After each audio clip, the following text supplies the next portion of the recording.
Late at night, after everything around me falls silent, I sink into a chair and close my eyes. The scene that floats up from the depths of my mind is always the same, stamped permanently into my brain. In the darkness at the back of the temple, a flame burns above the altar. Sparks burst from the fire like orange snowflakes, interrupting the sound of chanting coming from beneath the earth. Each time, I wonder why it's this scene. Since that night when I was 12, 23 years have passed. In that time, various things have happened. Incidents more sorrowful and frightening than I could have ever imagined. They would rip out by the roots everything I had believed in until then. And yet even now, why is that night always the first thing to come to my mind? Is hypnotic suggestion really that powerful? Sometimes I still get the feeling that I haven't fully awakened from the brainwashing. Now, my reasons for recording the stream of circumstances surrounding those events are as follows. Many things were returned to dust, and since that day, 10 years have passed. A span of 10 years doesn't mean much in the grand scheme of things. But problems piled up, and ironically, when the new order was instated, doubts about the future started sprouting. During this period, I spent some time studying history and realized that as human beings, no matter how many tears we have to shed in order to learn a lesson, the moment the tears are dry, we forget. That's the type of beings we are.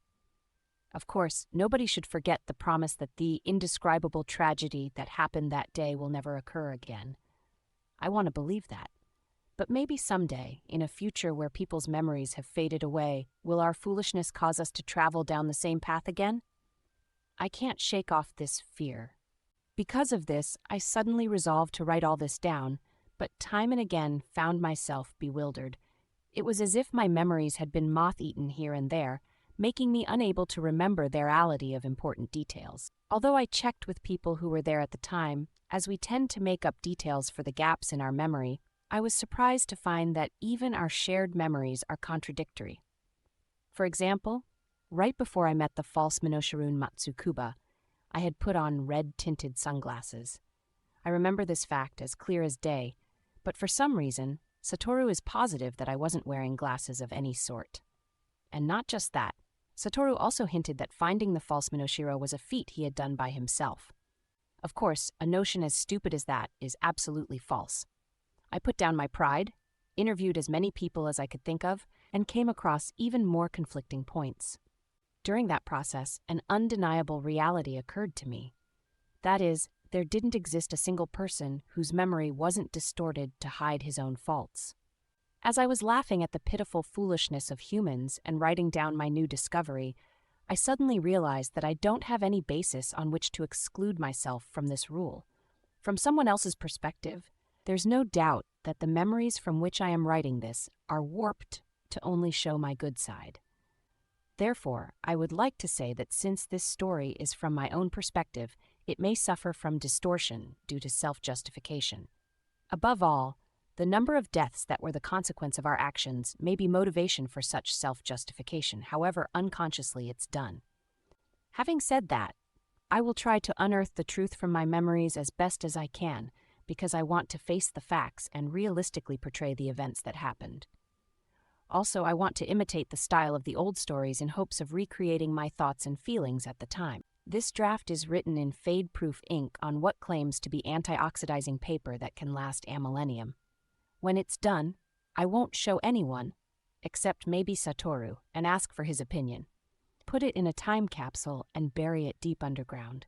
At that time, I'll make 2 other copies for a total of only 3 left behind. If someday in the future the old order or something like it is restored and all publications are censored, the existence of this record should be kept secret for as long as possible. I think 3 is just enough for such a situation. In other words, this record is a long letter left to my countrymen 1,000 years from now. By the time it is read, it should have become evident whether we have been able to, in the true sense, change and set foot along a new path. I haven't introduced myself yet. My name is Saki Watanabe.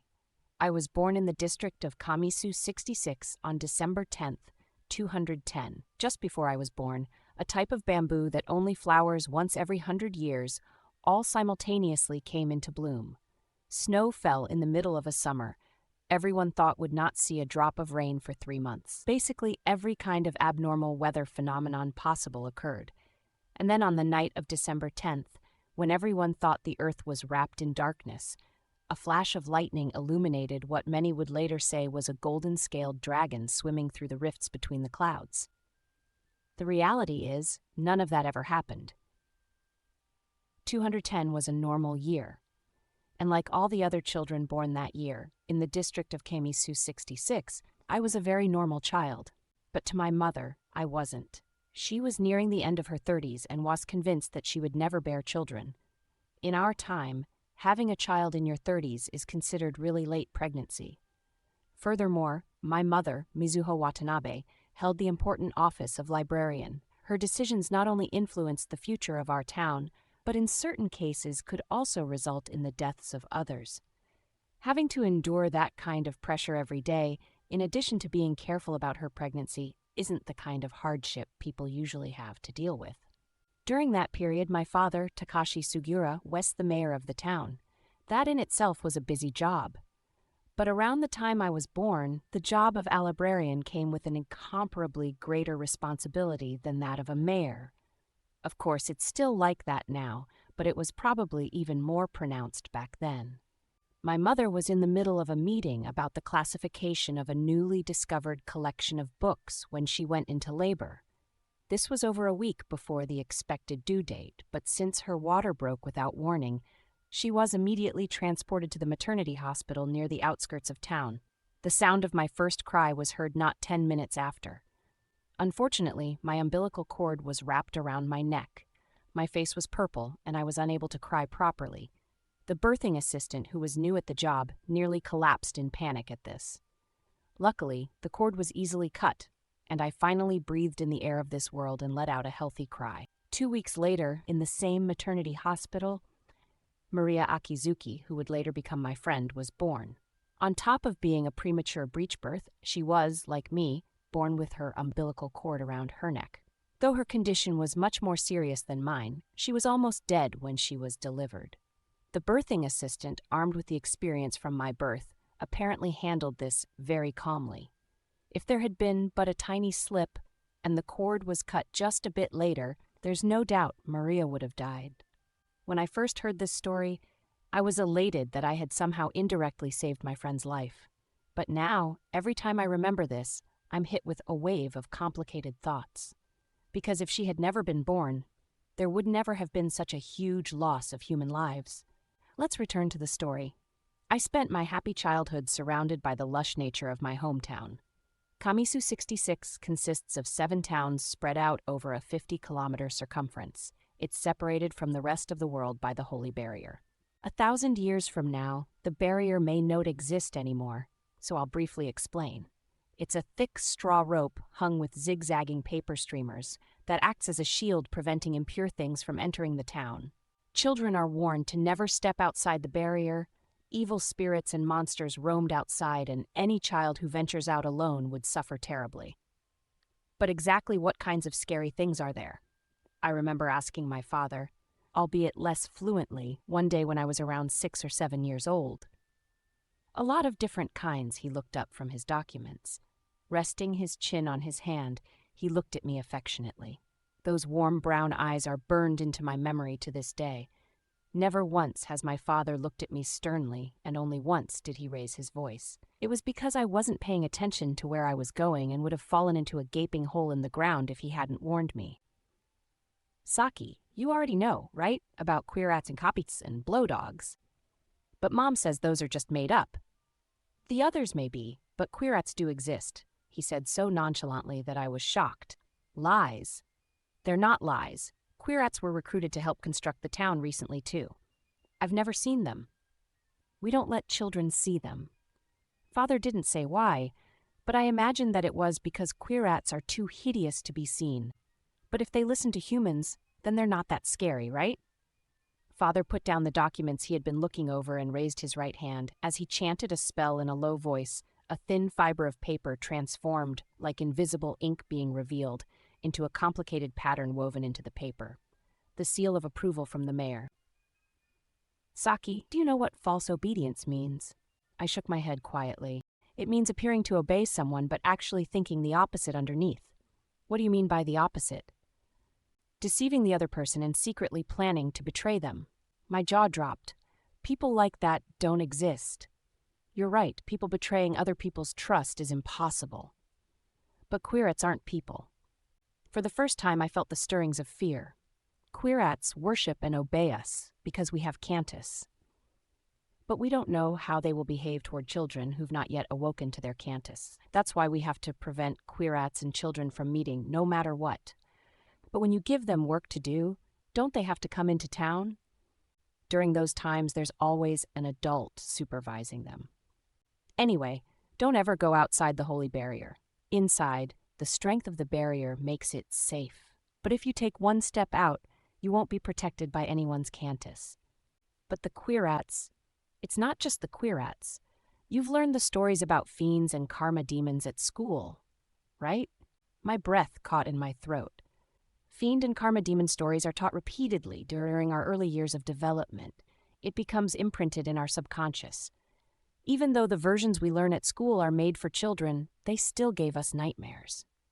Are there really fiends and karma demons and stuff like that outside the holy barrier? Uh-huh. Father smiled slightly to comfort me. Those are old legends. They don't exist now. It's true they haven't been seen for the past 150 years, but it's better to be prepared for the unexpected. Saki, you wouldn't want to suddenly meet a fiend like the herb-gathering boy did, right? I nodded silently. Here, I'll summarize the stories of the fiend and the karma demon. However, it isn't the fairy tale children's version, but the full adult version everyone learns when they enter Sage Academy. This is a story from about 150 years ago. There was a boy gathering herbs on the mountain. Engrossed in this activity, he came to the holy barrier. He had picked just about all the herbs inside the barrier when he happened to look up and saw that there were still plenty of herbs outside. He had always been warned never to step outside the holy barrier. If for some reason he absolutely had to, he must have an adult with him. But there were no adults around. The boy was tempted and thought stepping outside for just a little bit was okay. He poked his head out first. He just needed to duck under the barrier, pluck some herbs, and come right back. That'll be okay. The boy slid quietly under the rope. The streamers swayed and rustled. At that instant, he suddenly had an unpleasant feeling. In addition to the guilt at disobeying the adults, there was another feeling of unease he had never experienced before. Reassuring himself that nothing was wrong, he approached the herbs. Then he saw a fiend coming toward him. Even though it was about the same height as the boy, it had a scary appearance. Its anger swirled like a fiery halo, burning everything around it. As the fiend approached, it mowed down everything in its path and made the foliage burst into flame. The boy went pale, but he forced himself not to scream and stepped back. If he could just slip back under the rope, the fiend should vanish. But a branch underfoot snapped. The fiend turned its head, face completely devoid of emotion. It stared at the target of its anger. The boy ducked under the rope and took off as fast as he could. Everything would be okay as long as he entered the protection of the barrier. But when he looked back, the fiend had also ducked under the rope. In that instant, the boy realized that he had done something irreparable. He had invited a fiend into the barrier. The boy cried as he ran down the mountain path. The fiend chased him relentlessly. The boy ran along the edge of the barrier, toward the stream in the opposite direction of the village. When he glanced behind him, the fiend's face was hidden by the underbrush. Only its glowing eyes and leering mouth were visible. The fiend was seeking a path to the village. He couldn't let that happen. If the fiend followed him back, the entire village would probably be destroyed.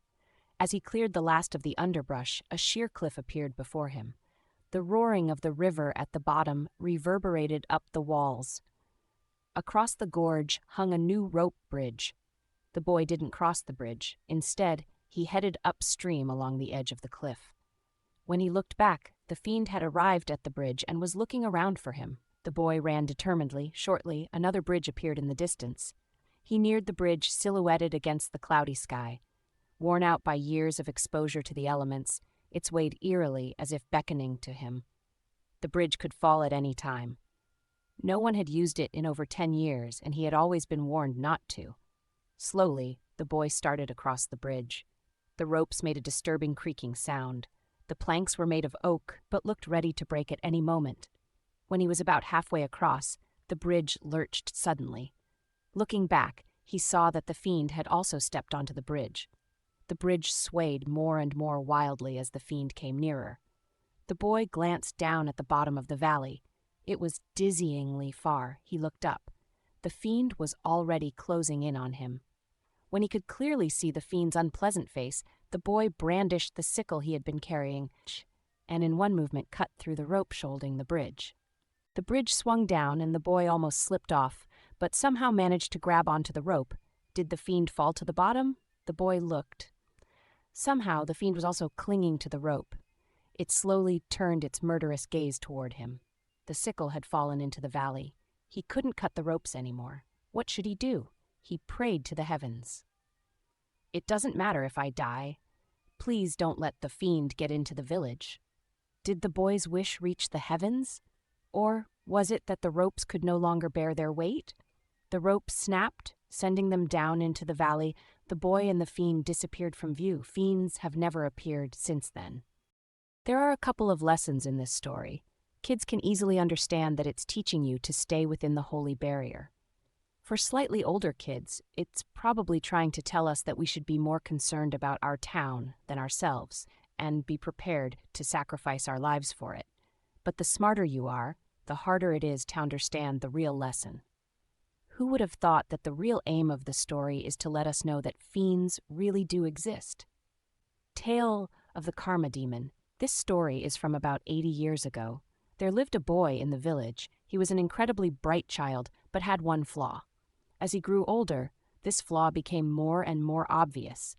He was extremely proud of his intelligence and looked at everything else with disdain. He pretended to accept the teachings in school and from other adults, but the important lessons never really reached his heart. He began to sneer at the foolishness of adults and laugh at the laws of the world.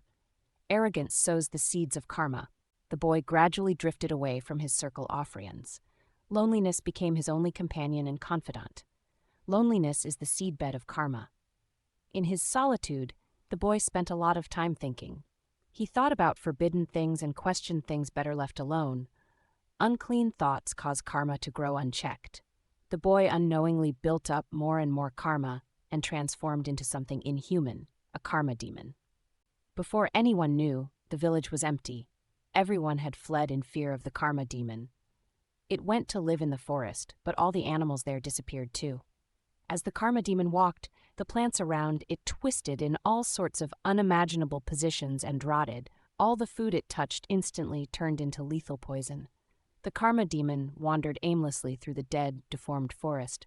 Eventually, it came to realize that it shouldn't be living in this world. The karma demon left the darkness of the forest. Before his eyes, he saw it, wreathed in a glittering radiance. He had arrived at a deep lake nestled in the mountains. It walked into the lake, thinking that water as pure as, this would surely cleanse him of his karma. But the water surrounding it instantly became dark and murky and started turning poisonous. Karma demons should not exist in this world. It understood that and quietly disappeared into the bottom of the lake. The lesson here is probably more straightforward than in the fiend story. But, of course, that doesn't mean we understood the real meaning behind it. At least, not until that day, where in our endless despair and sadness we saw a true karma demon before our very eyes. Sorry, sometimes as I'm writing, a flood of memories threatens to suffocate me, and I can't control it. Let's go back to my childhood. Like I wrote before, Kamisu 66 is made up of 7 towns. In the center is where the town's administration is gathered. On the eastern bank of the Tone River is the town of Heiring.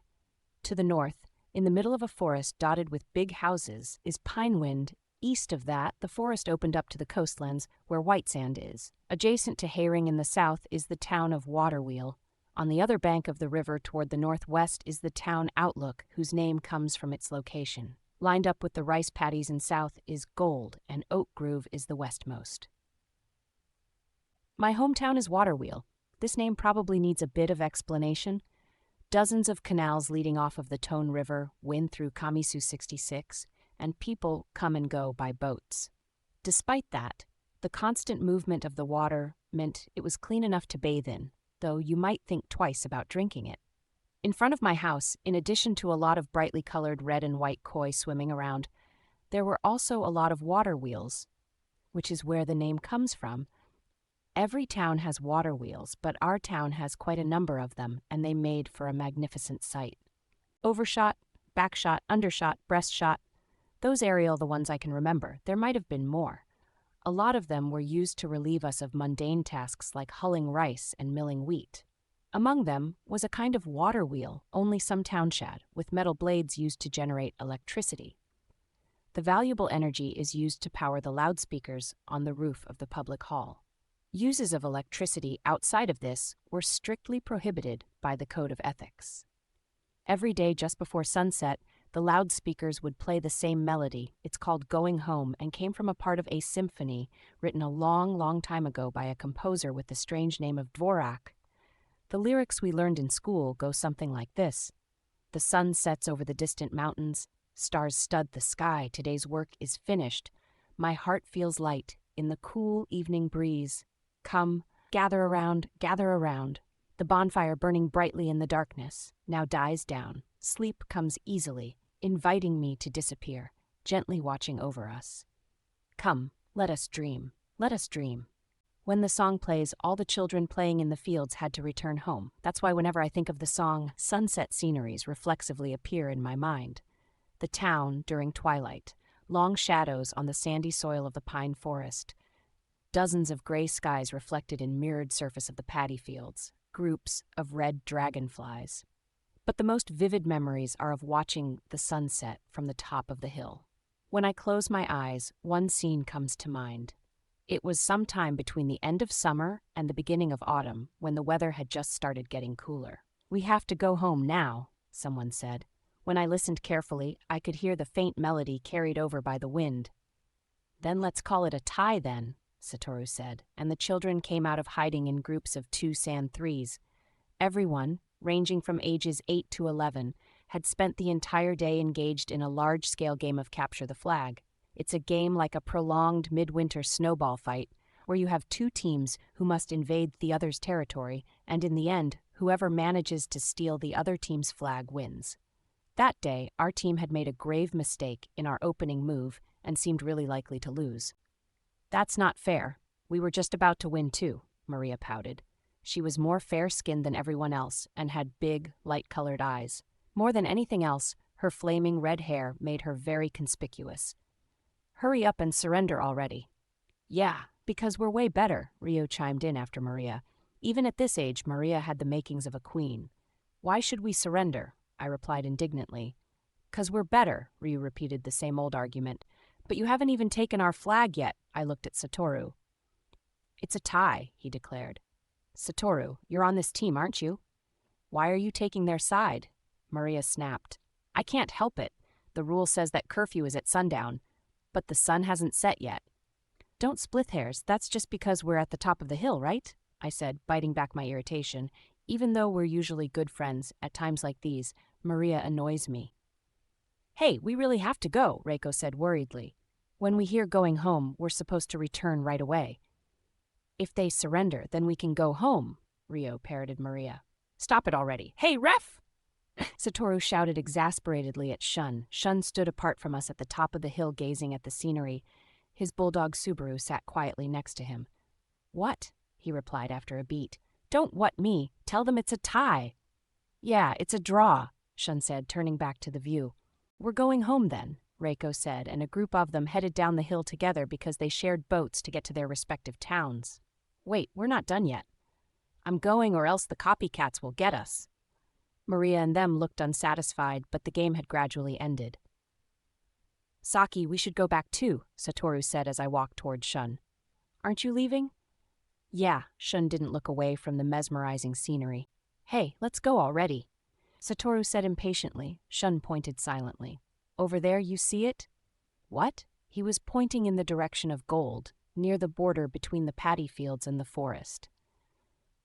"There, a Minoshiro. Ever since we were young, we were taught that our eyes were more important than anything else, so we were all blessed with good vision. This time, too, from hundreds of meters away, on a footpath between the fields where twilight and shadows crossed, I could discern the white shape of something moving slowly along. "You're right. What about it? It's not like they're rare or anything." Satoru's usually calm voice was tinged with displeasure for some reason. But I didn't move. Didn't want to move. The Minoshiro moved at a snail's pace across the footpath, through the meadow, and disappeared into the forest. As I traced its path, my attention turned to Shun. I didn't know yet the name of the emotion I felt. As I stood next to him, looking at the town dyed in the light of the setting sun, my chest was filled with a sweet yet painful feeling. Maybe this too was a fabricated scene. A dramatization made with a mix of similar episodes sprinkled with that spice we call sentiment. Be that as it may, these scenes still hold a special meaning for me to this day. The final memory of a life in a flawless world, a time when everything was in its place and there were no doubts about the future. Even now, when I think of my first love, it still gives off a warm glow like the setting sun, although that and everything else would soon be swallowed by a bottomless void of sadness and emptiness. I'm going to talk a little bit more about my childhood. In Kamisu 66, children are required to start going to school at age 6. The one I went to was called Harmony School. There are 2 other similar schools called Friendship and Morality. At that time, the population was a little bit over 3,000. I only found out after researching about education in the ancient past that having 3 schools for such a small population is apparently quite remarkable. But this only served to show that the true nature of the society I was born in was a lot more than meets the eye. As for other statistics during the same period, over half of the adults in the community were, for whatever reason, pursuing education-related professions. This is inconceivable for a monetary economy. But for a community based on mutual cooperation, money is not necessary. The spread of human resources naturally directs itself toward areas that are needed the most, and those people complete tasks as required. Harmony School was about a 20-minute walk from my house. It's even faster by boat, but the oars are too big and heavy for children to row, so walking is preferable. The school is in a quiet location, a little ways away from the town center on the southern edge of Hayring. It's a 1-story structure made of dark, polished wood in the shape of an A lying down. The front entrance is the crossbar of the A. When you go in, the first thing you see is the phrase, "Cherish Harmony," framed on the wall. It's the first article in the 17-article Constitution, written by a sage from the ancient times called Prince Shotoku. It means to build everything on harmony. That's where the name of our school comes from. I don't know what sayings are hanging on the walls in Friendship and Morality. Along the side of the entrance were faculty rooms and classrooms. More classrooms are lined up on the right arm of the A. Although the number of people at school, faculty included, was no more than 150, we had over 20 classrooms. The administration wing was on the left, and students were not allowed to enter. In the yard in front of the building were a sports field, jungle gyms and other playground equipment, and an enclosure for animals we raised such as chickens, ducks, rabbits, hamsters, and more. The students take turns caring for the animals. In the corner of the yard stood a white, wooden instrument box. No one knows what it's for. In the 6 years we were at the school, it was never once used. The courtyard surrounded by the 3 school buildings was a huge mystery. Students were strictly forbidden from entering, and we never had any excuse to. Apart from in the administration wing, there were no windows that looked out onto the courtyard. So the only time we had a chance to peek inside was if we happened to be in there when the door was opened. "So what do you think is in the courtyard?" Satoru asked us with an eerie grin. We all held our breaths. "Wait, you don't know what's in there either, right?" I couldn't stand him dragging out the tension like that. "Well, not personally, but there's someone who did," Satoru said, looking annoyed at being interrupted. "Who?" "Someone you don't know." "Not a student? He graduated already. What's up with that?" I made my disbelief obvious. "That doesn't matter. Just tell us what he saw already," Maria said. Everyone made sounds of agreement. "Okay. Well, people who don't believe it don't have to listen." Satoru glanced at me slyly. I pretended not to notice. It would have been better to walk away, but I actually wanted to hear what he had to say. When students are present, teachers never open the door that leads to the courtyard, right? You know, the one in front of the administration building that's made of evergreen wood. But that time, they accidentally forgot to check if there were people around and opened the door. You already told us this, Ken pressed. In there was an incredible number of graves. He was obviously exaggerating, but everyone else seemed awestruck. Wow! Liar. That's freaky. Maria covered her ears with her hands. I thought Satoru was being ridiculous. So, whose graves are those? Huh? Satoru had been enjoying the effect his scary story had on the others and was caught unprepared. Since there are so many of them, whose are they? I dunno. Anyway, there were a ginormous number of them. Why would they deliberately put graves in the school courtyard? Like I said, I only know that much. It seemed like Satoru was taking the easy way out by insisting that since he only heard this from someone else, he didn't have the answer to everything. Maybe they're students' graves? Ken said, and everyone fell silent. Students? From when? Why did so many die? Maria asked in a low voice. I'm not sure, but I've heard that some people don't graduate from here and just disappear.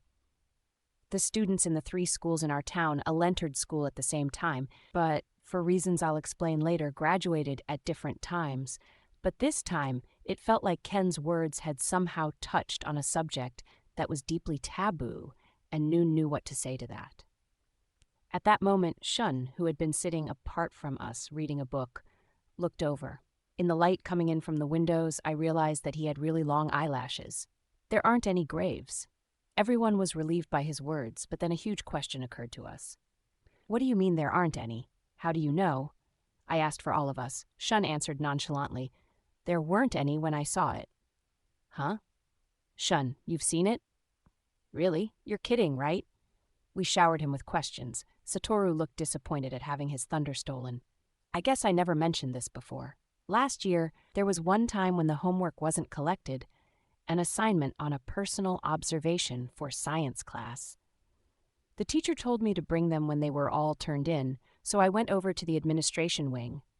We all waited with bated breath for him to continue, but Shun took his time marking the book he was reading with a bookmark. One of the rooms filled with books has windows that looks into the courtyard.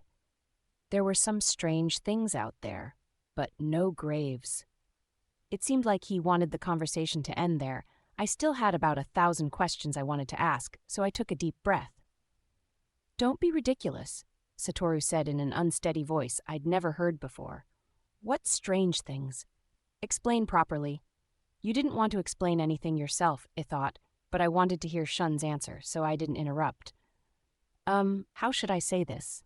Lined up at the far end of the courtyard were about 5 of what looked like brick storage rooms with big wooden doors in front of them. Although his answer didn't explain anything, it had a strange truth to it. Satoru, unable to think of further questions, said, So, Satoru, that one guy who graduated, what did he see again? I pressed. He seemed to realize that the situation had turned on him and hesitated to answer. Like I said, I only heard it from someone else, so I don't really know. Maybe he mistook what he saw, or maybe at that time there were actually graves. He dug himself deeper into the hole. Then why are the graves gone? I have no idea, but did you know?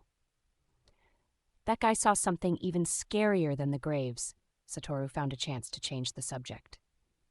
What did he see? As I expected, Maria took the bait. You can't ask right away. Satoru hasn't thought of something scary yet, so give him some time. I teased, but Satoru was serious. I'm not lying. That guy really did see something. It wasn't exactly in the courtyard, but... Yeah. So what did he see? Ken couldn't resist any longer. I thought Satoru would be smiling conspiratorially at sharing the secret, but instead his face became expressionless. An unbelievably huge shadow of a cat. It went completely silent.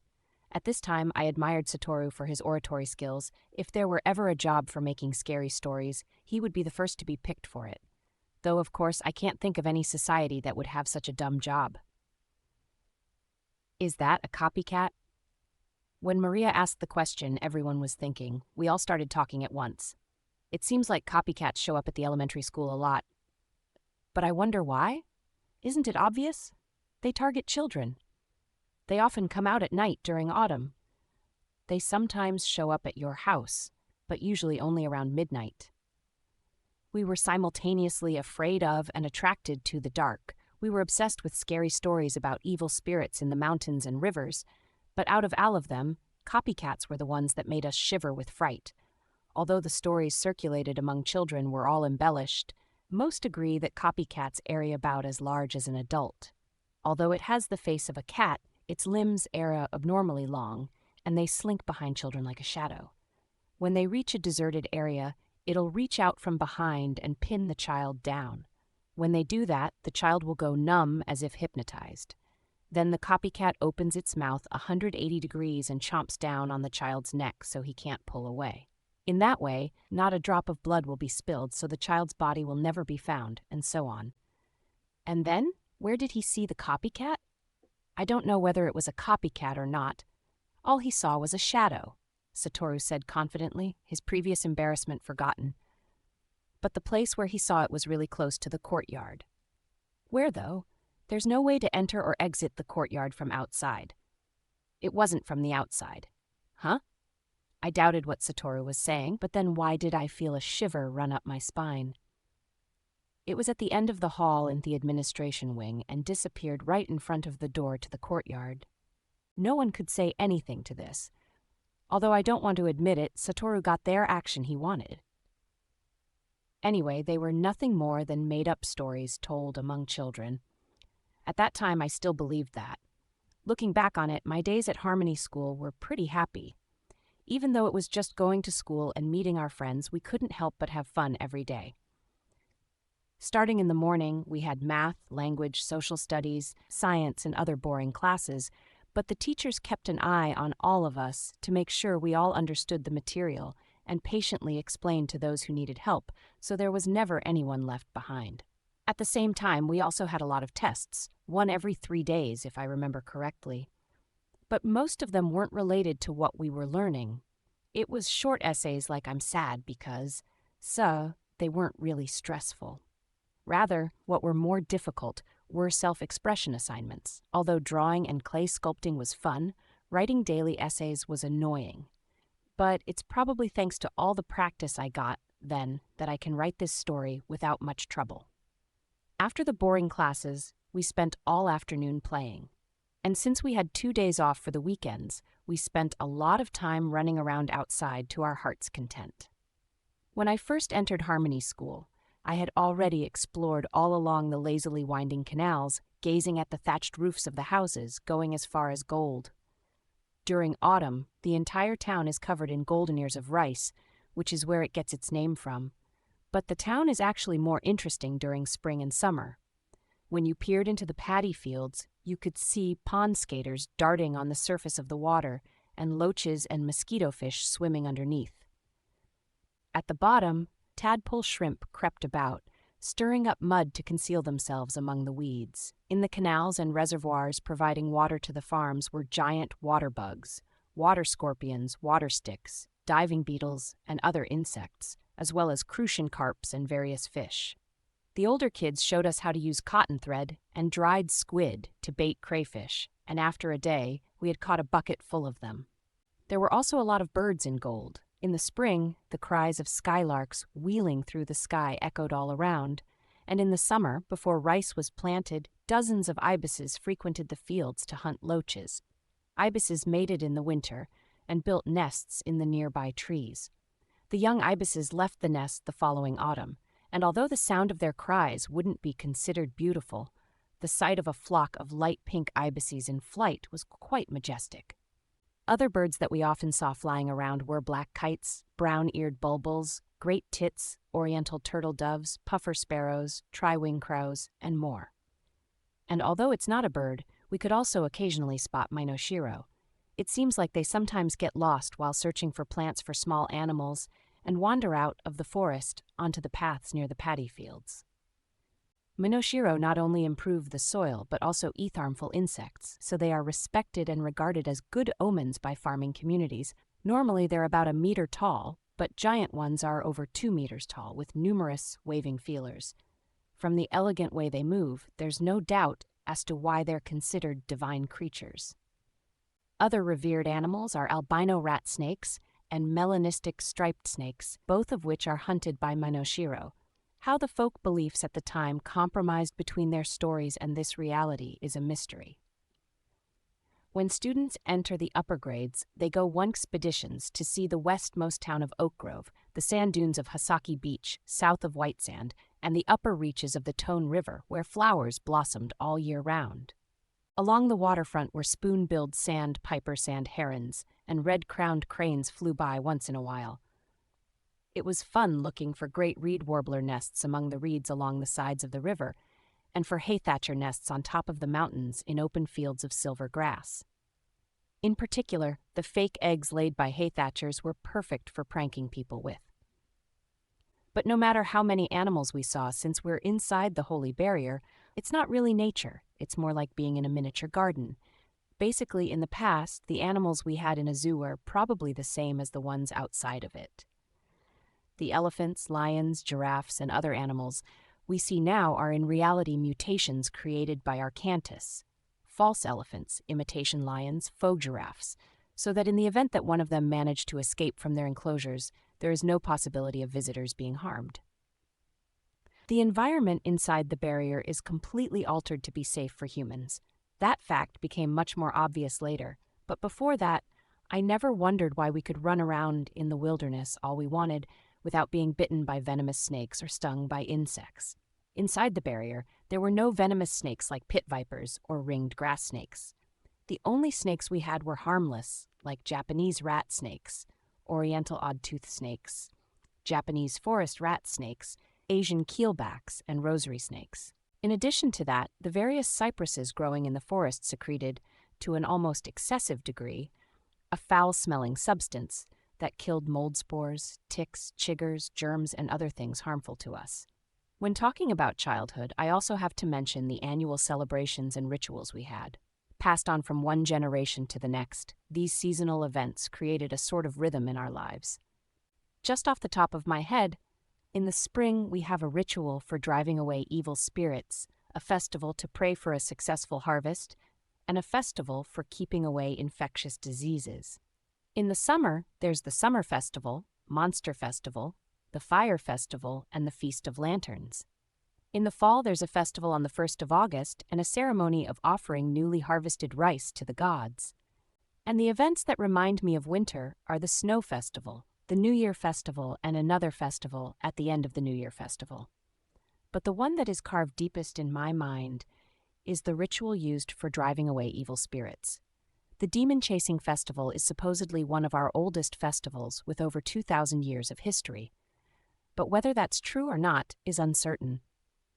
On the morning of the festival, we children gathered in an open square. We wore purity masks, made of damp clay covered with powdered chalk, and played the part of Shin Sekai in the ritual. Ever since I was a child, I was scared of this ceremony because 2 of the masks used were exceptionally horrifying.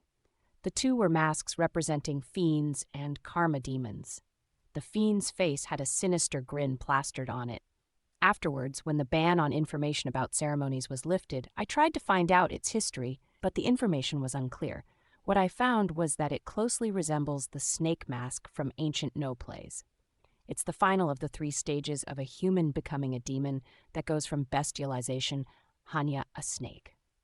On the other hand, the karma demon's face is one of fear and anguish, though its features are muddled and crooked and sometimes don't even look human. The ritual that makes up the core of the festival goes something like this. White sand is spread out over the square with lit braziers on the eastern and western end, while 20 or 30 shinshi march around the flame chanting, "Demons, be gone. Demons, be gone," in a peculiar rhythm. Then the exorcist appears dressed in a traditional costume and carrying a big spear in his hands. But the first thing everyone always notices is his golden, 4-eyed mask. The exorcist joins the shinshi in chanting and circling the fires and scatters beans in all directions to ward off calamities and bad luck. He also threw them at the spectators, and people would cup their hands to catch them. From here, the horrifying part starts. The exorcist turns toward the shinshi without warning and throws the rest of his beans at them. "Impurity is within us," he shouts, and the shinshi repeat after him. At this signal, Two of the Shinshi tear off their purity masks, revealing themselves to be a fiend and a karma demon. As a Shinshi, this scene was scary enough to take my breath away. Once, the Shinshi right next to me suddenly transformed into a fiend, and the rest of the Shinshi scattered like roaches in terror, convinced that they were seeing the actual demons. "Expel impurity," the exorcist shouts as he drives away the two demons with the spear. The demons put on a show of resisting, but when everyone joins in shouting, they run off, and the ritual is over. I still remember the sight of Satoru's face when he took off the mask, shivering. "You're pale as a ghost," I said, and Satoru's colorless lips trembled. "So what? You are too." What we saw in each other's eyes was our own hidden fears. Satoru's eyes opened wide and jerked his chin toward something behind my back. I turned around and saw the exorcist coming back to the square, unfastening his mask. The exorcist is generally accepted to have the most powerful cantus of us all, and as far as I know, Shisei Kaburagi has never once let anyone else take that claim from him. Shisei Kaburagi felt us staring at him and smiled slightly. What was strange was that even after taking off the exorcist's mask, he was still wearing another one on the top half of his face. It's rumored that no one has ever seen his true face. His nose and mouth looked plain, but the dark glasses hiding his eyes gave him an ominous, intimidating air. "Was it scary?" he asked in a low, resonant voice. Satoru nodded with an awestruck look on his face. Shisei Kaburagi's gaze lingered on me for what felt like an abnormally long time. "You're interested in a lot of things, aren't you? Will you have good luck or bad luck?" Shisei Kaburagi left with the shadow of a smile on his face. For a while we stood there as if entranced. Then Satoru sighed and murmured, "That guy probably has the power to split the earth in half if here all he concentrated." Although I didn't believe in Satoru's nonsense, what he said remained in my mind for a long time. Happy times never stay that way for long. My childhood was no exception, but the ironic thing is that back then I worried that those happy times were too long. Like I said before, everyone graduates from Harmony School at a different time. The first to graduate from our class was Shun, a boy with better grades than anyone else and with an adult's wisdom and maturity. He suddenly disappeared from our class one day.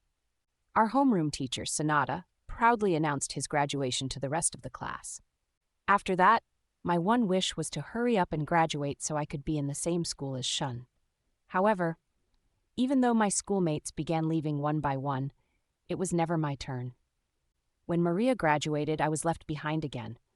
No matter how much I tried to explain, other people couldn't understand how I felt then. When the cherry blossoms started wilting, there were only 5 out of the original 25 students left in the class. Satoru and I were among them. Even the usually boisterous Satoru looked depressed. Every morning, after we made sure that no one else had graduated, we would sigh with relief and continue with our day. If possible, we wanted to graduate at the same time, but if not, we each secretly wished to be the first. But my meager wish was completely destroyed. As we entered May, Satoru, who was my last hope, finally graduated. 2 others followed almost immediately, leaving only 2 of us. Though it may seem weird, I can't remember that other person's name no matter how I try. During that time, I holed myself up in my room every day after school and didn't talk to anyone. Even my parents became worried about my behavior. "There's no need to be impatient, Saki. It doesn't matter if you graduate early. I know it's lonely because everyone is gone, but you'll meet up with them again soon. I'm not really lonely or anything. You know, graduating early isn't that special. It doesn't have anything to do with the strength or quality of your cantus. Have I ever told you that your dad and I didn't graduate particularly early either? But you weren't last in the class either, right? I don't want to be dropped out. Don't say something like that. Where did you hear that from?" I buried my face in my pillow and remained silent. The gods decide when you get to graduate. So all you have to do is wait. You'll be able to catch up to everyone else in no time. What if I can't graduate? For a split second, Mother was speechless, but then she smiled brightly and said, "Were you worried about that, silly? It'll be fine. You'll definitely graduate. It's just a matter of time. But there are people who can't, right?" "Yes, but that's less than a 1 in a million chance." I sat up and our eyes met. For some reason, my mother seemed a little shaken. "Is it true that if you can't graduate, a copycat will come after you?" Don't be silly. Copycats don't exist in the world. You'll be an adult soon. If you keep talking about stuff like that, people will laugh at you. But I saw one. In that instant, an unmistakable shadow of fear flitted across her face. What are you talking about? You must have imagined it. I saw it. It was before I came home yesterday, around sundown. I was at an intersection and saw something that looked like a copycat crossing it. It disappeared instantly, though. Do you know the saying, seeing ghosts in silver grass? If you keep thinking about scary things, everything you see will be scary. What you saw was just a cat, or a weasel. It's hard to see things clearly when it's getting dark. Mother was acting like usual again. When she said good night and turned off the light, I fell asleep easily. But when I opened my eyes again in the middle of the night, all feelings of peace and safety had disappeared. My heart was beating like a drum. My hands and feet were icy, and my entire body was drenched in sweat. Really nasty sweat. Something sinister was scrabbling at the wainscoting between the ceiling and the roof. It was barely audible, but sounded like the panels were being scratched at with sharp claws. Has a copycat come to get me?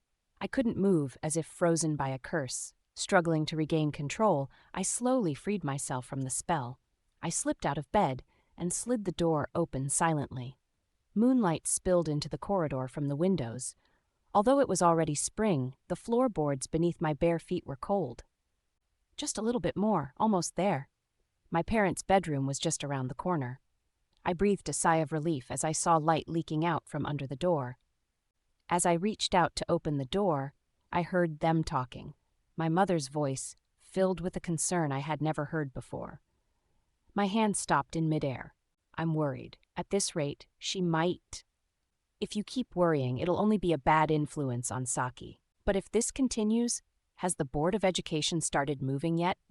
It's hard to exert any influence on them from the library. But you have sanctioning privileges, so can't you do something about it? The board is independent. I don't have the power to investigate them, much less from the position of Saki's father. I don't want to lose another child.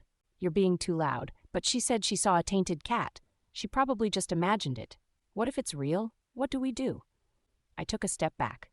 Although the contents of their conversation were beyond me, I understood clearly that I had overheard something I was never supposed to hear. As quietly as I had come, I went back to my room. There was a pale blue emperor moth the size of my hand sitting on the window. It seemed like a messenger of ill omens sent from the underworld. Although I wasn't cold, my body wouldn't stop trembling. What's happening? For the first time in my life, I felt vulnerable and alone, with no one to turn to. What in the world is happening to me? An unpleasant creaking sound was coming from the ceiling.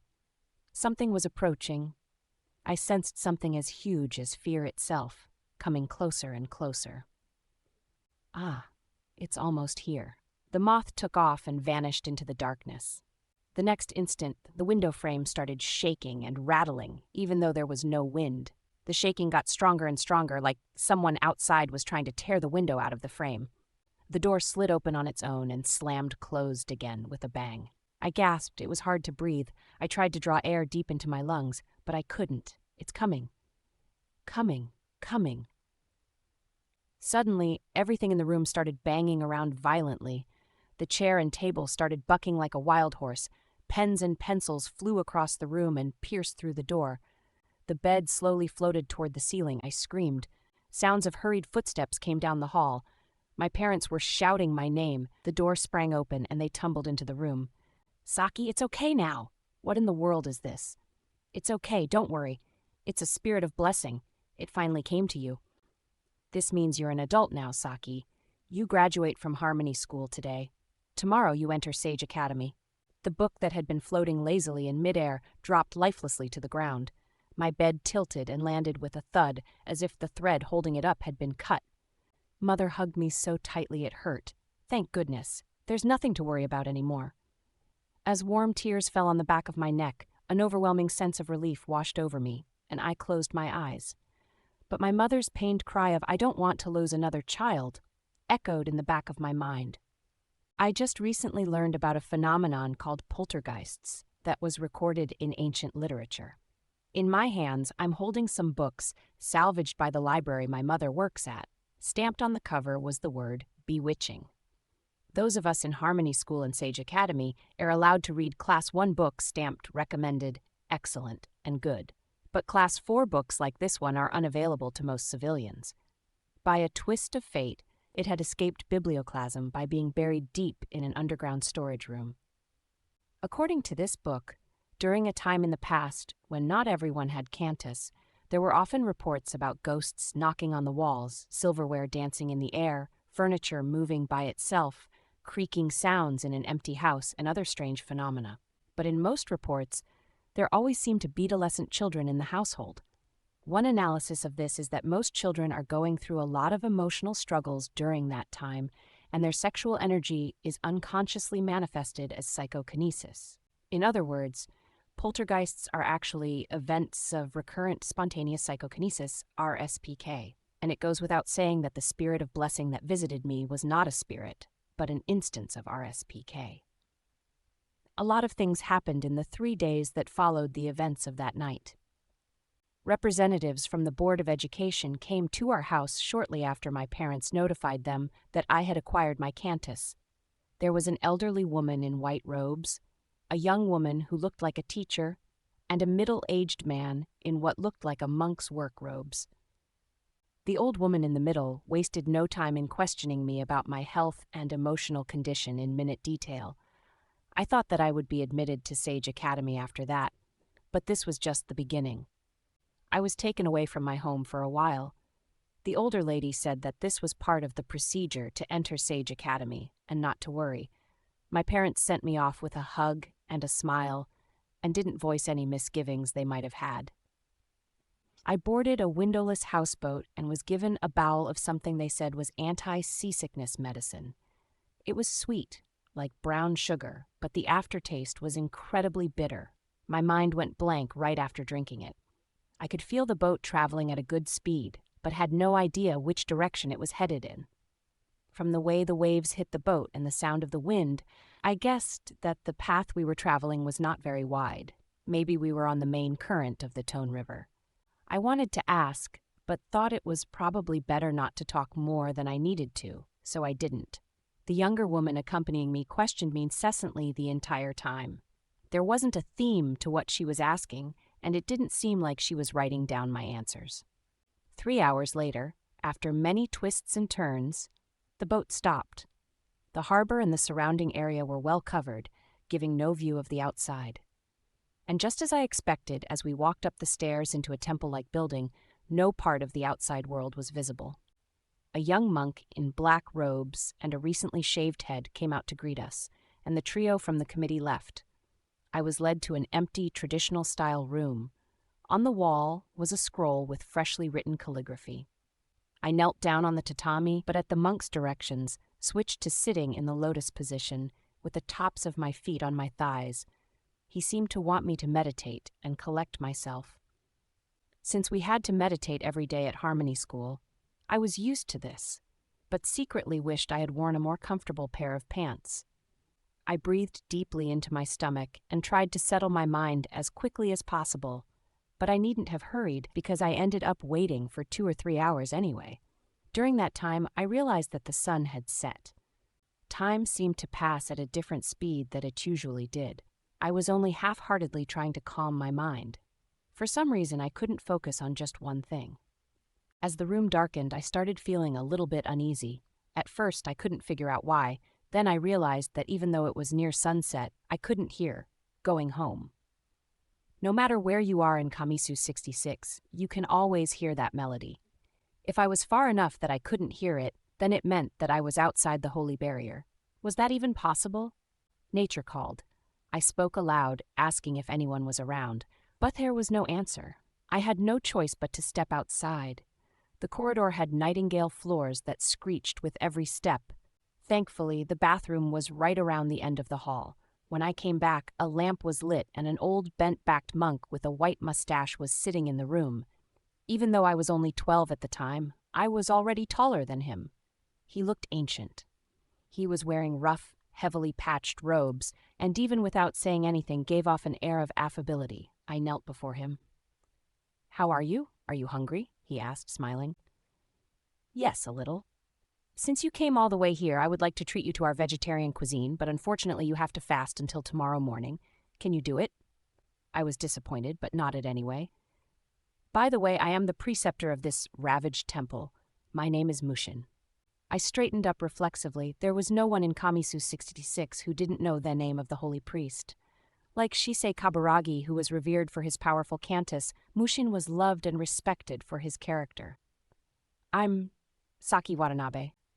I know your parents well, he said, nodding. They were outstanding as children, and I expected them to become people the town could depend on. And they did, just as I thought. I didn't know what to say, but it wasn't unpleasant hearing my parents being praised. But your dad really liked practical jokes. He used to throw fake hay thatcher eggs at the bronze statue every day. The smell was terrible, and we didn't know how to get rid of it. That was my statue, by the way. At that time I was the headmaster at Harmony School. Oh, really? It was my first time hearing that head priest Mushin had been a headmaster. I also found it hard to imagine that my father's personality used to be the same as Satoru's. Saki, you'll be entering Sage Academy soon and becoming an adult, but before that you must seclude yourself in this temple for the night. Where is this temple? I knew it was rude to interrupt him, but I couldn't contain my curiosity any longer. This is the Temple of Purity. Usually I preside over the Pure Land Temple at Heiring, but I come here to burn cedar sticks for coming-of-age ceremonies. By any chance, are we outside the holy barrier? Head priest Mushin looked faintly surprised. Yes, it's the first time you've been outside the barrier since you were born, but don't worry. There's a barrier that's just as powerful as the holy barrier around this entire area. I see. Head priest Mushin's calm voice alleviated my uneasiness. Well then, it's time to get ready. The lighting of the cedar sticks itself isn't so special, it's just a normal ceremony. Before that, we'll have a short sermon. It's not a very formal one, so relax. Also, it might make you kind of sleepy, so it's okay if you fall asleep. But that's... No, it's okay, really. A long time ago, an insomniac came and asked me share some teachings, so his sleepless hours wouldn't be a complete waste. Once he gave me this idea, I held a sermon for a group of insomniacs. Within the first 10 minutes, everyone was soundly asleep. Head priest Mushin's speech wasn't slow and stagnant like most people of his age. He had an ability to charm his audience. I laughed and talked with him easily. Speaking of the sermon, it wasn't so boring that I fell asleep, but it wasn't particularly riveting either. It was about the golden rule. Do unto others as you would have them do to you. Basically, to put yourself in the other person's shoes and think about how you would feel. This seems simple, but is hard to truly understand. Take this for example. You and a friend are hiking up a mountain and get hungry along the way. Your friend brought a rice ball and starts eating it while you have nothing. You ask if she'll share it with you, and she says, no, it's not necessary. Why? Because I can endure your hunger. I was shocked. Even as an allegory, this logic was too unreasonable. I don't think there's anyone like that. Of course not. But what if there was? What would you think? What part of what they said is wrong? Which part? I was at a loss. I think they violated the code of ethics. Head priest Mushin shook his head, smiling slightly. Something so obvious probably isn't in the code of ethics. Of course, if they had written down every little rule like that, the code of ethics would have so many volumes that it would overflow from the library all the way to the holy barrier. The answer to this isn't something rational, it's emotional. High priest Mushin thumped his chest. My heart? Exactly. Can you feel your friend's pain in your own heart? If you can, you'd want to help them somehow, right? This is the most important thing to humans. I nodded. Can you feel another's pain? Yes. Not just hypothetically. Can you really take someone else's pain and perceive it as your own? Yes, I can, I answered confidently. I thought the oral interview was over. But head priest Mushin's reaction was different from what I expected. Then, why don't we try it out? While I was pondering what he meant by try it out, head priest Mushin took a knife out from inside his robes and unsheathed it to reveal a dully glinting blade. I was shocked. The experiment is, can you feel my pain when it is presented to you like this? Without warning, he stabbed himself in the leg with the knife. I stared, dumbfounded. With enough training, we can endure any pain inflicted on our bodies. Plus, at this age, I don't bleed as much anyway. he mumbled disjointedly. Please stop, I shouted, finally coming to my senses. My voice cracked and my heart thumped madly in my chest. This is for you. Can you really, truly feel my pain? If you can, then I'll feel it, so please stop. No, you can't feel it. You're still only imagining. Real pain comes from the heart. What was I supposed to do? My legs wouldn't move. Is it okay? Until you feel the pain, I have to keep doing this. This is what I must do to guide you. But how can I? Don't imagine it. Recognize it. You did this to me. High Priest Mushin's voice was full of pain. Do you understand? You are making me suffer. I thought my heart was going to stop. What in the world was I supposed to do to save him? Please, help me, he said in a low, hoarse voice. Stop this. Help me. How should I explain the atmosphere then? It was completely irrational, but I gradually believed that I was actually torturing the head priest. Tears flowed unceasingly from my eyes. Head priest Mushin groaned in pain. The hand holding the knife in his leg was twitching slightly. Then something unbelievable happened. My body stiffened and I was unable to move. My field of vision narrowed, and there was a huge weight on my chest, leaving me breathless. Please, don't kill me. Those words triggered something. A sharp, stabbing pain started from the left side of my chest and ran all the way to the top of my head.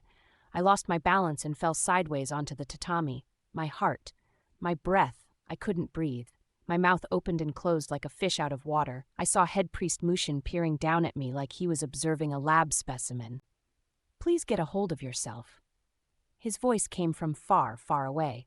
Saki, it's okay. Look, nothing happened to me. Through blurry eyes, I saw him stand up like nothing had happened. There didn't seem to be a wound anywhere. Look carefully. I don't have any wounds. The knife is fake. It's made to not pierce anything. When he pushed on the blade, it retracted into the handle. I remained laying on the floor for a while, utterly confused. The pain faded away and I could move again. I got up, seething quietly at this prank. Before I could open my mouth to complain, the changes in my body took me by surprise. Shocking, isn't it? But with this, you've passed the final test. Head Priest Mushin's face had returned to its usual benevolent expression. If you can feel another's pain as your own, there's nothing to worry about. It's time to grant you your own mantra. My body felt normal again, but I still could do nothing but nod. But please don't forget the pain you felt. Remember it every once in a while and make it a part of you. His words went deep into my heart. This is what makes humans different from beasts. The monk who was praying threw some pill-shaped things and poured fragrant oil into the altar, and the flames flared. The sound of the monks chanting sutras behind me sounded like the echoing chirps of 1,000 crickets. After washing myself, I put on white clothes like those used to dress a corpse. I sat behind the praying monk and put my hands together. The ritual continued without end. As my fatigue peaked, it had to be close to morning. Scattered thoughts floated up and vanished like bubbles. I could no longer think straight. Every time something was thrown into the flames, it was as if my sins and worries were being burned away. But the ritual was taking so long that I thought I must be a person with particularly deep sins and worries. Now, your heart and body have been sufficiently cleansed. From here, let the last of your worldly desires be burned away, Head Priest Mushin said from behind me. I bowed once. Finally, I was being released. Look at the flames. The voice I heard from the darkness sounded like it was coming from the heavens. Look at the flames. I fixed my gaze on the fire dancing above the altar. Try to control the flames. I can't. Ever since the spirit of blessing came, I hadn't once tried to use my cantus. It's okay, you can do it. Make the flames sway. I stared at the fire. To the left, to the right, from side to side, side to side. It was hard to concentrate, but after a while, my focus suddenly sharpened, and the flames flared up. The inner flame grew brighter, and the heart of the flame was almost transparent. The outer edges of the flame flickered. Move.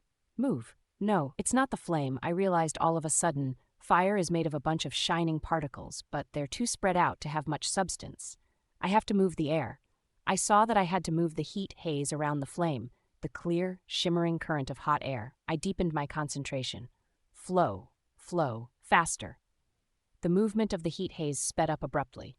In the next instant, the fire was whipping from side to side as if blown by gusts of wind. I did it. It was a brilliant moment of success. I didn't believe that I could do it, that I could move something at will without using my hand. I took a big breath and once again reached out to the flames with my consciousness. That's enough. Stop. A severe voice cut in. My concentration collapsed like a house of cards, the image I had in my mind swallowed by darkness. Your last desire is your cantus. I wasn't able to comprehend what that meant right away. Cast away all your desires. In order to be enlightened, they must be purged by the flames. I couldn't believe it. I just got my cantus. Why did I have to give it up again? You must return to the gods, the power granted to you by heaven. From now on, your cantus will be sealed in this human emblem. Disobedience was not allowed. A doll made of 2 pieces of folded paper was placed in front of me. On the head and torso were mysterious Sanskrit-looking characters. Control the emblem and make it stand. This task was considerably harder than the last. In addition, my heart was too conflicted for me to concentrate, but eventually the emblem fluttered and stood up. Put all your emotions into the emblem. Paper head, paper body, paper limbs, an unmistakably human figure. I felt my own body merging with the paper emblem. I sent strength into its legs, balancing like Adaruma doll. The paper figure stood up gently.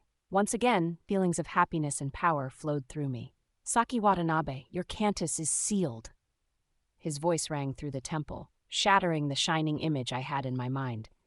6 long needles whistled through the air, piercing the emblem's head, body, arms, and legs. Let all your desires be burned away. May the ashes return to the vast, wild earth. The praying monk tossed the emblem into the fire. The fire flared like an explosion, almost scorching the ceiling. Your cantus has been eradicated. Stunned, I could only stare at the events unfolding before my eyes. Look at the flames. Head priest Mushin commanded me again. You can no longer control them anymore. Try it. His voice was emotionless. I looked into the fire, but this time, I couldn't see anything. No matter how hard I tried, nothing changed.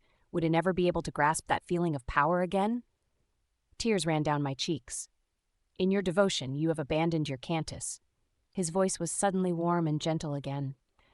By the compassion of the Buddha, you will receive a pure mantra, a new spirit, and your cantus. Once again. He hit me on both shoulders with a Zen stick. I hung my head, and the sound of chanting grew louder. Head priest Mushin leaned in close so that only I could hear and whispered my new mantra. Having written up to here, I'm extremely perplexed. No matter how I try, I can't write down my mantra. Even now our society puts a lot of importance on the meaning of our mantras.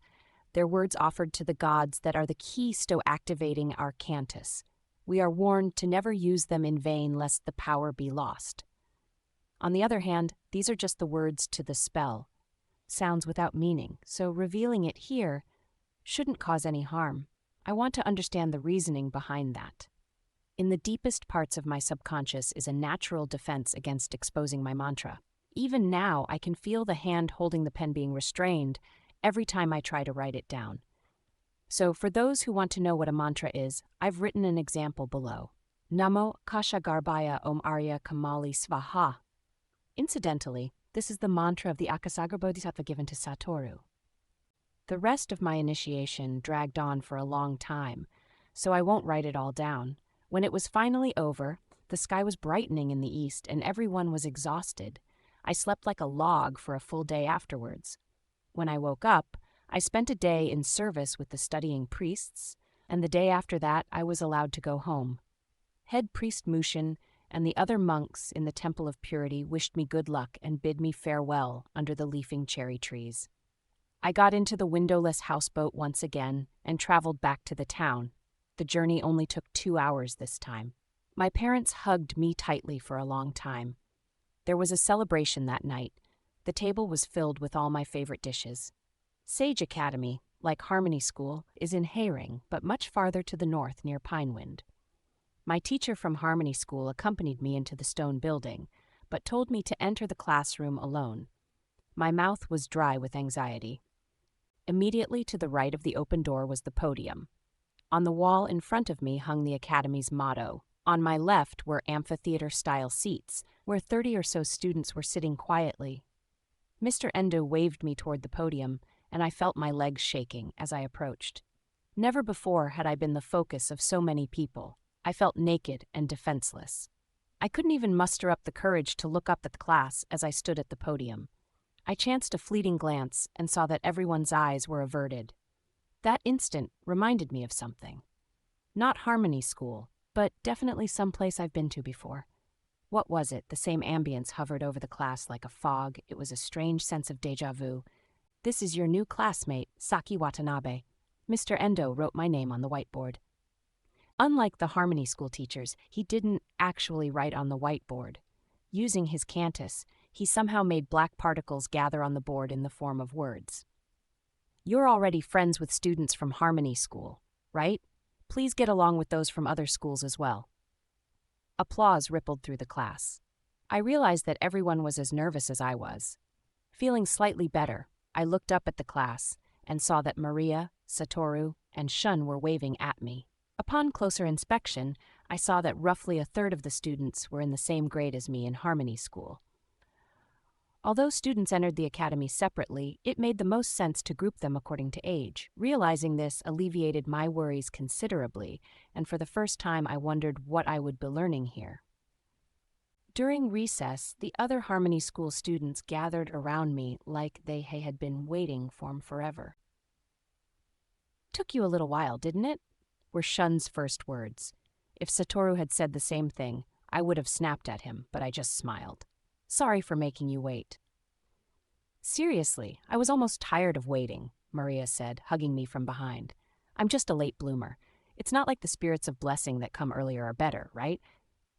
"True, but you're the last from Harmony School. Whatever the reason, your spirit of blessing was too lackadaisical," Satoru said, completely oblivious of his own shortcomings. "I see you haven't changed at all." As I said this, a question popped up in my mind. "Wait, last? That's not right. There were still some people left after me." Everyone fell silent and their expressions went as blank as a Shinshi's purity mask. "We don't study just theory here. We learn practical skills too. Did you know I'm the top of the class at surface water manipulation? You suck at force exchange, though." The teacher said that what's important at this point is just the mental image. Everyone started talking at once. It all sounded like gibberish to me. They were discussing the class as if showing off the knowledge they had learned before me. I didn't like this feeling. But I fell into the habit that had been ingrained in us. Namely, to pretend that certain forbidden topics never existed in the first place. Since I couldn't really follow the conversation, I listened intently and formed a rather strange first impression of the class. Unmistakably, I had felt the same thing at some time, somewhere. When the bell rang and everyone was heading back to their seats, I suddenly remembered. Lotus Farms. Only Satoru's sharp ears heard my murmur. "What was that?" After a moment of hesitation, he answered. "This class reminds me of that farm, remember? The one we went to in Harmony School." Hearing the word Harmony School, Satoru's expression became shrewd. "Sage Academy is like the farm? What are you talking about?" "Just the overall feeling is the same." There was an unpleasant feeling I couldn't quite pin down. "I have no idea what you're talking about." Satoru also seemed to be in a bad mood all of a sudden, but our conversation ended there as class started. Lotus Farms, where we had gone for a social science field trip, is in the town of Gold. As the graduation period got closer, we were suddenly taken on numerous field trips. It seemed like they wanted us to think about what sort of job we wanted in the future. The sight of the production sites amazed us and made us want to hurry and grow up. The products made at pottery and glass workshops that were part of the craft guild were extraordinary. When we saw them using their cantus to create incredibly strong ceramic pieces and glass as clear as air, we all declared that we wanted to apprentice there after graduating from Sage Academy. But the thing that left the deepest impact on us was on our last field trip to Lotus Farms. Lotus Farms is a series of experimental farms spread out over the towns and the biggest collective farm in the town. The first one we went to was a saltwater rice paddy in white sand. The rice we eat comes from the paddies in Gold, but here were fields of rice immersed in salt water. Using something called reverse osmosis, they're able to filter out the salt in the water. We sampled the rice, and to our surprise, found it completely edible, with only a hint of saltiness. The next time, we went to a sericulture facility where a lot of the silkworms spun rainbow cocoons. Not only did the fabric made from these silkworms not need dyeing, they also didn't fade or lose color when washed. In the neighboring building were foreign species used for reference in selective breeding. Silkworms from Indonesia were known for their golden silk. Tassar silkworms from India made threads 10 times thicker than usual, hundreds of silkworms from Uganda spinning cocoons the size of rugby balls, and more. The best were the Hitachi silkworms kept in an isolated airtight room. The 2-meter-long, 3-headed worms were feasting on copious amounts of mulberry leaves and simultaneously spitting out silk from one of its 3 mouths. It was as if they had forgotten that they were supposed to be making cocoons and were just spitting silk in all directions. The inside of the observation window had to be cleaned off often to stop the silk from covering it completely. The tour guide explained that since the insects were so big, they had trouble breathing, so oxygen was pumped into the enclosure. The concentration of oxygen was so high that if there were an open flame near, the whole thing would blow up, which is why the worms were kept in an airlocked room. Next to the sericulture farm were fields with potatoes, yams, onions, radishes, strawberries, and other plants. This time it was the middle of winter, and some of the fields were covered in snow-like bubbles. Potatoes and yams are susceptible to frost damage, so when the temperature dropped too much, they used the bubbles produced by an insect called a seedbed bubble blower to keep the plants warm. These bugs were originally a type of harmful pests known as bubble blowers, but were mutated into ossifol type with Cantus. The fields were also protected by huge wasps in shining red armor. Crimson wasps were a hybrid of the fierce giant hornet and the brown hornet. They preyed exclusively on harmful insects while leaving humans and livestock alone. Opposite the fields, on the farthest side of the farm, was the barn. I think there was a reason we never visited the barn until the very end. Unlike plants and insects, animals altered by Cantus specifically for the purpose of producing large amounts of meat, milk, and wool were probably unpleasant to look at. So it was a relief when we visited the cattle barn and saw only normal-looking cows lined up before us. What the heck? It's all normal cows here. You had to admire Satoru's insensitivity. That's not true, Shun pointed at a corner of the barn. Aren't those pouch cows? We all turned to look. It really has a pouch, Maria exclaimed. Between the hind legs of a brown cow was a small white balloon. Oh, all the cows over there are pouch cows, said the guide, a well-built man whose name I've forgotten. He seemed slightly uncomfortable, like we had touched upon a subject he would rather not discuss. How come you don't take the pouches off? Satoru asked, oblivious of the guide's discomfort. Well, since the olden times, all dairy farmers have said that cows with pouches have a better immune system and are resistant to diseases. We're trying to determine if that's true or not. Even thought we had seen more dramatically altered animals on our field trip, good reason for us to be intrigued by the pouch cows. In order to explain better, I have a book called The Natural History of the New Japan Islands for reference. It's stamped classified. This is the 3rd class of books, treated with discretion because they have the potential to be harmful to the mind of the reader. Here is an excerpt. Pouch cows, formerly called cow sack, received its name from the aforementioned pouch it has. It's an interesting coincidence that its name is similar to the rhizocephala. On the subject of rhizocephala, it is a crustacean related to the acorn barnacle, resembling the sac from which it got its name. At first glance, it does not seem remotely related to well-known crustaceans like shrimp or crabs. This change came about as an adaptation in order to parasitize other crustaceans like the Japanese mitten crab. As a cyprid, the female rhizocephala attaches to the body of the crab and enters the infective state. It then injects a clump of somatic cells into the crab.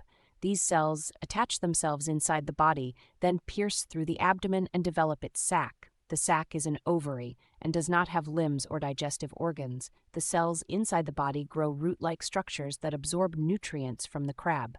The infected crab becomes infertile, a phenomenon called parasitic castration. Omitted. On the other hand, cow sacs were known to be tumors in the cow's testicle or uterus. Since they didn't affect the cow's health, they were believed to be benign and overlooked, but in recent years it was discovered to be an independent organism, like rhizocephala. Moreover, it had evolved to the point where it was now part of the animal, creating a new species of cow.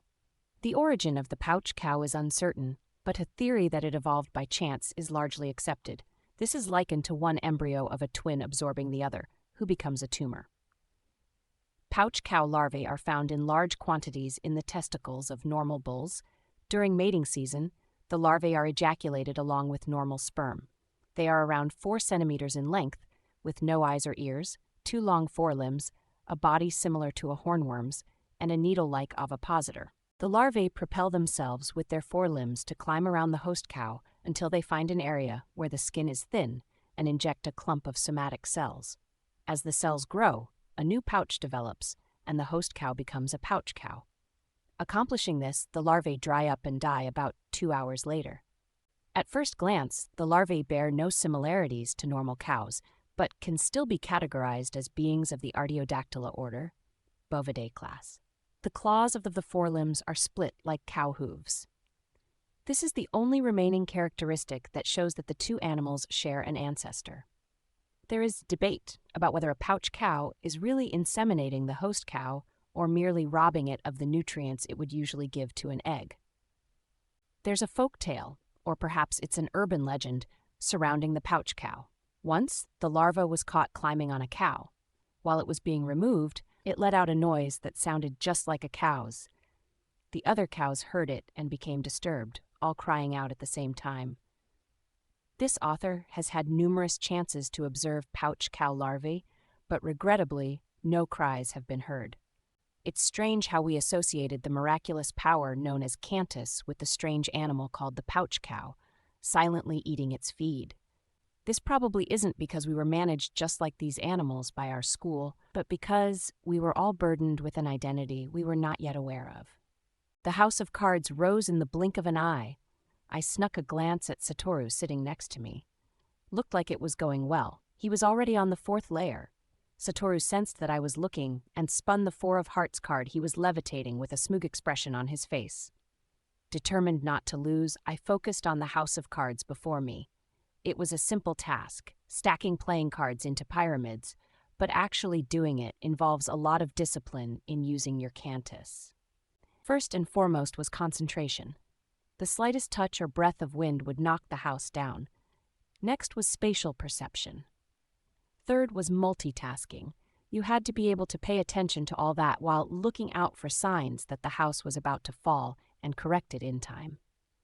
Incidentally, there's a story saying that when Shisei Kaburagi tried this assignment, he was able to complete it instantly by imagining a pyramid made of 84 cards. But no one else has ever been witnessed doing such a thing, so it's probably just an exaggerated tale. In Harmony School, we were instructed to build card houses on many occasions. I never thought that it would have been in preparation for Sage Academy. "Saki, hurry it up," Satoru said unnecessarily. "It's just a game, isn't it? But don't worry, I won't lose to you." "Stupid. Competing amongst ourselves isn't going to do anything. Look at Team 5. They work really well together." I looked over and saw that all the members of Team 5 were moving at the same pace, moving steadily toward the tip of the pyramid. And like always, our ace is in top form. As Satoru said, Shun was undeniably the best in our class. He had already built it up 7 levels and was working on the 8th. No one else in the class could control cards the way he did. Like the gentle flapping of butterfly wings, it was fascinating to watch. "But there's also someone holding us back," Satoru sighed, looking over the group. Next to Satoru, Maria was working at almost the same speed as Shun, but her technique was sloppy and she had knocked over some of her cards twice already. But since she managed to fix it quickly each time, her pace was the same as ours on the whole. Next to Maria, Mamoru was almost the exact opposite. He worked almost unbearably carefully, but there's salt that his house was extremely stable. However, his slow pace meant that he was just barely above average in the class. The problem was Reiko. Sitting the farthest end, she hadn't even completed 1 layer yet. It was depressing watching her work. Her cards were shaking the same way a child's hand would shake if they were bad at building card pyramids. Reiko was from Goldtown, so I'd never seen her in school before, but I have no doubts that she was also bad at making card houses back in morality school. Even so, her clumsiness was astounding. When it looked like she finally got the cards to stand up, it would collapse and she would have to start all over again. It's so bad it's almost funny. Satoru shook his head and turned back to his own cards. As long as she's here, we'll never win. So what? Reiko's a good person. She just hasn't had a breakthrough yet. Even as I said that, I knew it was a lie. Reiko Amano couldn't use her cantus well. No matter what task we were given, her results were always different from the dictated goals. Earlier, we were playing a game similar to telephone in order to hone our image replication skills. Each team sits in a line, and the first person is given an oil painting to look at. They then reproduce the picture as a sand drawing using their cantus and show it to the next person in line. That person only has a few seconds to look at the drawing before they have to reproduce it as accurately as possible. The team whose final drawing is the most faithful to the original wins. For us, Team 1, I thought our image construction and transmission techniques were exceptional. Shun especially stood out from the rest of us. His pictures were so good they looked like photographs. The next best was Maria. Unfortunately, I was not as skilled as she is in producing accurate and artistic images.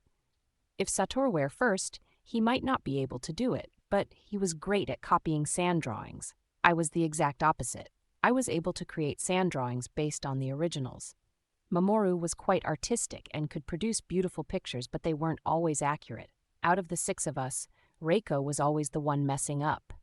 If I were to be perfectly honest, her sand drawings looked like marks in the sand left by the torturous struggles of a dying crab.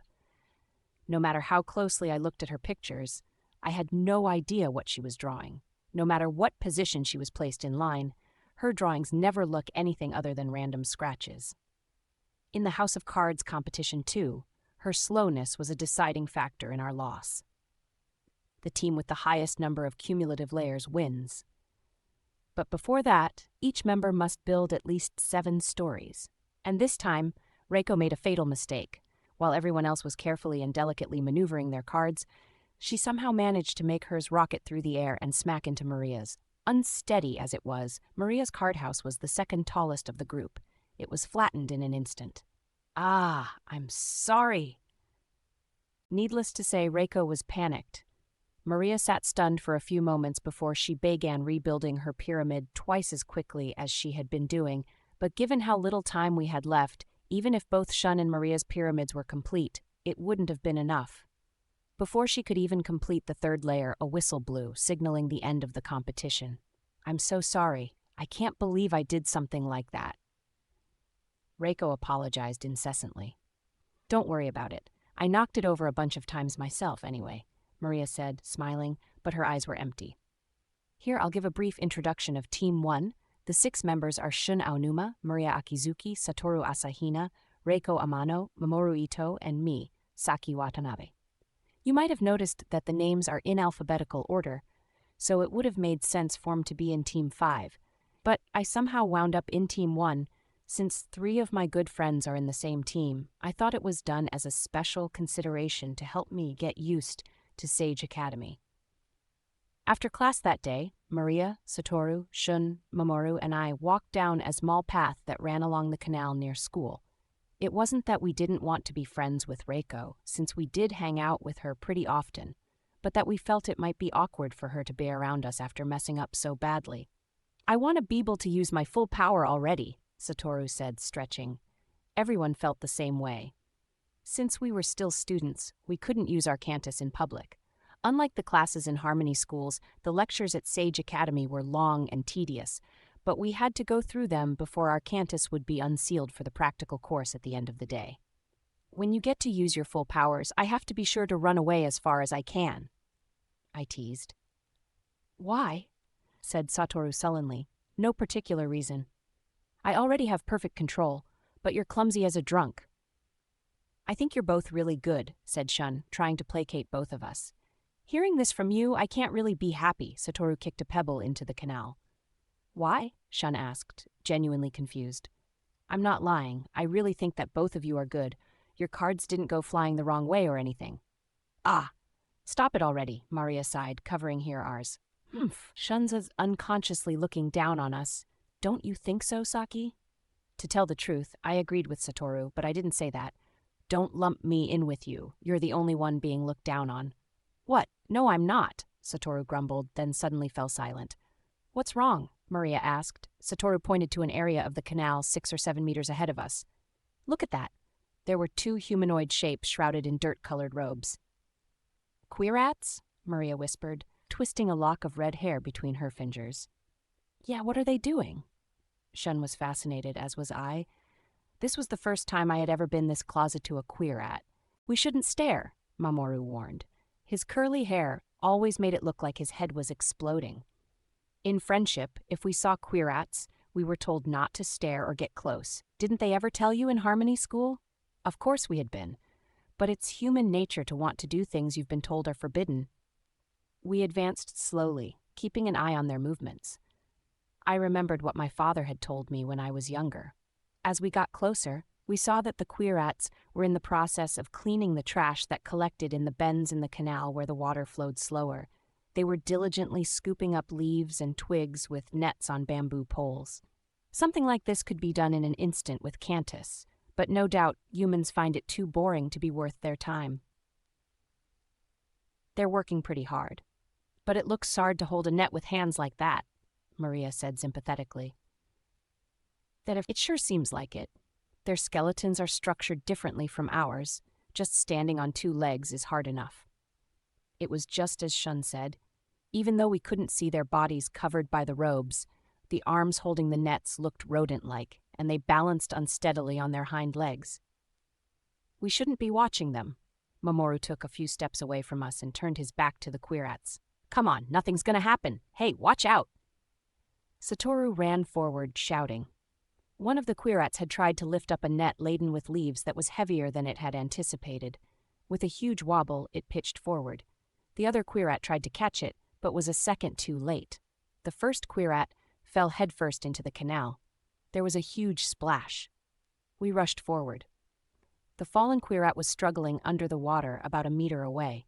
It couldn't swim very well. In addition, leaves and twigs were tangled all around it, preventing it from moving.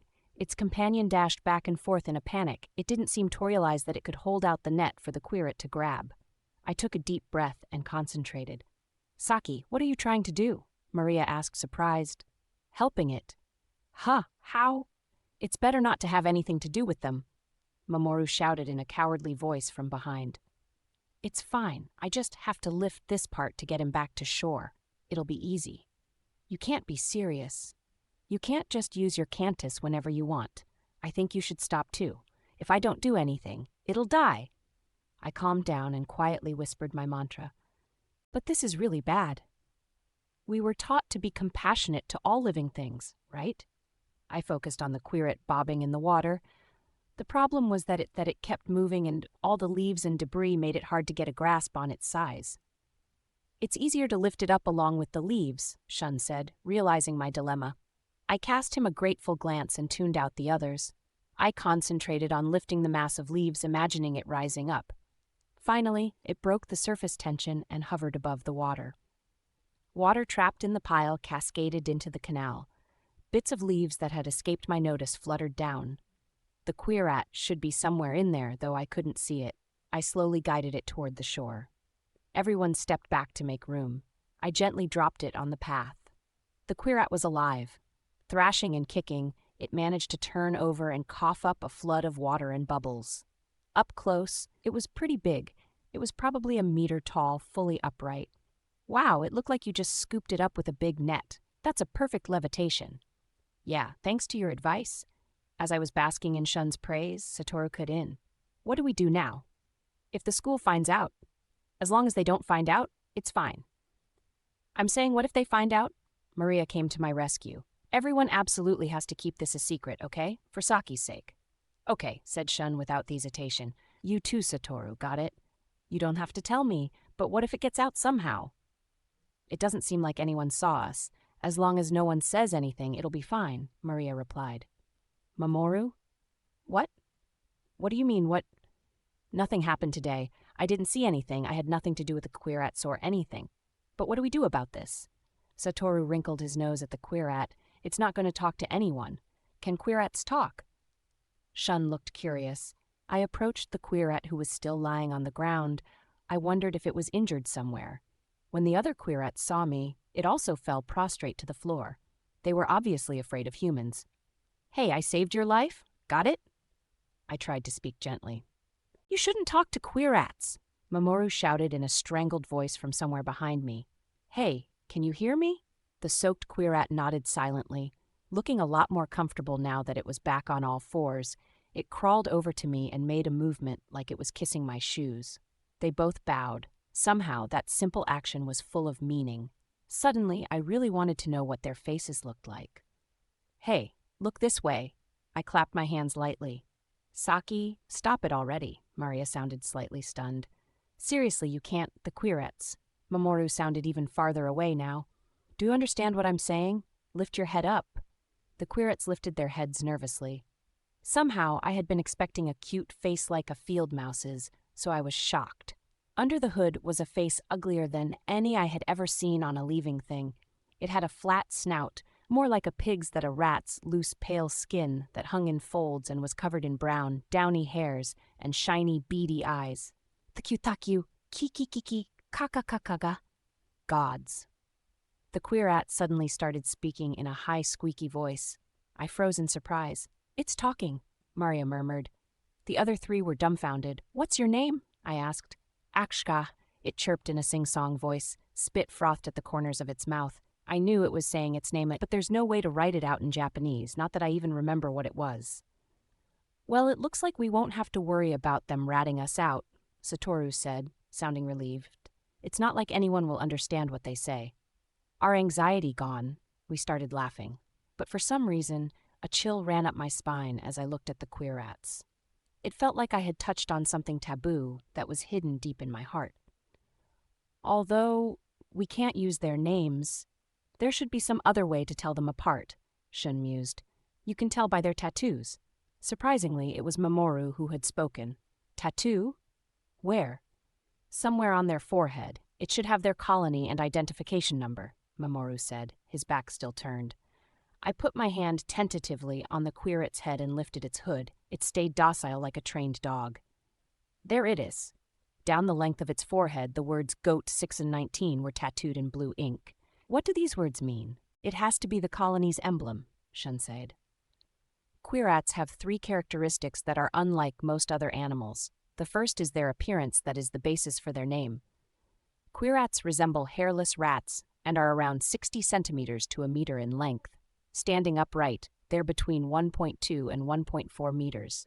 In some cases, they can be as tall as an average human. Second, even though they are very clearly mammals, they are eusocial, like ants or bees, and live in colonies with a queen. This is a trait that comes from their ancestor, the East African naked mole rat. Small colonies have only around 200 or 300 workers, but large ones can have thousands, even up to 10,000 workers. Third, queerettes are far more intelligent than dolphins or chimpanzees. Some would even say they are as intelligent as humans. Those who pledge allegiance to humans and become civilized colonies are given protection in return for their tribute and labors. The colonies are named after various insects. For example, the colony with the greatest strength and most often recruited for public works operations is the giant hornet colony. Other colonies dotted around Kamisu 66 are the wood ant, deerfly, dragonfly, spider wasp, robber fly, giant stag beetle, cave cricket, paper wasp, ground beetle, tiger beetle, goat moth, diving beetle, cricket, blue centipede, praying mantis, pyraloid moth, garden tiger moth, tachina fly, millipede, orb spider, cone-headed katydid, and more. The goat probably stands for the goat moth colony, Shun said. They're probably all tattooed since there are so many of them you can't recognize them just by sight. Then this guy is a worker of the goat moth colony. Goat moth was a small colony with only 200 workers. Goa moth, goat moth, chichi koni. Grrr, it said, shivering. It looks cold. It's completely soaked, and since queerettes live in burrows, I imagine their body temperatures are naturally lower, Shun said. We let the queerettes go. The 2 of them bowed low as we left. No matter how many times I looked back as we walked away, they remained bowed. "As I thought, there's only the dung beetle method, right?" Maria said. "This was about a month after the queerette incident." "That's way too obvious," Satoru objected. Every team is going to have thought of that. Plus, it's impossible to control the ball like that. We were having a discussion around a lump of clay sitting on the desk. What if we made a big ring and put the ball inside? That way, the ball will move with the ring wherever we want it to go, I said, swinging my legs from my perch on the desk. The idea had come to me out of the blue, and I thought it wasn't half bad. But it might lose power halfway through, and what if the ball rolls over their ring? Satoru objected again. I was about to snap at him when Shun pointed out something rather more important. It'll be hard to make sure the ring stays on the ground the whole time. If even one part of it floats up, we'll get a penalty. Right, I admitted. We're not getting anywhere just thinking about it. Why don't we just try it out? That way we'll get a feeling of how much clay we'll need to use to make the pusher. As Maria suggested, we allocated about half the clay to making the pusher and the other half to making attackers. Is this it? Satoru sounded disappointed. I wonder how much the ball weighs, Maria mused. Shun folded his arms and thought. It's made of marble, so I'm guessing over 10 kilos. That's about how much clay we have total. So in other words, the pusher is about half that weight at most, Satoru sighed. But as the clay dries out while it's baked, it'll also get lighter, right? Oh yeah. So then at the very end, the pusher will only be about the third of the ball's weight. Everyone else still looked confused, but I couldn't help smiling when Shun agreed with me. So we'll have to push it from behind after all, Mamoru said. Now we're back to the same idea. The ball tournament was 5 days from now. That means that in those 5 days, we had come up with a basic strategy. Make a working pusher, attackers, and defenders out of clay, and learn to control them perfectly. Here I'll explain the rules of the tournament. There are 2 teams, the offense and the defense. The offense rolls a large marble balacra across the field into the goal, while the defense tries to block. The total time allowed for one round is 10 minutes, and the team that takes the least time to score a goal is the winner. In the case where neither side scores, both teams play defense as well as offense in a tiebreaker match, where the first team to score wins. Throughout the match, you can only use your cantus, but there is one serious restriction. You are not allowed to alter the ball or the field with your cantus. That means we have to be good at controlling our pieces, the pusher and attackers when we were the offense, and the defenders when we were on defense. In addition, our pieces are not allowed to lose contact with the ground. If we were allowed to use floating pieces, we would be able to push the ball without being hindered by obstacles in the field. The field constructed in the inner courtyard of the school is 2 meters wide and 10 meters long, and paved with sandy dirt and patches of grass, so that it required considerable concentration just to push the ball in a straight line. The defense could put the goal wherever they wanted, but could not do anything else, like making potholes or mountains to protect it. The pieces only have to be within the weight limits. We are free to decide what shape or how many pieces we wanted to use, but the more pieces we use, the harder it is to control them all. One more important restriction is that we are not allowed to attack the opponent's pusher. Otherwise, everyone would just target the pusher and it would be destroyed before the other team had a chance to do anything. However, only one pusher is immune to attack, so while we are allowed to use more than one, it is disadvantageous to most teams only used one pusher. So is this good for the pusher? Shun asked, his forehead glistening with sweat. While we were all fooling around with the clay, only Shun had the capabilities to freely shape it to his will. It was impossible for the rest of us. The overall shape was a short cone with a shallow rounded bottom like a boat's to help it glide on the field. In order to control the ball, there were 2 arms coming out of it at a 120-degree angle from the front. It looked like a person with his arms outstretched. That's pretty good. It's simple, but still looks cool, Maria commented. So now all we need are attackers. Since Shun is focusing on working the pusher, we should split up the rest of the work among the rest of us, Satoru said, taking the opportunity to hand out tasks to us. How is Team 1 doing? Mr. Endo poked his head in, smiling at us. His round face, framed by his hair and beard, somehow earned him the weird nickname, Sun Prince.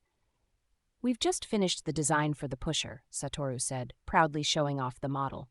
Oh, you've done a pretty good job in such a short time. Yup, we're thinking of hardening it now. Who's controlling the pusher? Shun, Just as I expected, Mr. Endo nodded. Well, the rest of you work hard on the attackers. Yes, sir, we replied energetically. Later, after a heated discussion, we decided on 5 attackers. Shun would control the pusher and an attacker simultaneously, while the rest of us each had an attacker. At this time, no one remembered that there used to be one more member in Team 1. Our first round was against Team 5. That was a stroke of luck. Rumor had it that Team 3 had built the best pieces and was the favorite to win the competition, and that Team 2 had been spotted behaving suspiciously. A round of rock, paper, scissors determined us to be the first to attack. Since this was our first match, we were nervous to see what Team 5's defenders would look like. They had 6 wall-like defenders moving from side to side, blocking the entire width of our path. We huddled together in a circle, each of us silently reciting our mantras. As we expected, they're using the most basic strategy, Maria whispered, looking delighted. This won't even take half a minute. Satoru chuckled like he'd already won. Let's break through the center, Shun said quietly. With that kind of defense, we can break through wherever we want, but it looks like the middle of the field is the flattest. When our pusher and attackers came onto the field, all the members of Team 5 looked rattled.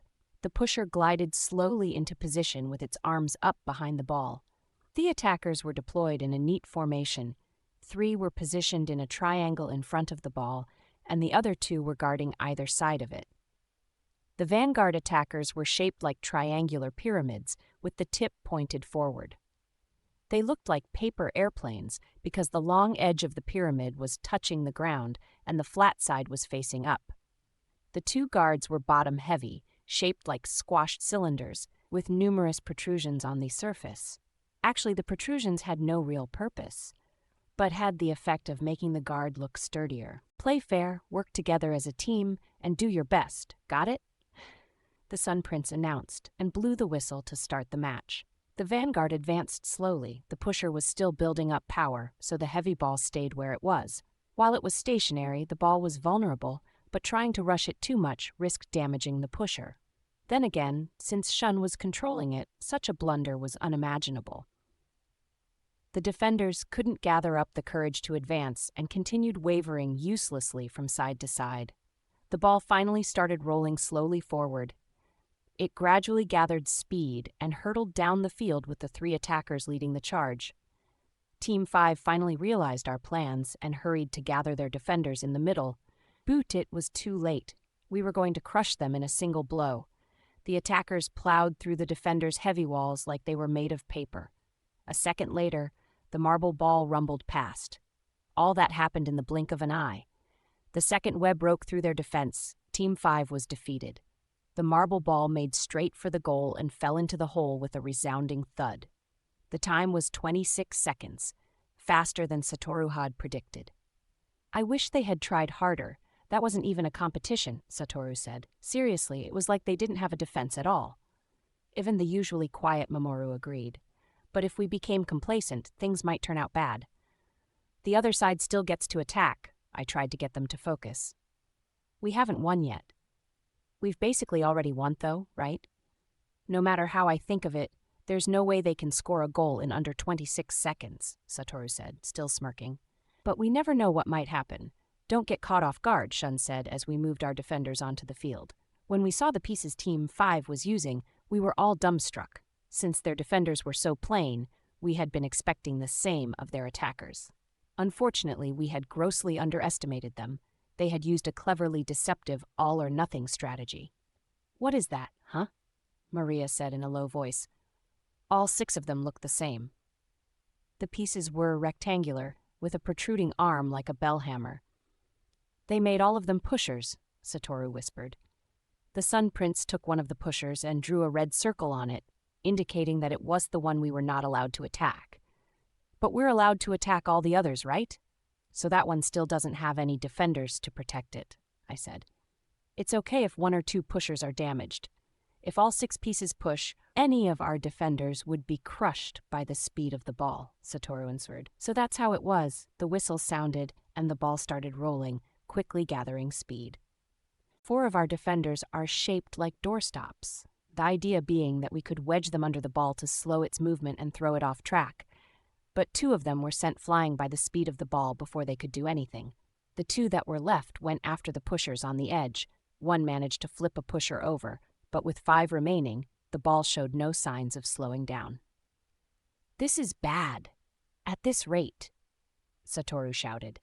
The ball was moving a lot faster than ours had been, so if it scored a goal, we would lose. Our trump card was our 5th defender. Sitting in the middle of the field, it took aim down the path, the ball waist-traveling. "Shun, I'm leaving it to you," Satoru shouted. The defender was shaped like a thick disc, with a knob at the bottom where it touched the ground. When the ball rolled onto the defender, it would spin 180 degrees, sending the ball back where it had come from. It was Shun's brilliant idea. The ball came barreling down the path at an incredible speed, but I had no doubt that Shun would be able to time it just right. However, something unexpected happened. The ball hit an uneven patch on the path and jumped a little into the air. Shun instantly adjusted the defender so the ball wouldn't jump over it. The ball landed on the defender with an unpleasant cracking sound. Although Shun spun the defender, the ball bounced back up again and continued on, its path unchanged. "It's too late now," Satoru said dejectedly. At this speed, it wouldn't take 26, but more like 16 seconds to reach the goal. Just as I looked away, Maria shouted, "Ah! What's that?" I looked up and saw an unprecedented scenario unfolding before me. The ball had gathered so much speed that Team 5 had completely lost control of it. One of the pushers was pulled over in front of the ball and crushed.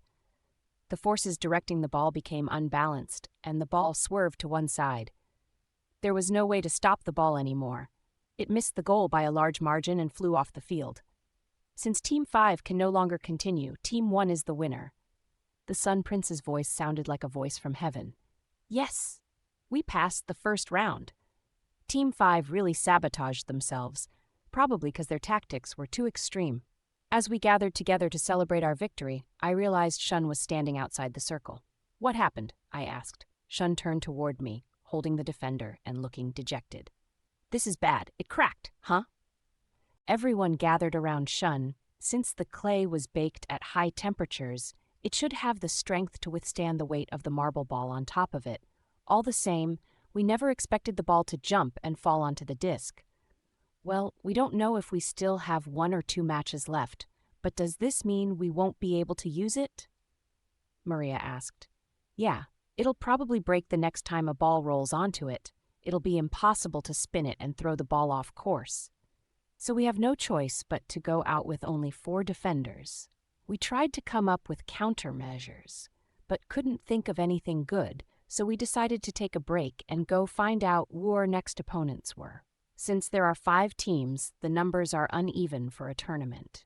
How they do it at Sage Academy is 2 pairs of teams are picked by lottery to compete, and the 2 winning teams draw straws. The winner proceeds directly to the final round, and the loser fights the team that was seeded in the first round. The winner in that round becomes the other finalist. Depending on your luck, you could win the tournament with just 2 bouts or have to do all 3. In any case, we went to watch the bout between Team 3 and 4. As rumored, Team 3 was strong, and we got to see both their offense and defense.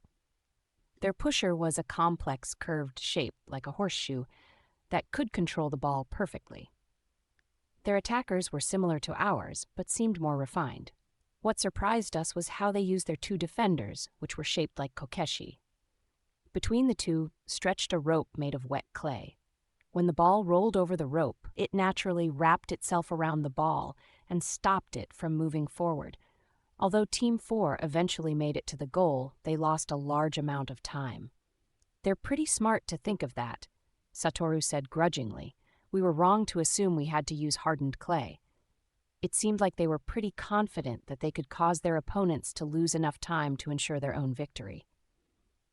"Team 3 is definitely going to win," Maria said with a look of admiration. Team 3 beat Team 4 by a huge margin of 22 seconds to 7 minutes and 59 seconds. We drew straws against Team 3 and fortunately got to advance directly to the finals. Looks like we got lucky. Since we have time, let's think of a good strategy. Can you fix the disc? My cantus isn't powerful enough to bake more clay onto it to restore it perfectly. The most I can do is patch it up temporarily. While Shun, Satoru and I tried to work out a solution, Maria and Mamoru went to watch the semifinal bout between teams 3 and 2. In any case, let's try to fill in the cracks on the disc first. Can we get some clay to fix this? Satoru went to relay my question to the Sun Prince.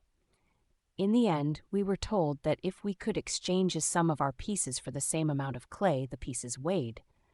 But since baked clay was lighter than wet clay, the amount we would get in return was a lot less. There's nothing we can do about it. There was one defender that was damaged earlier, so let's trade that in. We filled in the cracks and Shun hardened the clay with his cantus. How should we use the leftover clay? I kneaded it into a ball and then flattened it until it was a paper thin. Wait a minute. This might... Saki, stop playing with it, Satoru said. Hey, we might be able to beat Team 3 with this. What are you talking about? Shun looked over from the repaired disc. Did you just think of something? I nodded tentatively and told them about my idea. Amazing, you're a genius. My ears reddened at Shun's compliment. Yeah, well, it's a pretty cheap trick, but they definitely won't be expecting it, Satoru said. As usual, he was trying to insult me, but he couldn't deny that the idea was good. We should do it, Satoru. There's no other way. Yeah, I guess. We don't have time to try anything else. We all set to work, flattening a new piece of clay and attaching it to the one I made earlier. Since we were all working on the same thing, we couldn't use our cantus, so we had no choice but to do everything by hand. We finished just as Maria and Mamoru burst into their room. The semifinals just ended and something really bad happened. Don't tell me we're up against Team 3, but we have a plan against them, Satoru said, as if he was the one who had come up with the idea. No, Maria said. Team 3 lost. Team 2 is our opponent in the finals. We met Team 3 walking out as we were heading to the inner courtyard. I really thought we would be going against you guys in the finals, I said to Hiroshi. Same here. I thought we would win, Hiroshi said regretfully. If only this hadn't happened. He held out the horseshoe-shaped pusher. A large part of the bottom had been torn off. How did that happen? One of the defenders smashed into it on accident, Hiroshi said, running his finger over the broken edges. The ball started rolling the wrong way and it took us over a minute to get it back on track. In the end, Team 2 won with 1 minute and 36 seconds against 1 minute 41 seconds. That was just so cruel, don't you think? The most arrogant girl in the class, Misuzu, put her hand on Hiroshi's shoulder and sighed. It's their fault they hit you. Well, it was an accident, so what can you do about it? Hiroshi said unconvincingly. Be careful, he said as he left. Who knows what will happen in the finals? Hearing something like that before a match felt like some sort of omen. We started paying extra attention to everything around us, and when we saw Team 2's attacker, we were taken aback. Is it riding on a wheel? Satoru whispered disbelievingly. We considered that too, and decided not to do it because the axle wouldn't hold up. How strange. Isn't it a bad idea to do this with clay? Shun squinted at the attacker. Look closely. It's a ball, not a wheel. The main body of the pusher had a ball set into the bottom. Since you could only see about half of it, it looked like a wheel. It looks like the body is just riding on the ball. If something bumps into it, won't it fall off? Satoru said calculatingly. They should have stuck it in all the way. No. If they put it in as far as possible, it'll be easy for sand to get in, which would be a disaster. But even as it is now, I think it would break soon anyway. Shun said doubtfully. If sand stops the ball wheel from moving, then it's the same as just pushing it normally, right? They probably just want to get a good start to break through our defense, Maria said calmly. Our questions were answered as soon as the match started. 2 of them, I exclaimed in surprise. The 2 aces of Team 2, Ryo and Akira, were both controlling the pusher. Ryo was probably operating the body of the pusher to direct the marble ball, while Akira concentrated on keeping the 2 halves together, as well as removing anything that might jam the ball wheel. Having 2 people use their cantus in such close proximity is dangerous, so most people would avoid having multiple people control one piece, but in this case, the benefits far outweighed the risk. Since the ball wheel didn't create much friction against the ground, they could move it smoothly with their cantus. Even when they were moving as fast as Team 5 had been, They had perfect control over the marble ball. Even though we tried as hard as we could to defend, the pusher zigzagged easily through the gaps in our defenders. Satoru's defender pulled a sharp U-turn chasing after the pusher and crashed into Mamoru's slow-moving one, sending it flying off the field. "It's damaged," I told Shun, sighing. "Looks like it. That pusher is really something. Now we can only count on your idea working." Wes stopped controlling the defenders and stood by to monitor the bout. Seeing this, the members of Team 2 seemed to think that we had given up and rushed ahead triumphantly. Then they came to an abrupt halt and looked around, bewildered. "What's going on?" "There's no goal," Manabu shouted at us. "There is," Shun replied. "Where?" "We don't have to tell you guys anything," Satoru said smugly. "Hey, stop the time. Something's wrong," Manabu complained. "Don't you dare," Maria warned the timekeeper, a student from Team 4. "Don't stop the time until one side has won." "I'm serious. How can we continue the match if there's no goal?" "Like I said, there is one," Shun said calmly to the angry Manabu. "Look for it, though it'll cost you time," Satoru taunted. Even Ash's teammate, I thought Satoru was being annoying. To the enemy, he must be absolutely infuriating. "We're just wasting our time if there's no goal." "There is a goal. If there isn't, then we'd be in violation of the rules and lose the match," Shun said quietly. Manabu looked around suspiciously. Keeping the ruse up for this long should have wasted almost 2 whole minutes. "It's hidden, isn't it?" one of the members suddenly realized. Although they scanned the field desperately, the goal was nowhere to be seen. "This is cheating," Manabu growled through gritted teeth. "There's no rule that says you can't hide the goal." "Yes, there is. Altering the field is a huge violation." "Well, we didn't change the field in any way. Shall we give you a hint?" Satoru asked. Afraid that he would let something slip in the heat of the moment, I quickly interrupted. "We'll tell you the trick later. But hadn't you better keep looking? This is cutting into your time, you know." Manabu looked perplexed, but went back to searching for the goal. Even if he found it now, more than a minute would have passed, and it was also possible that he might just never find it. The goal was perfectly covered by the thin clay disc, disguised to look like the sandy ground. Much like how a ray burrows part of itself into the ocean floor to blend in, the edge of the disc was concealed by sand. Contrary to Satoru's claim about not altering the field at all, what we were doing was probably just short of breaking the rules. For a while, Team 2 pushed the ball around, searching fruitlessly for the goal. Then, by a stroke of luck, they managed to roll on top of the disc. Since the disc was only made right before the match, it wasn't properly strengthened and couldn't hold up the weight of a 10-kilo ball. It broke in half, and the ball fell into the goal. It breaks too easily, just as we thought.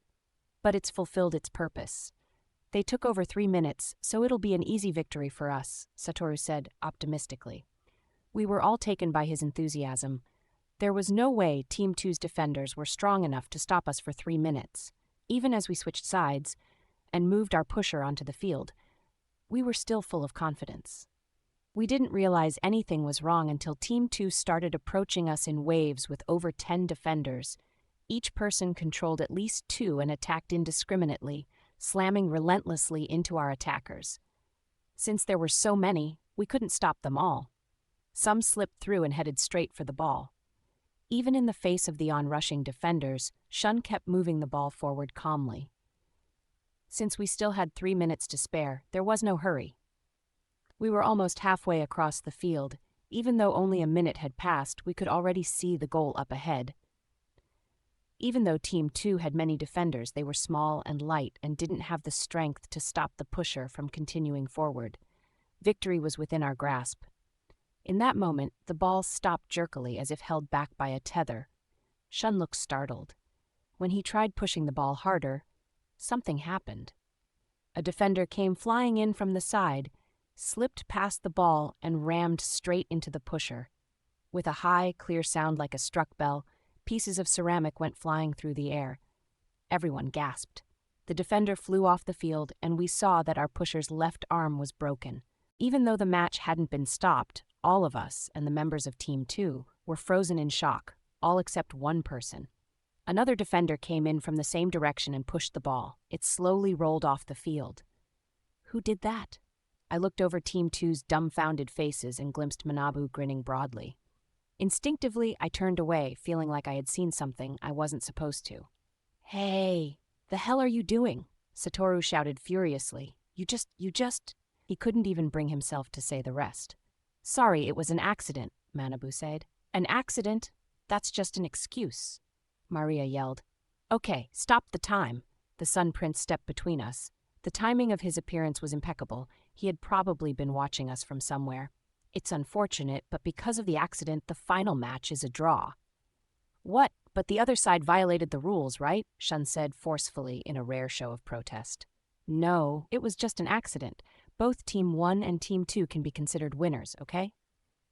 Having heard what the teacher said, no one else dared to complain. The tournament that had gotten the entire class riled up ended on this unexpected note.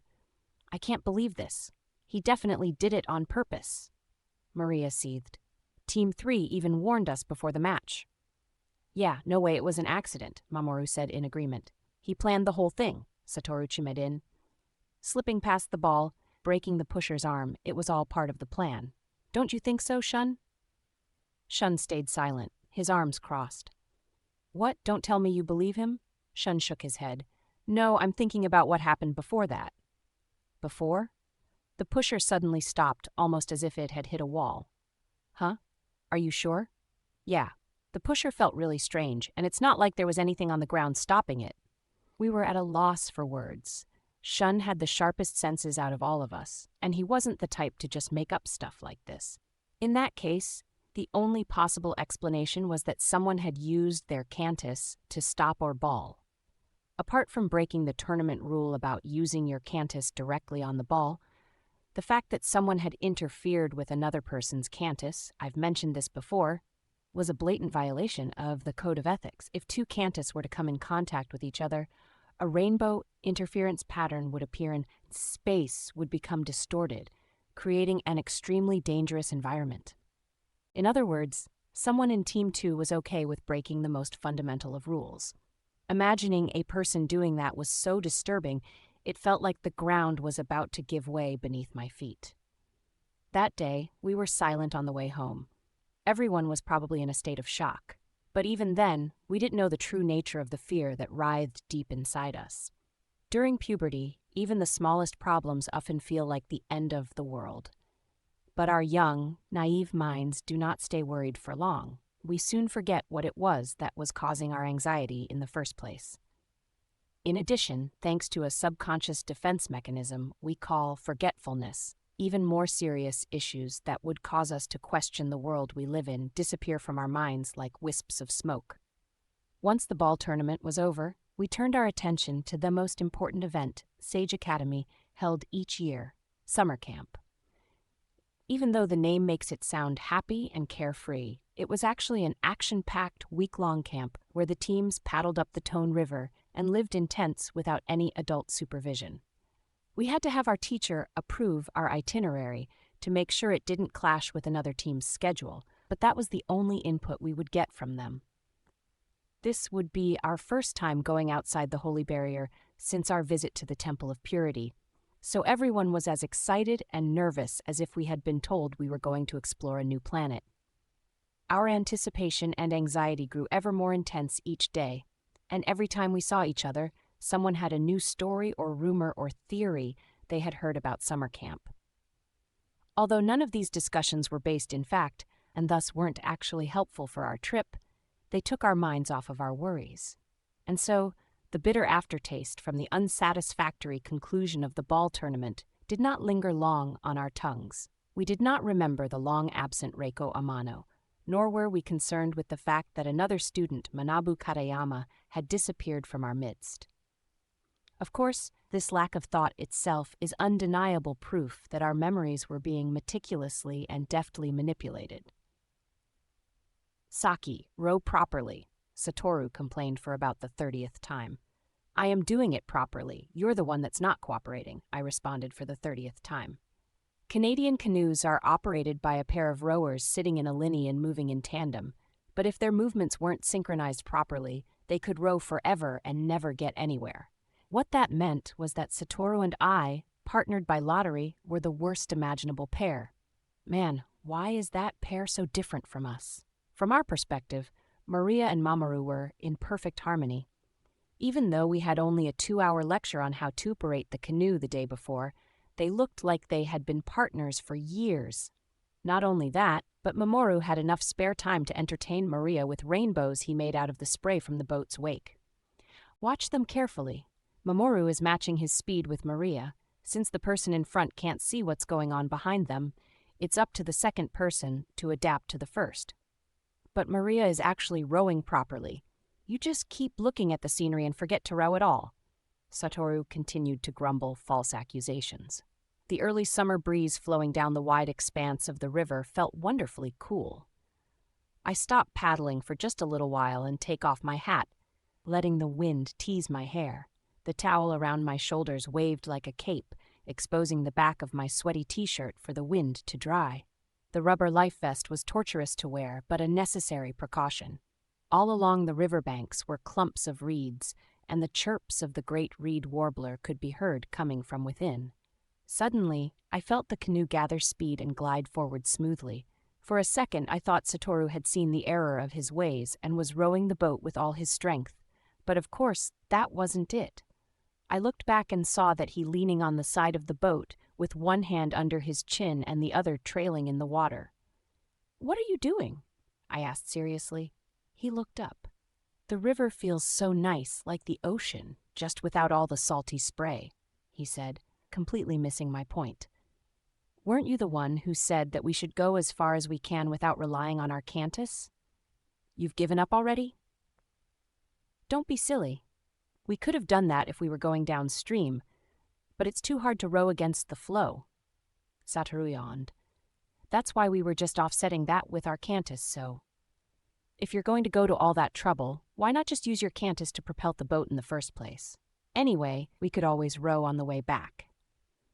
It was pointless arguing with Satoru when he was already in lazy mode. I turned my attention back to the scenery. Looking closely at Maria and Mamoru together, and Shun rowing by himself, I could tell that their cantus were doing more than just canceling out the force of the river rushing against them. It seems like it's only human nature to take the easy way out. Shun waved at us from the riverbank and pointed at the reeds with his paddle. The other two canoes changed course and headed toward him. "Look, a great reed warbler's nest." The little nest was built at chest height, so I could see right into it if I stood up in the canoe. The canoe rocked from side to side. Satoru grabbed these sides for balance and peered out at it. "Whoa, it really is. But is it?" The nest was about 7 or 8 centimeters in diameter, propped up carefully on 3 thick reeds. Inside were 5 small brown speckled eggs. Really a warbler's nest? It could be a haythatcher's, right? To be honest, I couldn't, and still can't, tell the difference between the two. The haythatcher gets its name from the fact that it builds its nest in fields of silver grass, but in reality it more often makes it out of reeds near riverbanks. "It's the real thing," Satoru said from his seat. "Haythatchers have to make a lot of nests, plus they don't raise their young, so their nests are always crude-looking. See how this nest is in a place that's hard to see from above? Most haythatcher nests are really exposed. Also, you can easily tell from the way the edges of the nest look," Shun added. "Reed warblers stand on the edge to take care of the young, so the edges are flat, whereas haythatchers just leave it the way it is once it's finished, so the edges are pointy. Also, warblers sometimes use their own feathers to make the nest. Needless to say, haythatcher nests won't have any feathers in them. Since boys often use fake haythatcher eggs to pull pranks on people, it was no wonder they were so knowledgeable about this, even though none of us had ever been interested in those foul-smelling things. We made a note of where we found the nest, along with a simple illustration of it, and continued on our way, keeping an eye out more. Summer camp wasn't just fun and games. It was part of our placement for science courses, so each team had to do research while at camp and present it when they got back. Ours was a really vague topic called Species Around the Tone River. Before we left, we had been having a heated discussion about what exactly we should write about, and ended up, reluctantly, using one of Satoru's tall tales as a starting point. "Blow dogs?" I burst out laughing. "Something that weird couldn't possibly exist." "I'm telling you, they're real." Satoru said with a completely straight face. Since Satoru always reacted so defensively to being doubted, we often laughed at the things he said, just to provoke him. We usually only half believed his stories anyway, but this time he was being too unbelievable. Some people have seen them recently, Maria asked. I don't know their names. See, it's the same as always. He always insists there are witnesses, but when you ask for a name, he gets all vague all of a sudden, I said triumphantly. But Satoru ignored me and went on. Why did he get such a kick out of fooling people? If you heard his name, you'd probably know who it was. He said that he met a blow dog at the foot of Mount Tsukuba. What did he go all the way to Mount Tsukuba for? Maria fell for Satoru's story, hook, line, and sinker, forgetting all about the problem of who the witness was. A job for the Board of Education, like a survey or something. They obviously don't tell kids all the details. Anyway, when he got close to the mountain, a blow dog came lumbering out of a cave.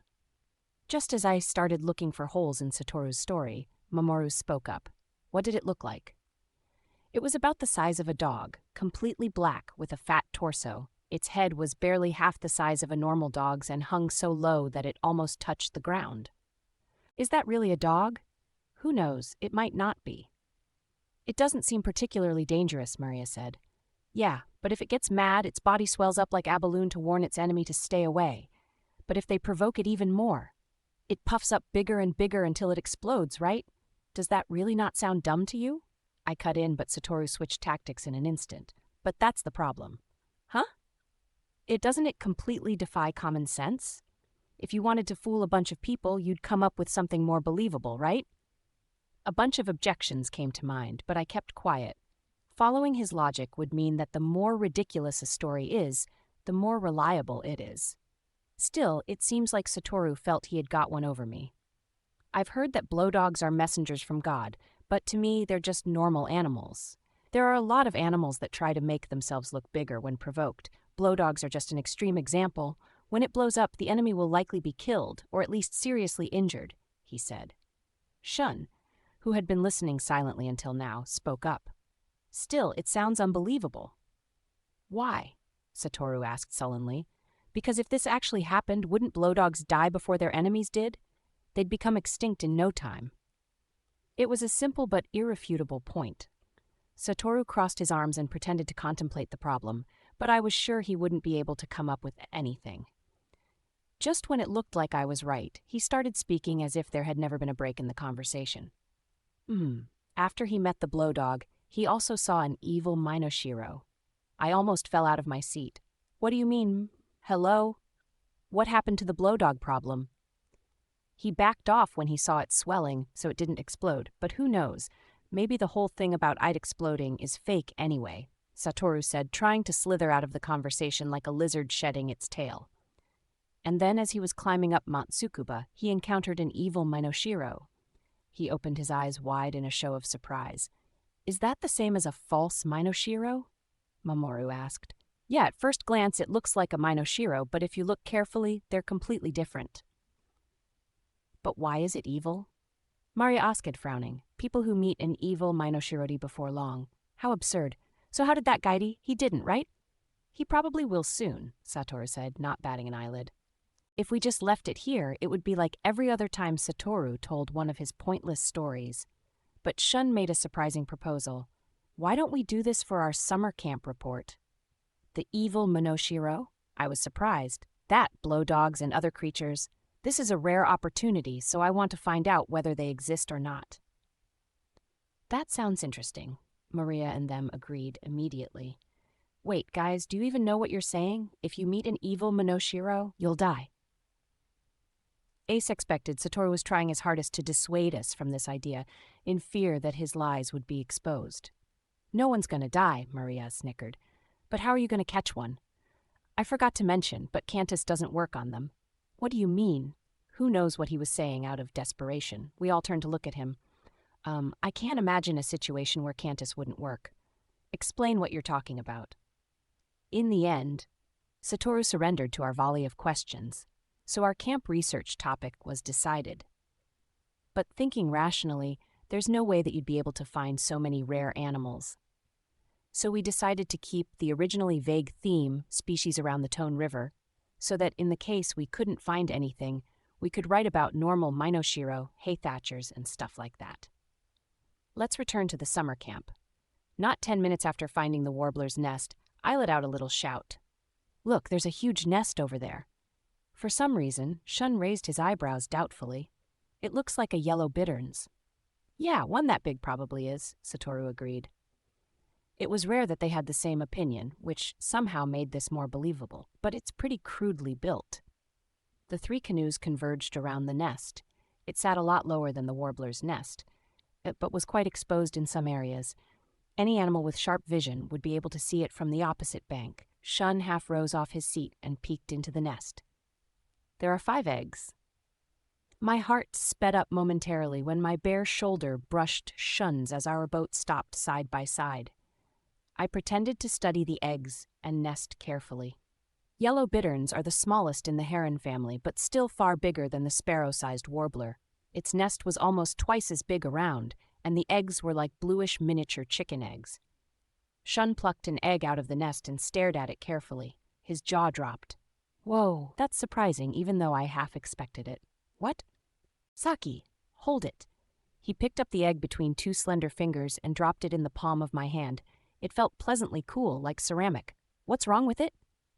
You don't get it? He picked up another egg and tossed it at Satoru. I was surprised at how roughly he was treating them. Wait, what are you doing? Those poor chicks. Ah, Shun smiled slightly. They're fake. Look closely. He picked out another one and put it on top of a nearby rock. Before I could blink, he smashed it with a paddle. The shell fractured, revealing no white oriole but a black-fetid clump. Even more surprising, an antler-like structure started sprouting out of it, branching off in all directions. What is that? Devil's hand. You've heard of it, right? Actually, I hadn't. I pinched a spike with the tip of my finger. It felt as thin as paper. Be careful, the edges are really sharp. The devil's hand had veins coming from its core that gave it elasticity.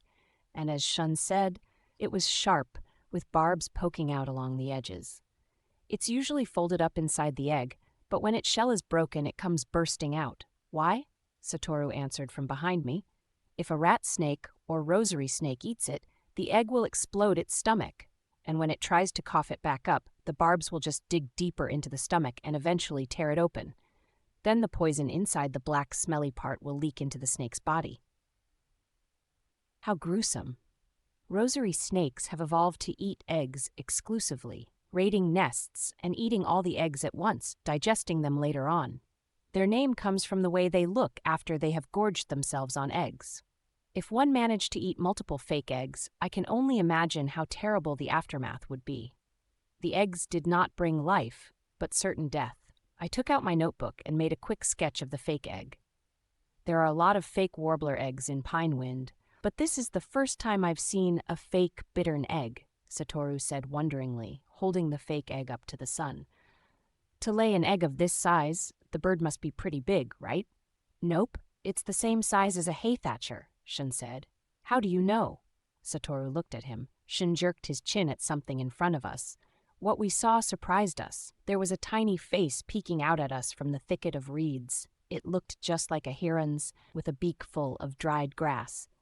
But its eyes were red and lidless, scales covered its face, and the black lines running from the corner of its eyes made it obvious that it was not a bird.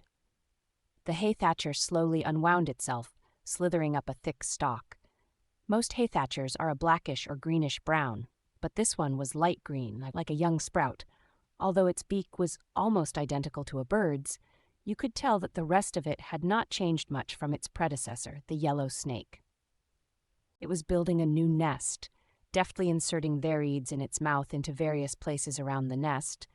The bittern's nest was built twined around the stalks of the reeds, but the hay thatcher's nest was more like a warbler's. It looked similar enough to be deceiving. The fake egg might have been the hay thatcher's, since they have a habit of building multiple nests in the same area. I looked around at Satoru and saw him putting the fake eggs into his backpack. There was only one left in the nest. What are you going to do with those? Maria asked. Just in case we don't run into a blowdog or an evil Minoshiro, we can write about these for our camp report. Fake eggs that look like bittern eggs are pretty rare. But would taking them be bad for the hay thatcher? Since they're fake, leaving one should be enough. As long as the nest isn't empty, it should be okay. Satoru's theory sounded okay, but if that really were the case, then wouldn't the hay thatcher only lay one egg to begin with? At any rate, I thought the snake with the curious face was more cunning than we gave it credit for. The hay thatcher's strategy for survival was brood parasitism. Brood parasitism involves the parasitic parent laying its eggs in another animal's nest. The egg hatches quickly, and the animal pushes the original eggs out of the nest. To me, this is probably the cruelest thing animals do in order to survive. In Africa, there is a kind of bird called the honey guide, whose chicks are born with hooks on their beaks in order to kill the chicks in the host nest. According to the natural history of the New Japan Islands, 1,000 years ago, there were only a few species of cuckoos that were brood parasites. But now, just within the area we were in, even though there are animals that actually tended to their own young, even more are looking for a good nest to invade. The world of birds is one of never-ending struggle. The hay thatcher sets up its convincing fake nest and waits for birds to fall into its trap. It periodically patrols its nests, looking for new tributes. I thought back to the model of the hay thatcher skeleton I once saw in our science class. In order to crush eggs, its precaudal vertebrae are thicker than to other snakes, almost like a row of molars. It reuses the crushed eggshells as material for its own eggs. Because of the large amounts of calcium in its body, the eggs it lays are hard, like bird eggs, so baby hay thatchers need beaks in order to break out. But it never knew it used the devil's hand as a weapon against rat snakes and rosary snakes until today. Maybe I was asleep when the teacher taught us that. This may be made up in hindsight, but I seem to remember feeling slightly uncomfortable at that time. Could adaptation and natural selection really result in something like the devil's hand? But as we set off up the Tone River again, all my questions and misgivings were blown away by the relaxing breeze. As the day drew to an end, we steered our canoes toward the bank and went ashore. There were still faint traces of the team before us left on the sand. The first task was to set up the tents. We dug holes for the bamboo tent poles and tied the canvas to them with leather strips. It was surprisingly tiring work. The easiest way was to have one person float the poles and canvas and another person position them properly. Next was food preparation. We had over 300 kilos of supplies in our canoes, so food was plentiful. We gathered dried twigs and kindling nearby and lit a fire with our cantus. In a pot, we put purified water, rice, vegetables, meat, tofu skin, and other foods to make rice gruel. Even though the only seasonings we had were miso and salt, everyone had worked up an appetite, and we devoured the whole pot in the blink of an eye. The sun had set while we were eating, and now we sat chatting around the campfire. That scene is still burned vividly into my mind. I was tired after a whole day of activity, and smoke from the fire was making my eyes water. Since this was our first big adventure outside the Holy Barrier, we were all more spirited than usual. As the sky faded from pale to deep blue, the fire lit up our faces with a red glow. To tell the truth, I can't remember the first half our conversations. I remember our daytime conversations perfectly well, but the more interesting topics we discussed that night continue to elude me. It's as if those memories had been washed away. At the time, I was wholly concentrated on the boy on the other side of the fire. "You've never seen it before, right, Saki?" Satoru said all of a sudden. What was he talking about that I've never seen before? Anyway, I'll just give some non-committal answer. "Oh, who knows?" "Huh? So you have?" I didn't have any choice but to shake my head. "See, there's no way," Satoru said assertively. I wanted to refute him, but since I didn't know what he was talking about, there was nothing I could do. That's it." Satoru suddenly became very excited for some reason. "Just the other day, Shun and I saw it for the first time, right?" Across the flames, I saw Shun nod. I couldn't remember when the two of them had become so close. It must be something important to be so heavily guarded. Seems like it. Anyway, I don't think any of us happened to see it when we were at Harmony School, Shun said in his calm voice, smiling slightly. "There's a wall right behind the door, so even if you open it, you still can't see the inner courtyard, and the teachers are always really careful about opening and closing the door." Does this mean they actually went into the courtyard? I was surprised at their daring. The inner courtyard was a square surrounded by buildings on all sides, like the one in Harmony School, and while students were not explicitly forbidden to enter, there were no windows looking into it, and people usually don't get the urge to enter anyway. But twice, I happened to get a glance while the Sun Prince was opening the door, and the image of bolts on the inside is burned into my mind. What would locks look like 1,000 years from now? I can't imagine. They used to just be pieces of metal with notches on them, and gradually became as sophisticated as the gears of a watch. But in our time, there are very few places that need locks, so their designs have become increasingly simple again. On the inside of the door were a dozen small bolts arranged radially. You couldn't see where they were from the outside, so the only way to unlock the door was to have a picture with all the locations drawn on it or recall it from memory and unlock them with your cantus. And then, I kept an eye out while Shunan bolted the door. We slipped inside and shut the door. Holding our breaths, we went toward the second wall. Satoru paused for dramatic effect, looking around at us. "What was there?" asked Maria. "Guess," Satoru smiled. "Not more graves like in the courtyard at Harmony School?" he said. Mamoru's eyes went wide, not having heard that story before. "What? There are graves there." "No, it was just a story I heard." "Stop trying to be all mysterious already. What was there?" "Pretty much the same as what I saw at Harmony School," Shun answered. "There are some plants, but most of the courtyard is empty. At the far end is a row of 5 brick storerooms with heavy wooden doors." "Did you look inside?" Maria asked. "We were going but turned back," Satoru said. "Why?" "There was a really gross smell coming from them, so we didn't want to open them." Since Satoru was always telling really exaggerated stories with tons of superfluous detail, hearing him say something vague like this actually made us more interested. "What gross smell?" "It's aerially sharp smell, kind of like ammonia." "So you mean they were all toilets?" Satoru didn't respond to my joke. "Not just that. I'm not exactly sure, but I thought I could hear voices coming from them too," Shun said. "What kind of voices?" I asked, even though I was getting scared. "I don't know, but they sounded like animal cries to me. This had to be a story they made up to scare us." But even as I thought that, a chill ran up my spine. We didn't talk about it for the rest of the night. Since we had to get up early the next day, we should have gone to sleep. But we all wanted a bit more adventure. Out of the blue, Mamoru suggested that we go night canoeing. Maria agreed at once. At first, I was a little apprehensive about rowing down the river with only starlight to guide us. It was an instinctive fear of not being able to see what was around me. But it would be even worse to be the only one left behind, so I decided to join. We drew straws to see who had to stay behind to watch the fire because if it went out, we would be lost in the darkness. I forgot to mention that we had named our canoes. Mine and Satoru's was Sakuramasu 2, Maria and Mamoru's was Hakuren 4, and Shun's was Kamaruchi 7. We marked the sticks for lots with the sharp end of an acorn and drew. Shun and I were in Hakuren 4, and Maria and Mamoru were in Sakuramasu 2. Unfortunately for him, Satoru was left to perform guard duty. "This is bull," Satoru complained, not knowing when to give up. He always said that the last of the lot was the luckiest, and this is what he gets for it. You could see the different one if you looked into the can. "Sure, but no one looked," Maria replied calmly.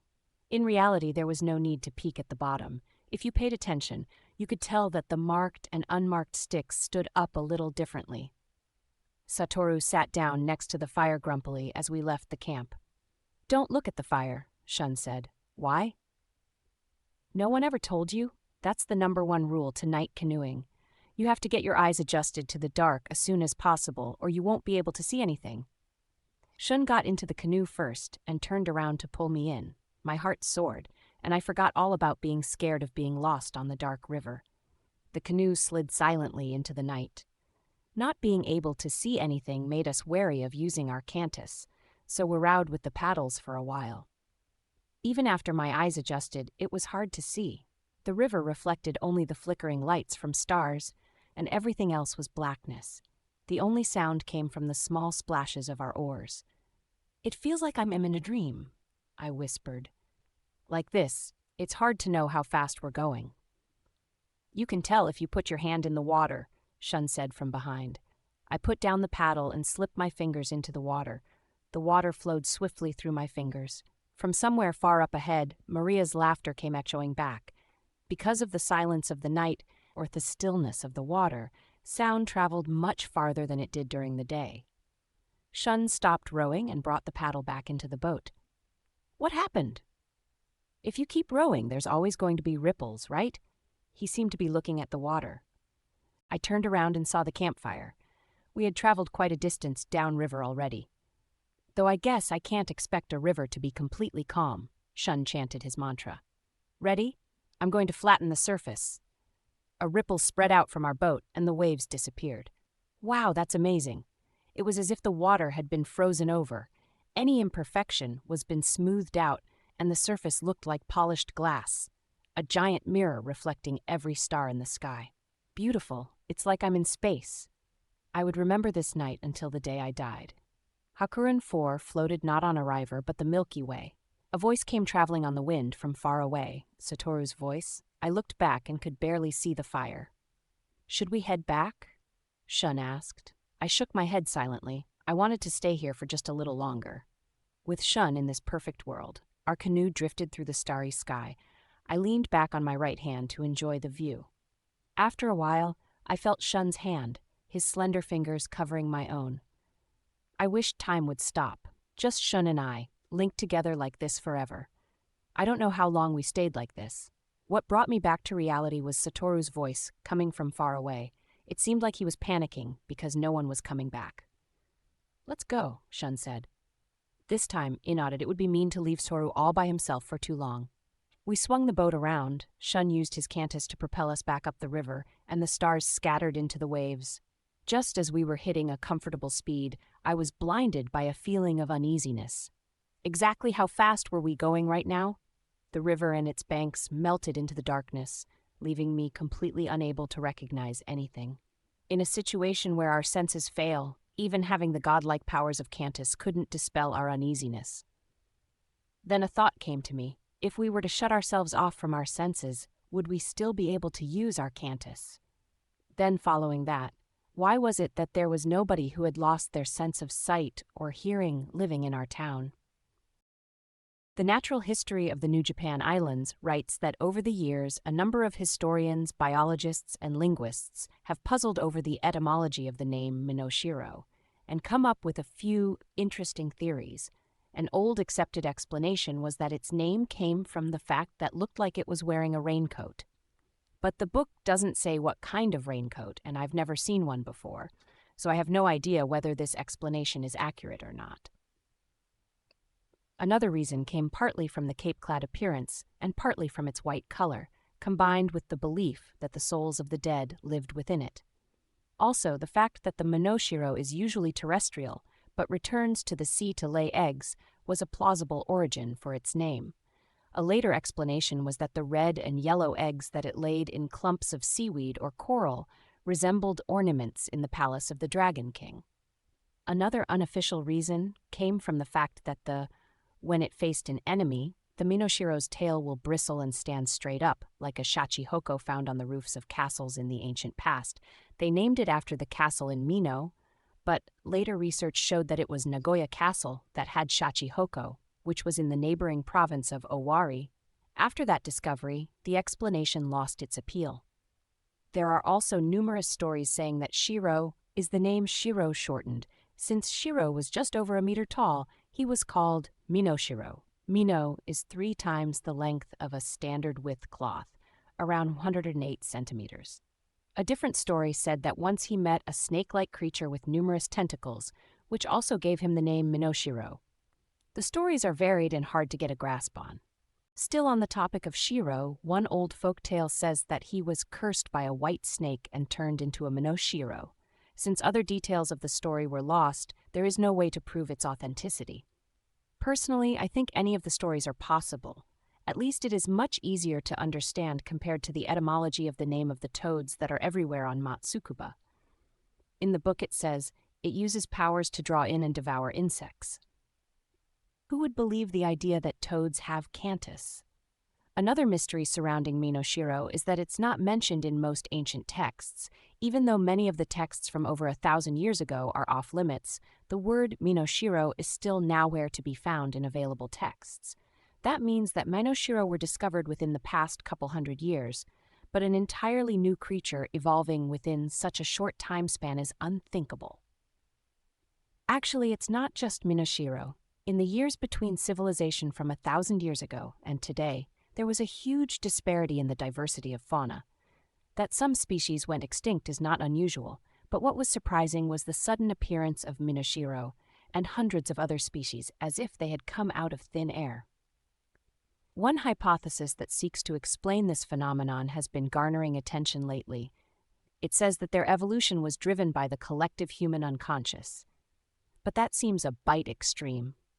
Just recently, it was determined that Minoshiro descended directly from a species of sea slug called the Indica nudibranch that lives around the Boza region. Although it's hard to imagine a 3-centimeter-long sea slug evolving into something as big as a Minoshiro, when you look at the cape-like protruding gills, you have to admit that there is a definite resemblance. If the sea slug is really the ancestor of the Minoshiro and they share the same name, then that is supporting evidence for the first two theories that were mentioned earlier. But I think more research is still needed. The reason I'm mentioning all this is that in order to understand what I'm talking about when I get to the part about meeting the false Minoshiro during summer camp, you need to know what a real Minoshiro is. Since Minoshiro didn't exist 1,000 years ago, it's possible that they might not exist 1,000 years from now. So even though there is already literature on Minoshiro, I still want to explain it again here. Their length ranges from tens of centimeters to 1 meter. The smallest are about the size of a hornworm, while the big ones are as long as a millipede. They have a big Y-shaped antenna on their head, and 2 smaller pairs of feelers on the end of them. Their eyes are small and covered by skin, so it is assumed that they can only detect light and darkness. Minoshiro have short legs like a hornworm's or millipedes. This feature makes them unlike gastropods such as the sea slug, and can walk at a good speed. The movement of their numerous legs is reminiscent of a military march. There are colored, half-transparent quills on their back that glow at the tips. Minoshiro are omnivores and mainly eat moss, lichen, fungus, various insects, and seeds. They are unaffected by poisons, separating it out of their food and storing it in their bodies. Because of this, Minoshiro indirectly cleanse the soil. Their bodies also change colors depending on what they have recently eaten. This can be seen most obviously after a meal of mosses when they turn bright green. This trait is also seen in sea slugs after eating sea anemones. When a Minoshiro is threatened, it will raise and rattle the quills on its back to intimidate predators. If the predator continues to advance, it will hit with the quills, which are full of deadly venom. Something worth mentioning is that they never threaten humans in this way. The Minoshiro species includes giant Minoshiro, a rare type with body length above 2 meters and covered in silver bristles, red Minoshiro with half-transparent red bodies, blue Minoshiro with blue-tipped feelers, rainbow Minoshiro covered in fine hairs similar to the powdery scales on a butterfly and reflect light-like jewel beetles, and various subspecies. Their size and extremely unpleasant taste due to the poison in their bodies mean that almost no natural enemies. Their only predator is the tiger crab, which lurks under sandy beaches. Most cases of Minoshiro being hunted by tiger crabs seem to occur around the time they make their annual migration to the beach in order to lay eggs. Just to be completely clear, let me give a brief introduction about tiger crabs.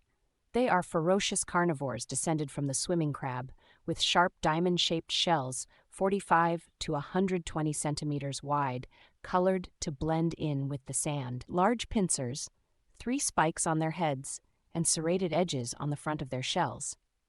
Their back legs are useful for swimming, as well as for burrowing into the sand. Tiger crabs are capable of jumping up to 2 meters straight up out of the sand in order to catch their prey. They are common around Hasaki Beach, but can also be found in meadows, forests, and mountains. They eat everything from frogs, lizards, snakes, and small mammals to seabirds, beach dolphins, whales, and other sea creatures. Their heavy shells are nearly impenetrable, though when tiger crabs meet, They often fight to the death, and cannibalism is common. Despite their vicious nature, they are not considered a threat to humans. It is said that Minoshiro can autotomize parts of their bodies to escape from tiger crabs, as well as do other interesting things that I've not yet seen. As for the first part, I have seen it before, quite unexpectedly. It was during early summer the year before we graduated from Harmony School. "Saki, look over there," Maria called quietly. "What is it?" We were on a little clearing hidden by thickets overlooking the beach. The two of us often went there after class if the weather was good. A Minoshiro got caught by a tiger crab. I stuck my head out over the bushes and caught a whiff of the salt air. The beach was deserted. Looking at where Maria was pointing, I saw a single Minoshiro on the sand about 20 or 30 meters away from the ocean. It was writhing as if it wanted to go toward the water, but was being rooted to the spot. Looking carefully, we saw that its legs were clamped between dark green pincers. "We have to help it," I jumped up, but Maria pulled me back down. "What are you doing, stupid? What if someone sees you? There's no one here. You don't know when someone will, right? That's the spot where the boys go fishing." Admittedly, running naked across the beach wasn't something you normally do, so we threw on our clothes and dashed down the hill. As we approached, the camouflaged body of the tiger crab revealed itself. It had the Minoshiro's legs in one pincer, quills in the other, and was looking at it as if contemplating how it should go about eating it. I faltered. Even though it was just a crab, tiger crabs were known to take on grown bears and kill them. It was said that they don't attack humans, but for Atwu kids without their cantus yet, it was still impossible for us to do anything. Until then, I hadn't prayed that someone would show up to help us. Dear God, if not Shun, then at least Satoru. What now? We could try throwing sand at it?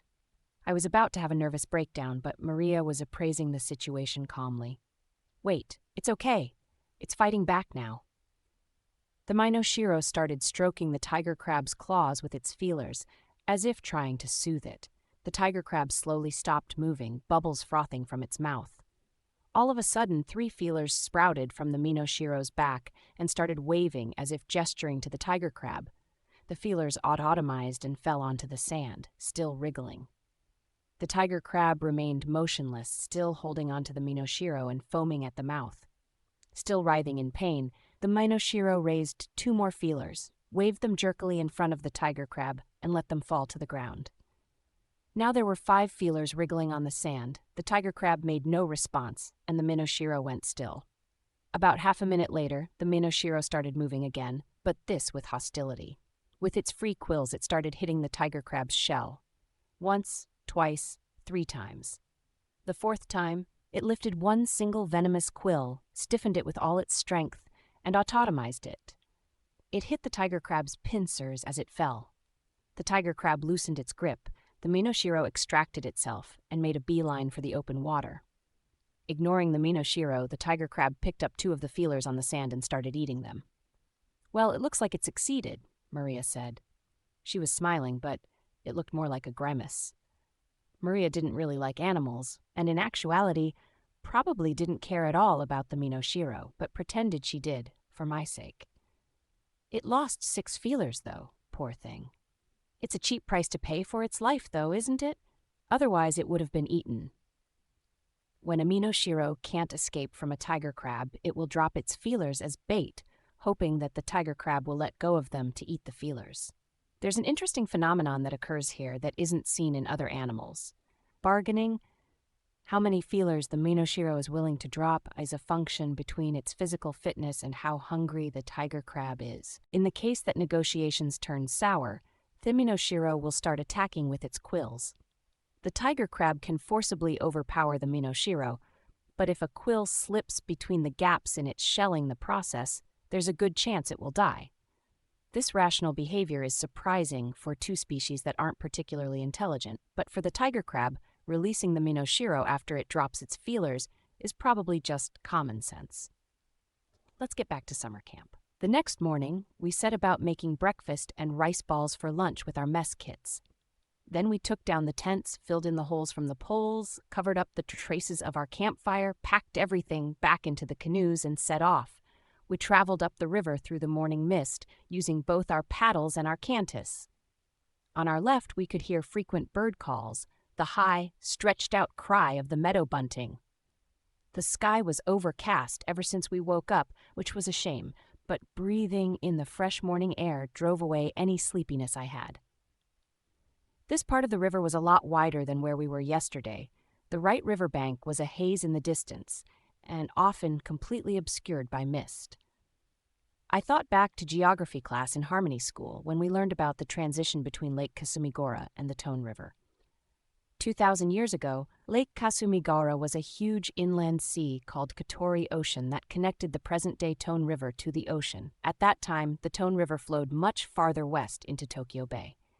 To avoid the frequent flooding of the Tone River and to increase the land available for agriculture, Ieyasu Tokugawa decided to divert the river. After hundreds of years, the estuary was redirected all the way to Inubusaki. Sand was used to partially fill the Katori Ocean to reduce its size, and it became Lake Kasumigora. I became interested in Ieyasu Tokugawa after learning that he was able to pull off such a big project, but unfortunately, this story is only instance of him in history and geography textbooks. In the 1,000 years that followed, the Tone River and Lake Kasumigora became what they are today. First, most of the parts that ran toward Tokyo Bay rejoined with the Tone River. It goes without saying that a barren area like Tokyo has no need for water. So the water level in the Tone rose, and in order to prevent flooding, a canal was constructed to connect it to Lake Kasumigara. Because of that, the lake expanded to almost its original size. It surpasses Lake Biwa in terms of surface area and is now Japan's largest lake. And now, since the lower reaches of the river run right by Kamisu 66, we built multiple canals to use the water for transportation. That's why going upstream and finally emerging at the river proper for the first time is quite exciting. "Hey, let's go faster," Satoru said. "Why? Don't you want to look around here?" I asked. "I'll pass. There aren't any animals here anyway." "But we're almost at the place we're supposed to be camping at tonight, right?" Mamoru said uncertainly. "What are you talking about? Have you forgotten the true purpose of this trip? It's to look for the evil Minoshiro and blow dogs, yeah? Come on, let's hurry up and cross the inlet and disembark." Sun Prince said that we're not allowed on the far side of the inlet. Getting off there. This time, even Maria looked hesitant. "It'll be fine. We'll just take a quick look around and leave," Satoru said nonchalantly, paddling away. "What should we do?" I asked Shun, who looked deep in thought. His answer was not what I expected. It would be bad if we were found out, but I kind of want to go see, since I don't think we'll get another chance to come here in the future. With these words, it was decided. Toru came up with the sneaky idea of going to our formerly camping spot and leaving traces to make it look like we spent a night there. That way, when the next team comes along, they'll think we were actually here, right? He said, sounding pleased with himself. I've never seen him look nearly as happy after doing something actually worth praising. We set out across the lake again, going faster than was prudent. A small tern flew above us, challenging us to a race. But Sakuramasu too caught up to it in seconds. The bird wheeled around and flew out of sight. It stretched out and let the breeze flow over me. I took off my hat before the wind blew it away and let my hair fan out behind me. My poncho towel flapped and fluttered.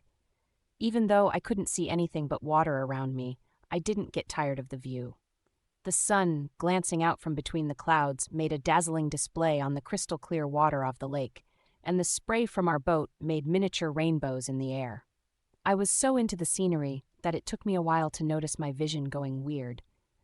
Colors started flickering in front of my eyes, and I saw after-images in the corners of my eyes. Turning around, I saw Satoru staring intently at the surface of the lake. When trying to move something on water, like a boat, you first concentrate on an area in front of the boat and try to reduce the distance. But after gaining speed, you have to imagine that you're pushing off the water and gliding over it. Both ways involve a lot of concentration and is staring to do for a long time. Plus, the fact that the boat is constantly moving up, and while you're staring at a fixed spot means that it's easy to get seasick. Satoru noticed my glance and looked relieved.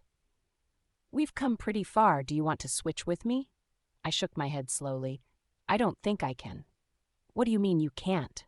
Satoru said, sounding slightly angry. My eyes are all weird.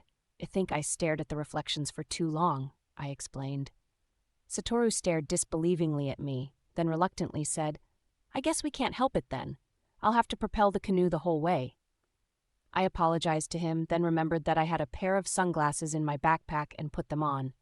They were from my father, who ordered it specially from an artisan. It was made of high-quality glass with a special mix of madder and persimmon dye that blocked the sun's rays. I should have worn them right from the beginning. Everything turned a shade darker when I put them on, but at least my eyes stopped hurting. We were forbidden to use our cantus if there were any problems with our eyes. Someone as skilled as Shisei Kaburagi could use his cantus in complete darkness.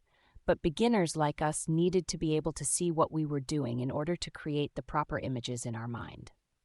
We crossed Lake Kasumigora within an hour. As we were traveling over the deepest part of the lake, there was a big splash from the reed thickets, and a huge shadow appeared in the water, vanishing in the next instant. It had a sort of diamond shape to it, so it was probably a tiger crab. Since we were now near the shore at that time, I realized that tiger crabs must be better swimmers than I had originally thought. Behind the reeds, we could see the deep forest and the green river running from it. We looked it up before coming here and learned that the river was called Sakura River. Mountain Tsukuba should be right in front of us, but it was hidden by the tall trees. Partway up, the river branched in two. We weren't sure which way to go, so we chose the left branch because it was flowing more rapidly. About a kilometer later, the dense trees opened up and we saw Mount Tsukuba ahead of us. The Sakura River wended northward from the west side of the mountain. If we kept following the river, we'd end up too far away from Mount Tsukuba, so we disembarked here. Yes, we made it, Shun said, stepping off first. I went next, followed by Maria, Mamoru, and lastly Satoru, looking exhausted from propelling the canoe the whole way himself. He went off into the bushes and we heard him throwing up. I felt a pang of guilt in my chest. We hid the canoes among the reeds. Having come this far, it was unlikely that anyone would spot us, but we did it just in case. And to prevent them from floating away, we anchored them deeply in the mud. So what now? It'll be lunchtime soon, Mamoru said, looking hopefully at us. Let's first go up the mountain and take a look around. Bring only light things that you need and we can eat lunch when we get up there. Since Satoru was still groggy, Shun volunteered to be the leader. We usually complain when Satoru takes control, but everyone was willing to follow Shun. So we shouldered our backpacks and set off up the mountain. The pathless climb was harder than we expected. Whoever was at the front used their cantus to clear away the ivy and brush, but it was so tiring that they had to switch every 5 minutes.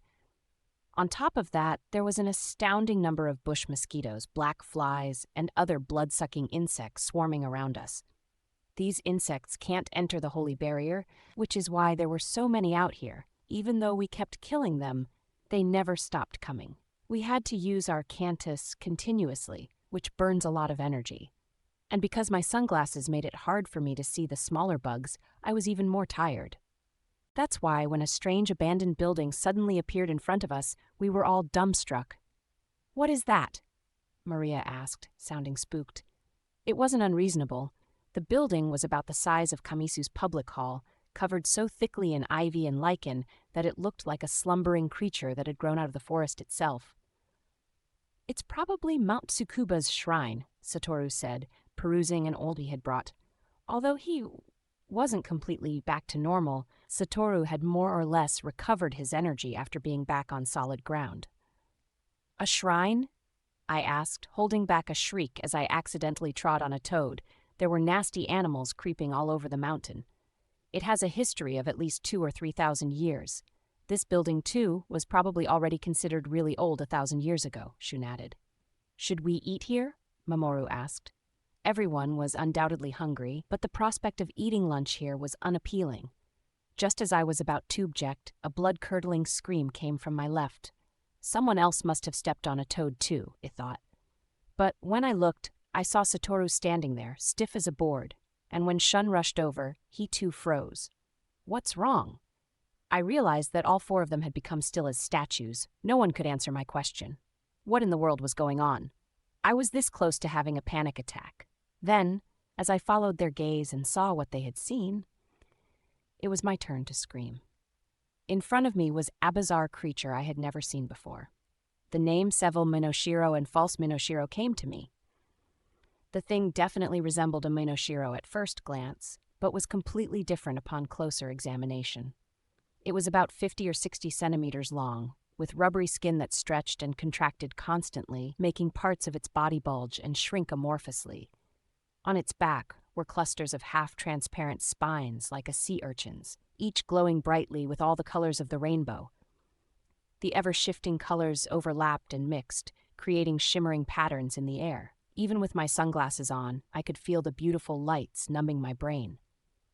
The false Minoshiro slunk slowly toward the shrine, leaving a trail of lights in its wake. My own scream had awakened something in my mind. I turned toward Shun and Satoru and started shouting at them, "Hurry! Satoru, Shun! Catch it! It's getting away!" But neither of them moved. They simply stared at the false Minoshiro. I started to use my Cantus, but hesitated. Earlier I said that it was dangerous for multiple people to use their Cantus on the same thing. If someone was already focused on a target, it was better for everyone else to not use their Cantus, no matter what the situation was. Both Shun and Satoru's gaze were fixed on the false Minoshiro. Usually this was a sign that they were using their Cantus, but in spite of that, both were frozen to the spot. It felt like an eternity, but in reality, only a few seconds passed. The false Minoshiro ambled into the tall grass and disappeared under the main building of the shrine. I couldn't understand why the four of them were still frozen in place, and I didn't know what to do. I didn't even know what had happened in the first place to make them like that. I wanted to shake them awake, but was seized with the irrational fear that if I touched them, they would fall over dead.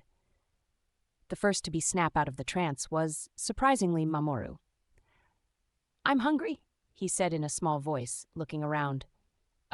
What exactly happened just now?" Maria, Satoru, and Shunal came to their senses and sank onto the ground. Satoru looked really sick and Shun rubbed his eyes. "Are we dead?"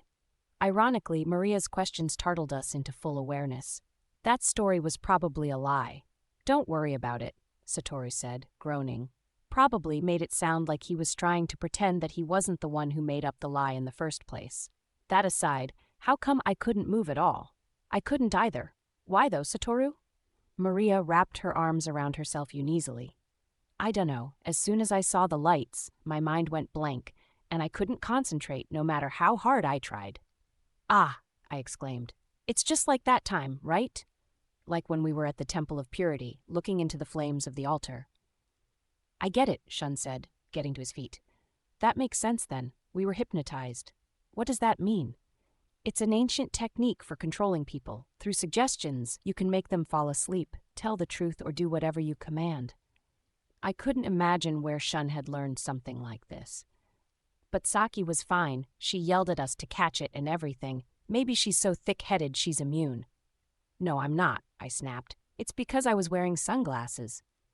The most simple-minded one out of all of us was definitely Mamoru, but I stopped myself before I said it aloud. Hypnosis uses flickering red and blue lights. The red sunglasses probably cut down its effectiveness. Let me see it really quick. As I wondered where in the world he got all this information from, he put on my sunglasses and stared up into the sky. But if Saki's the only one who can use her Cantus, it'll be hard to catch that thing. It seems to like to hide in narrow crevices. Looks like it. "Hey, shouldn't we be heading back soon?" Maria said, uncharacteristically nervous. "Why don't we go back to the canoes and have lunch?" I wasn't sure if Moru was scared like always or just hungry. Suddenly I had an idea. "It's okay. We can catch it." The four of them looked apprehensive, but as I explained my plan, their doubt gave way to hope and excitement. I couldn't deny that seeing that gave me a rush. At that time, we had no idea what the larger implications of catching a false Minoshiro were. "All right. This is great. We got a big one," Satoru said in a satisfied voice after he had recuperated a bit. "These guys look like they could be pretty tasty." Mamoru, too, sounded a lot more energetic now that he had eaten his lunch. "You're probably the only person in the world who thinks they look appetizing." Shun looked slightly aghast. I felt the same way. Levitating 2 meters above the ground in front of us were 3 tiger crabs. Contrary to our expectations, they hung there without struggling, blowing bubbles docilely. All three were a mottled greenish-brown color, and the biggest crab sported a patch that resembled a map of sorts. The medium-sized one had thin stripes on its shell that resembled plant roots, and the smallest one had spots of green on it that looked like lichen. Satoru flipped over the largest crab with his cantus to get a look at its underside.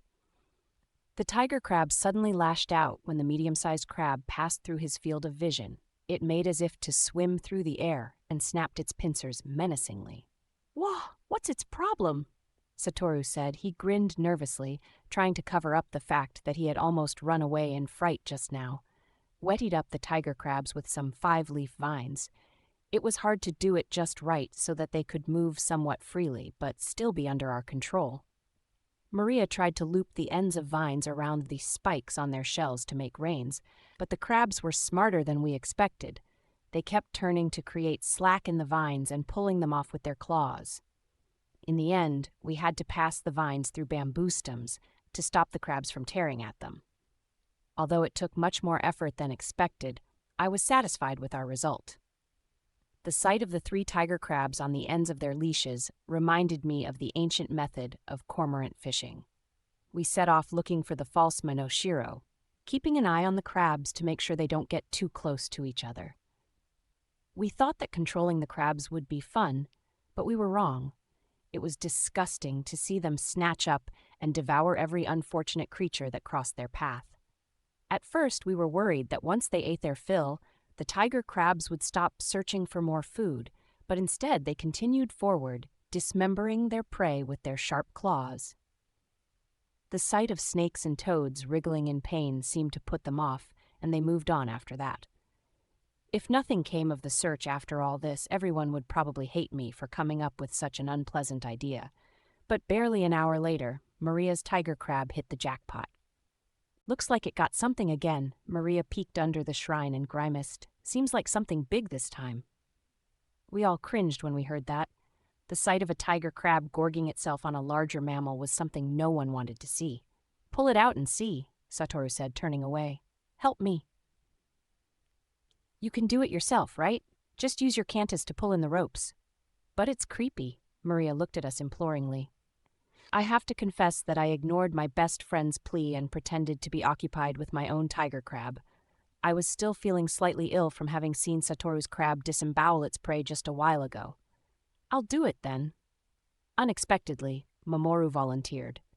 The 2 of them started pulling the tiger crab out while the rest of us hung back, expecting something unpleasant to appear. "Look, they got it," Shun said. Hearing that, we turned our attention to the crab. "The false Monoshiro," Maria shouted. I put my sunglasses on just in time.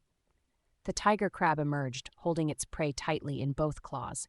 There was no doubt it was the one that had escaped earlier. Even though the tiger crab was clutching it so fiercely that it looked like it was about to be cut in half, it was still struggling with all its strength to escape. When it saw us, all the spikes on its back shot straight up and the tips started glowing. "Shun! Satoru! Hurry and catch it!" I shouted, then realized I was in the same situation that had occurred earlier. Apart from me, everyone else was standing as if petrified. They had all fallen to the false Monoshiro's hypnotism. I would have to do it myself then. At least this time, I had a powerful ally, one with a primitive brain that was impervious to hypnotism and a stubborn single-mindedness that never let its prey escape, the ferocious bubble-blowing tiger crab. Apart from wearing sunglasses, I also knew not to look at the patterns in the flickering lights, so I remained clear-headed. Through half-open eyes, I started systematically twisting and pulling off the shining spikes. "Please cease your destructive activity." An echoing female voice came out of nowhere, startling me. "Who's there? Where are you?" "You are destroying public library property. Please cease your destructive activity immediately." The voice was coming from the false Monoshiro. "That's because you keep trying to hypnotize us. The use of defensive light hypnosis by terminal machines is sanctioned under Ordinance 48-88722, Item 5. Please cease your destructive activity immediately. You stop hypnotizing us, then I'll stop ripping your glowy things out. I repeat my warning. Please cease your destructive activity at once," the false Monoshiro repeated obstinately. "I'm warning you too. If you don't stop, I won't either. I'll rip out all those glowing things." Surprisingly, the false Minoshiro stopped shining. Seems like that simple threat was effective enough. Are you guys okay? The four of them still looked like they were in a stupor. Undo the hypnosis now, or else I'm going to start plucking again, I said warningly. The false Minoshiro replied hurriedly. Effects of light hypnosis wear off in time.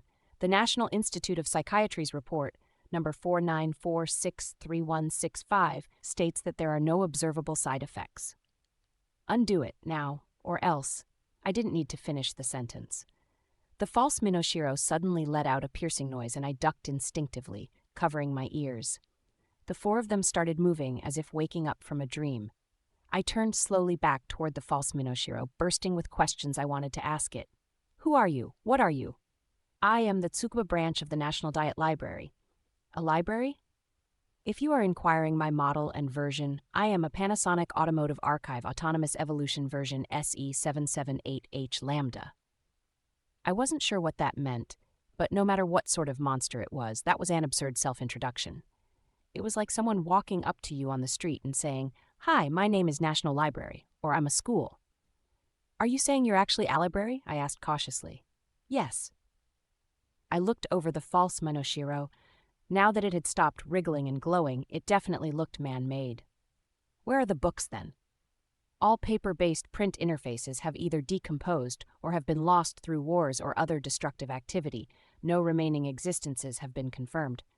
I don't really get it, but the point is there are no books? So you're just an empty library? All information is archived in 890 PB of holographic memory. I had no idea what it was saying. If you're trying to confuse us with big words, maybe I should just tear out all those feeler-looking things. Making threats wasn't something I was particularly fond of doing. The contents of the books are stored inside me and can be accessed at any time, it replied immediately. That was better, though I still wasn't completely clear how it worked. What kind of books? Satoru asked conversationally. All 38,242,506 volumes, published in Japan since 2129 AD, and 671,630 reference volumes in English as well as other languages. The five of us exchanged glances. Kamisu 66's largest library in Hiring had fewer than 3,000 books available to the public, and if you included all the books in storage underground, the total amounted to maybe 10,000. That a body as small as the false Minoshiro's could hold over 4,000 times that number was a lie not even Satoru would dare to tell. Accessed at any time means that you can read them whenever you want. That is correct.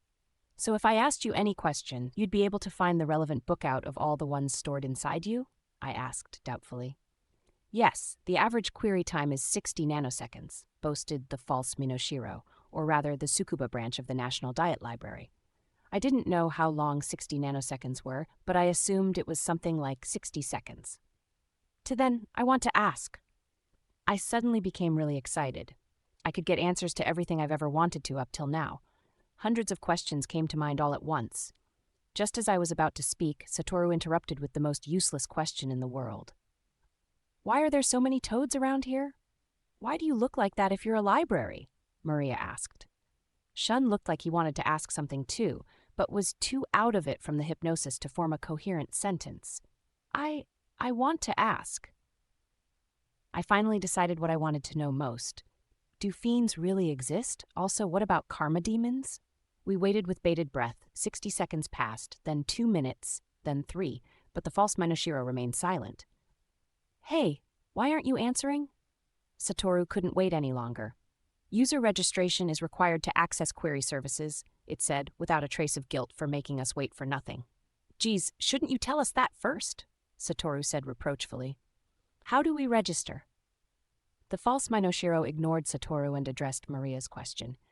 You must be 18 years or older and supply proof of name, address, and age with one of the following: driver's license, insurance card, with address, passport, a copy with full date of birth and current address, student identification with address and date of birth, certificate of residence issued within the past 3 months, or other official identification. All must be within the expiry date. 18, but we're... Furthermore, the following forms of identification are not valid: employee identification, student identification, lacking date of birth or address, commuter passes, business cards. The false Minoshiro was probably talking about some papers that were used way back when. We had a rough idea of what it was talking about because we had learned a little bit about the strange age in which pieces of paper were more important than the people themselves. What if we don't have any of those things? I asked. If user registration is not completed, query services will be unavailable, the false Minoshiro said in the same placid voice. Guess it can't be helped. I'll just have to tear you apart bit by bit to get to the books inside you.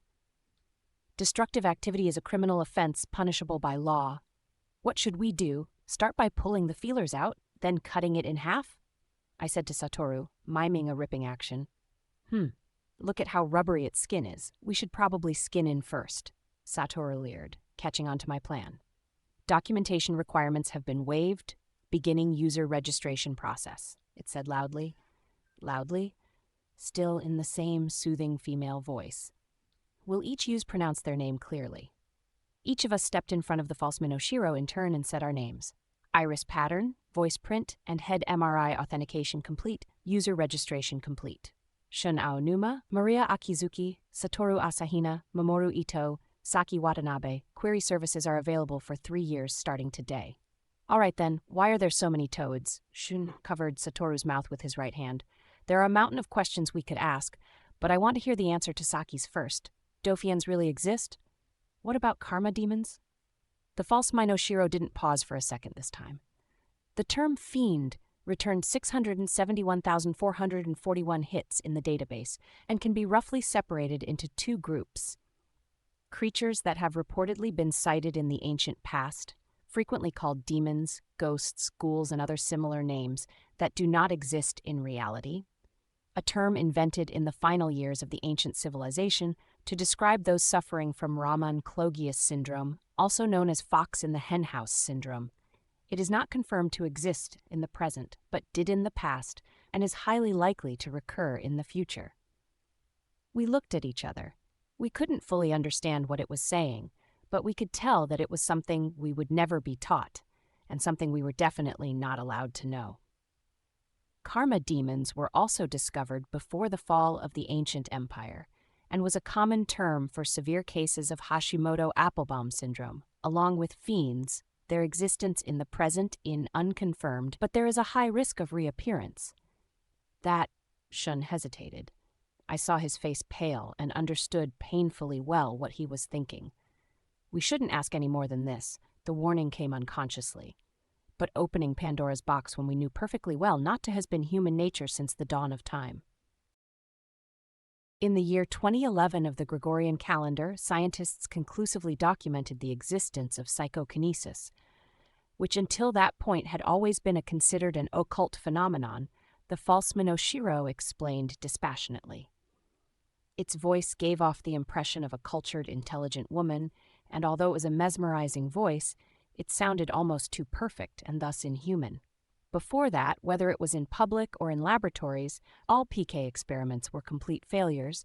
However, in the Republic of Azerbaijan, in 2011, cognitive scientist Imran Ismailov conducted successful experiments in the capital city of Baku. In quantum mechanics, there is a well-known paradox of an observed particle affecting another particle, but Ismailov was the first to predict that the microscopic world being magnified to a macroscopic event applied to PK as well. Those doubtful of the success of Ismailov's experiments were recruited to act as observers with the latent ability to resist PK. After going through several trials, they were subdivided into various groups so that no observer knew the entire scope of the experiment. These observers were then asked to conceal certain facts from someone who knew of Ismailov's experiment design. There were multiple control factors. The 5 of us listened entranced to the false Minoshiro's lengthy speech. Even though we couldn't even understand a fraction of what it was talking about, we drank up its words like plants after a drought. Until now, our knowledge of the world was like a jigsaw puzzle, missing the most important piece. The false Minoshiro's words were giving us the missing piece, slaking our curiosity. But we never imagined that we would be hearing about a story so hellish that it would leave our hair standing one end. The first person Ismailov discovered with extrasensory perception, Nona Mardanova, was a 19-year-old girl. All she was able to do was move a light plastic ball sealed within a transparent tube.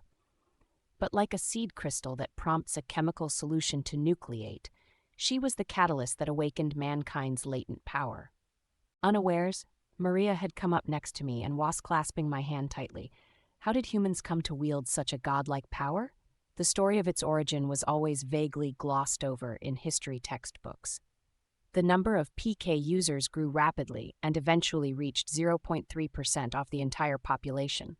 In the ensuing years of societal disorder, further statistical data was lost. However, a rise in the percentage of people diagnosed with schizoid personality was documented. Only 0.3%? Satoru muttered doubtfully. I couldn't believe it either. What had happened to the remaining 99.7% of the population? What do you mean by societal disorder? Maria asked. In the beginning, ordinary people ostracized PK users. Even though they only had weak abilities, it was more than enough to potentially destroy the social order of that time, and PK users kept that fact well hidden. For Japan, this destruction began with the Boy incident. Boy, eh? Is that his name? Mamoru's brows furrowed. At that time, it was common practice to withhold the names of minors involved in criminal activities, so a code name was assigned. What did he do? I asked. At the worst, I expected the answer to be that he had committed theft or something like that. A's powers were rudimentary, but one day he realized that he could open any lock he came across. Using this ability, he repeatedly broke into homes in the middle of the night, raped 19 women in their sleep, and killed 17 of them. We were frozen with shock. I couldn't believe what I had heard. Rape and murder. Killing people.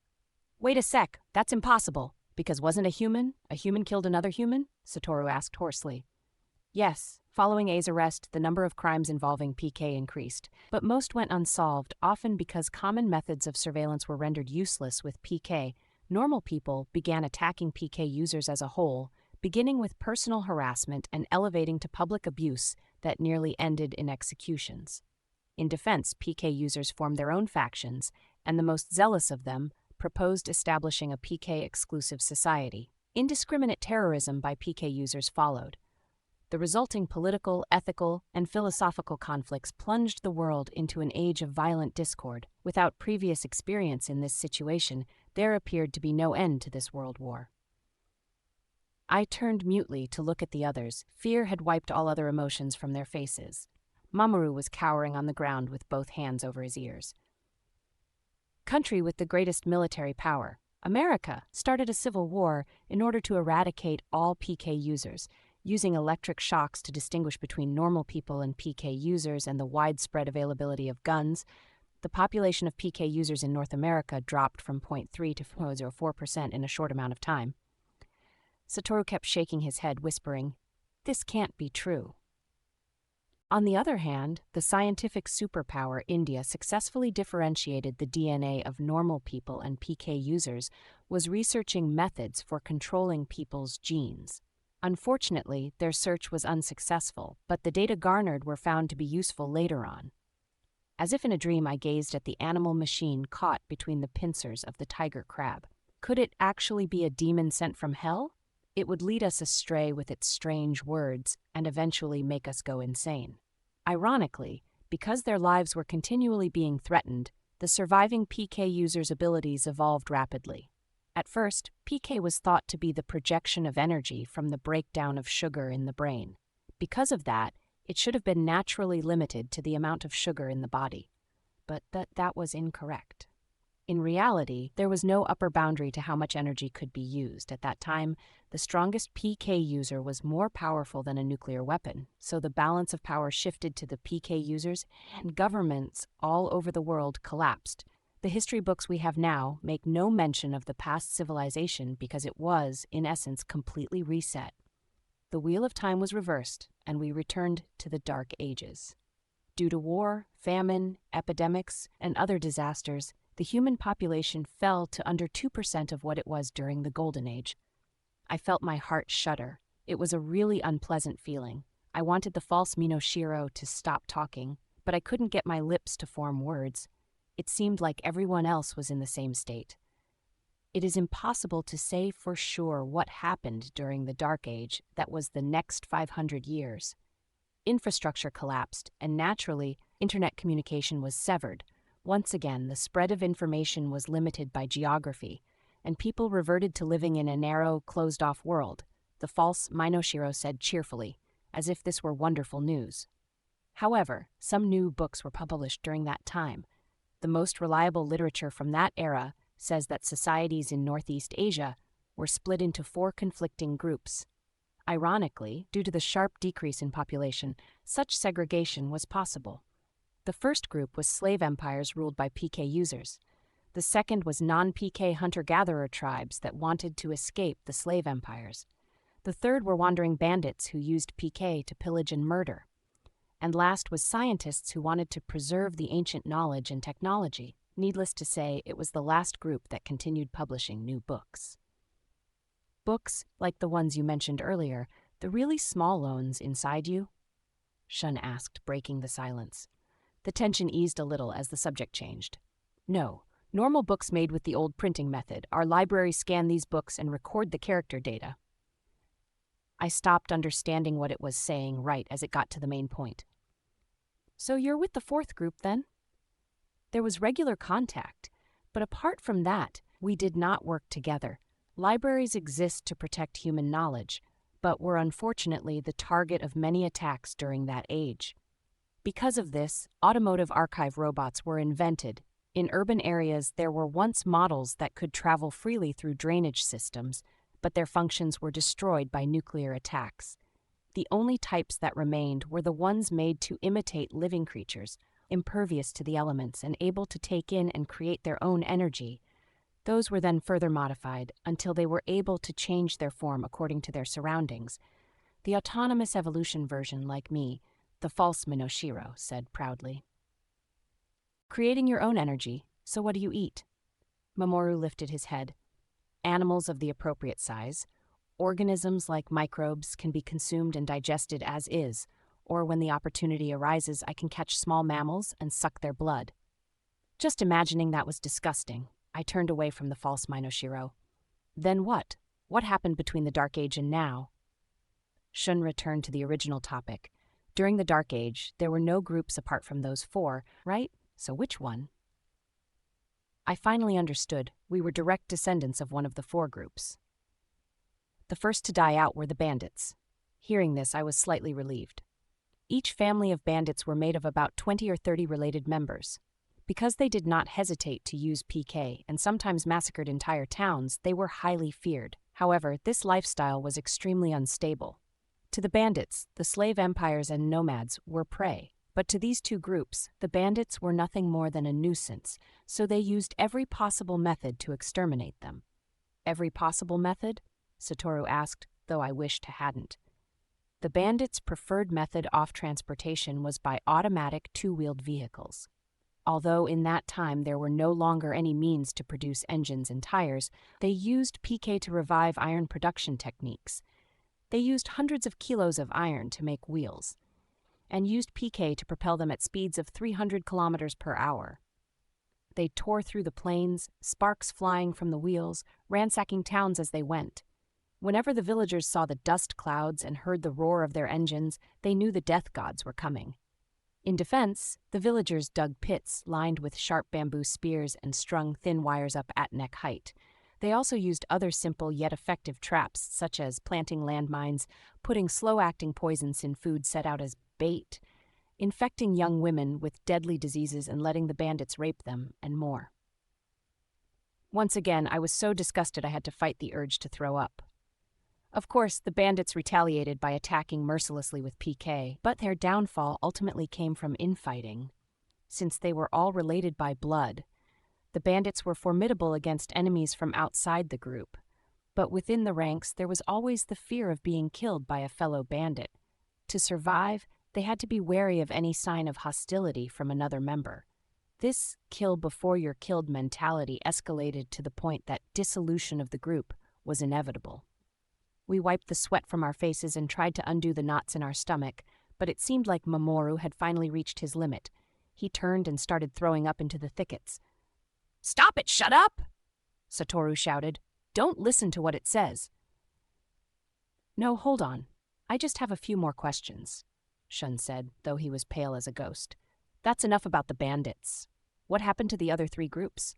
The approximately 19 slave empires in Northeast Asia survived for 600 years on a policy of mutual non-aggression and non-intervention. Out of the 4 empires that existed in the Japanese archipelago, I only have records of the Holy Cherry Blossom Empire, which consisted of the Kanto and Chubu regions.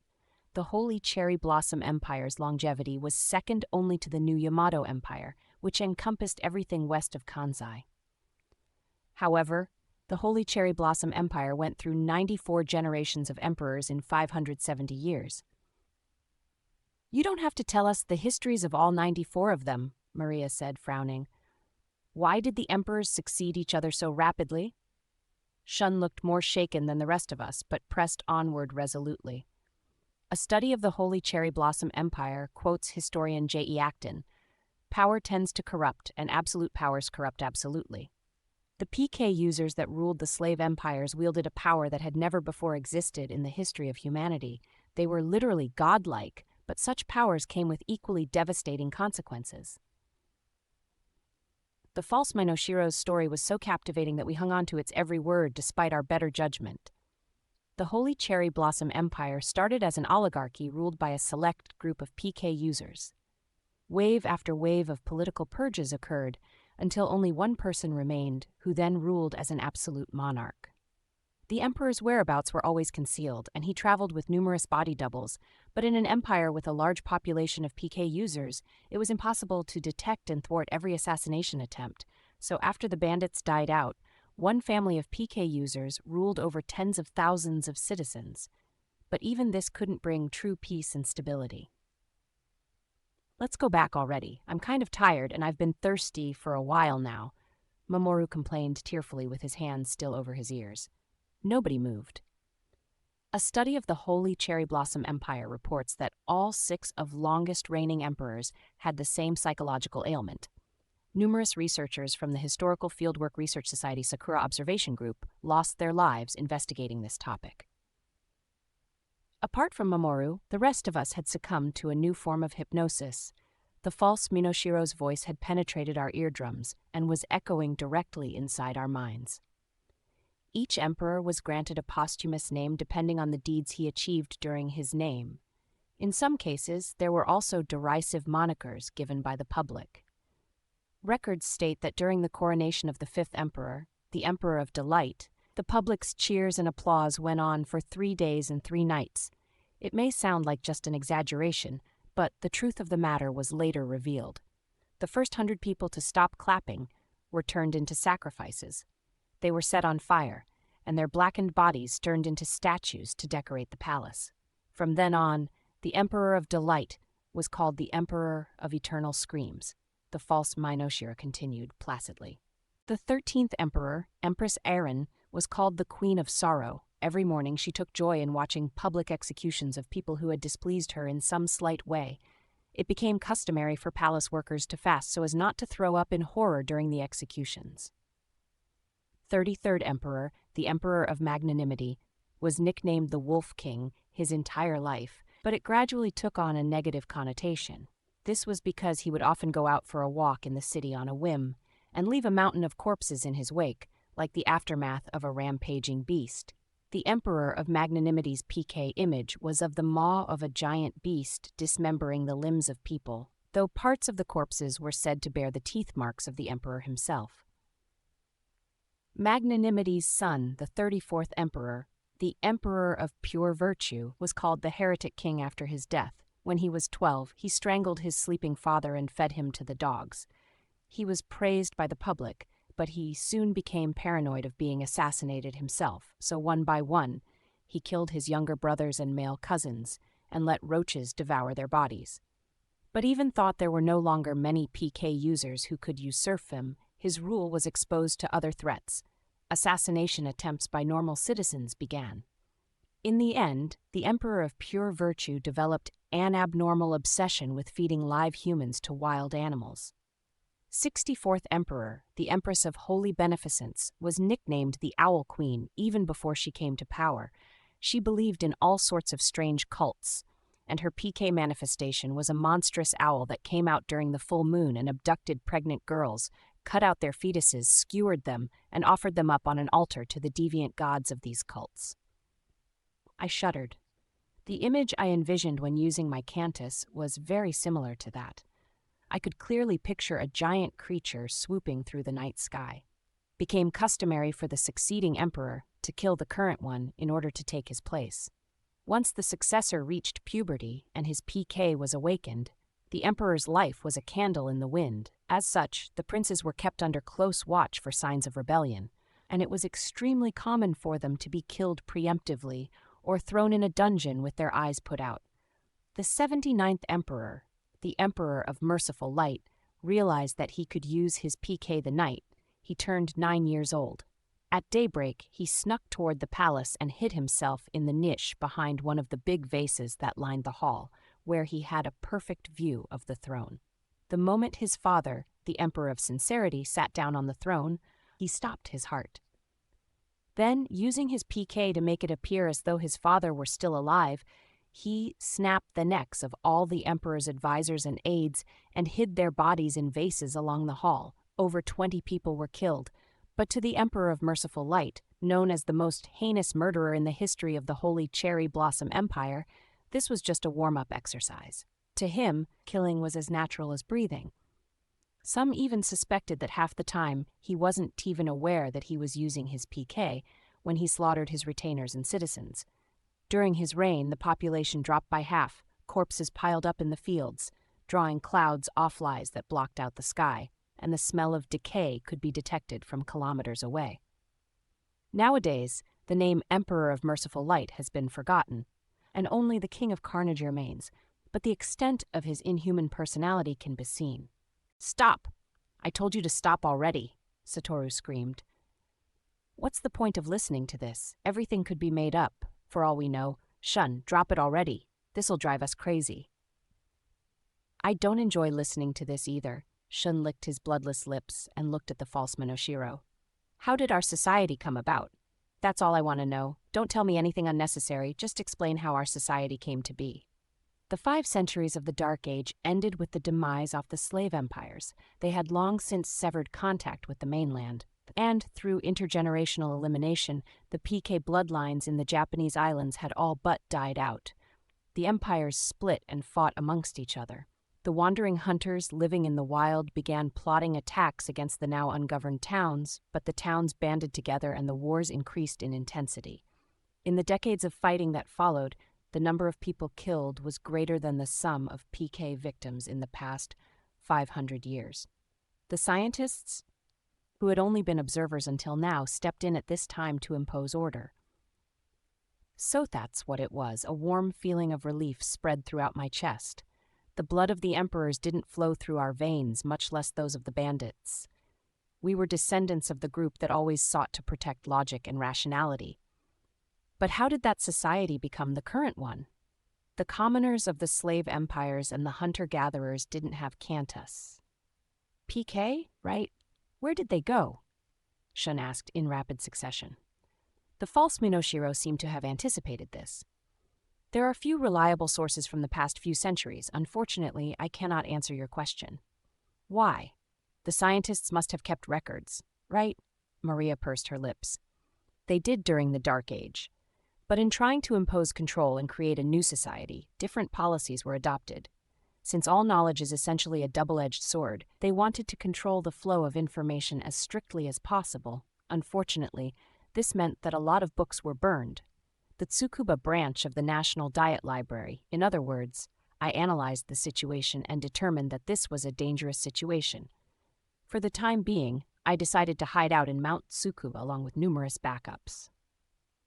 The false Minoshiro's definition of "for the time being" seemed to encompass a couple centuries. After that, the library's outer shell changed, growing feelers to imitate a Minoshiro. Even if a cantus-wielding human came along, I could use light hypnosis, one of my add-on features, to make a getaway. "I'm not asking about that," Shun snapped. "How did the society change from theirs to ours?" "No, maybe it didn't change. The scientists were the ones that created the current society, right? If they were our ancestors, they would have had cantus. But unlike the emperors and bandits, they never fought. Why is that? Isn't that obvious? I wanted to say, but swallowed my words. I realized it wasn't obvious. If our world was really like one of Scheherazade's stories, then human history was an incredibly blood-stained one. In other words, if this living thing called a human was intrinsically so violent and bloodthirsty that even tiger crabs pale in comparison, then why was our current society so peaceful? They realized the infinite potential as well as the destructive power of PK, so the biggest issue at the end of the previous civilization was how to protect oneself from harm. To this end, psychologists, sociologists, biologists, and other researchers conducted various studies, but there is no information on which policies they adopted in the end. What were some ideas they had? I asked. One of the first proposals was the importance of education. Early education about sensibility, logical and moral education stemming from parental guidance, zealous proselytizing about religion, every aspect of education was clearly laid out. But results showed that although education was of life or death importance, it wasn't omnipotent. No matter how perfect the education system was, humankind's violent tendencies could not be completely repressed. Although it was merely summarizing the content of various texts, the false Minoshiro spoke as fluently as if it were espousing its own beliefs. Another suggestion was apsychological approach, anger management techniques that train the mind, such as Zen, yoga, and transcendental meditation, along with more extreme measures like psychotropic drugs, were also studied. Both were effective, though it was immediately clear that neither was a panacea. However, psychological and behavioral tests could filter out potential problem children with almost perfect accuracy, so the next step was to implement the rotten apple theory. After that, it became convention to eliminate a child who showed any warning signs. A chill ran up my spine. I didn't want to think about it, but I couldn't help it. Could it be that this convention was still accepted these days? In Harmony School, and in Sage Academy, but that wasn't enough to avert all dangers. Even normal humans, warm, friendly people leading fulfilling lives, can forget themselves in a moment of anger. Research indicates that 90% of people's stress comes from other people. How do you maintain a safe society if, in a split second of intense anger, you could easily rip off the head of the person in front of you? The false Minoshiro's speech entranced us so thoroughly that we could offer no rebuttals. Thinking back on it, this trait might be one of its many self-preserving functions. Once the psychological approach was exhausted, it was replaced with medications designed to regulate hormonal balance in the brain. This method too soon revealed its limitations, because it was impossible to keep people on medication for their entire lives. The next notion to take the precedence was ethology, focused on the societies of primates called bonobos. Bonobos are sometimes called pygmy chimpanzees, but while chimpanzees are known to fight amongst each other, sometimes to the death, there are almost no violent physical encounters in bonobo groups. How come? I asked. When stress and anxiety among members of a group arise, they relieve it through intimate sexual behavior. Mature males and females engage in intercourse, but even immature and same-sex individuals will rub their genitals together in an act of sexual play. Primatologists and sociologists decided that it was of utmost importance to change the current violent society into one of love, like the bonobos. How did they change it? The book Toward a Society of Love lists 3 steps.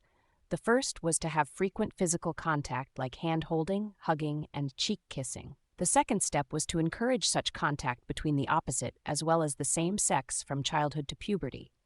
They wanted to make it a habit to use sexual play and the ensuing orgasms to dispel tensions between people. And the third step was to encourage free sex among mature humans. Of course, convenient and reliable contraceptives would be needed. We glanced at each other. So people back then weren't like this? Maria asked apprehensively, her brows knitted.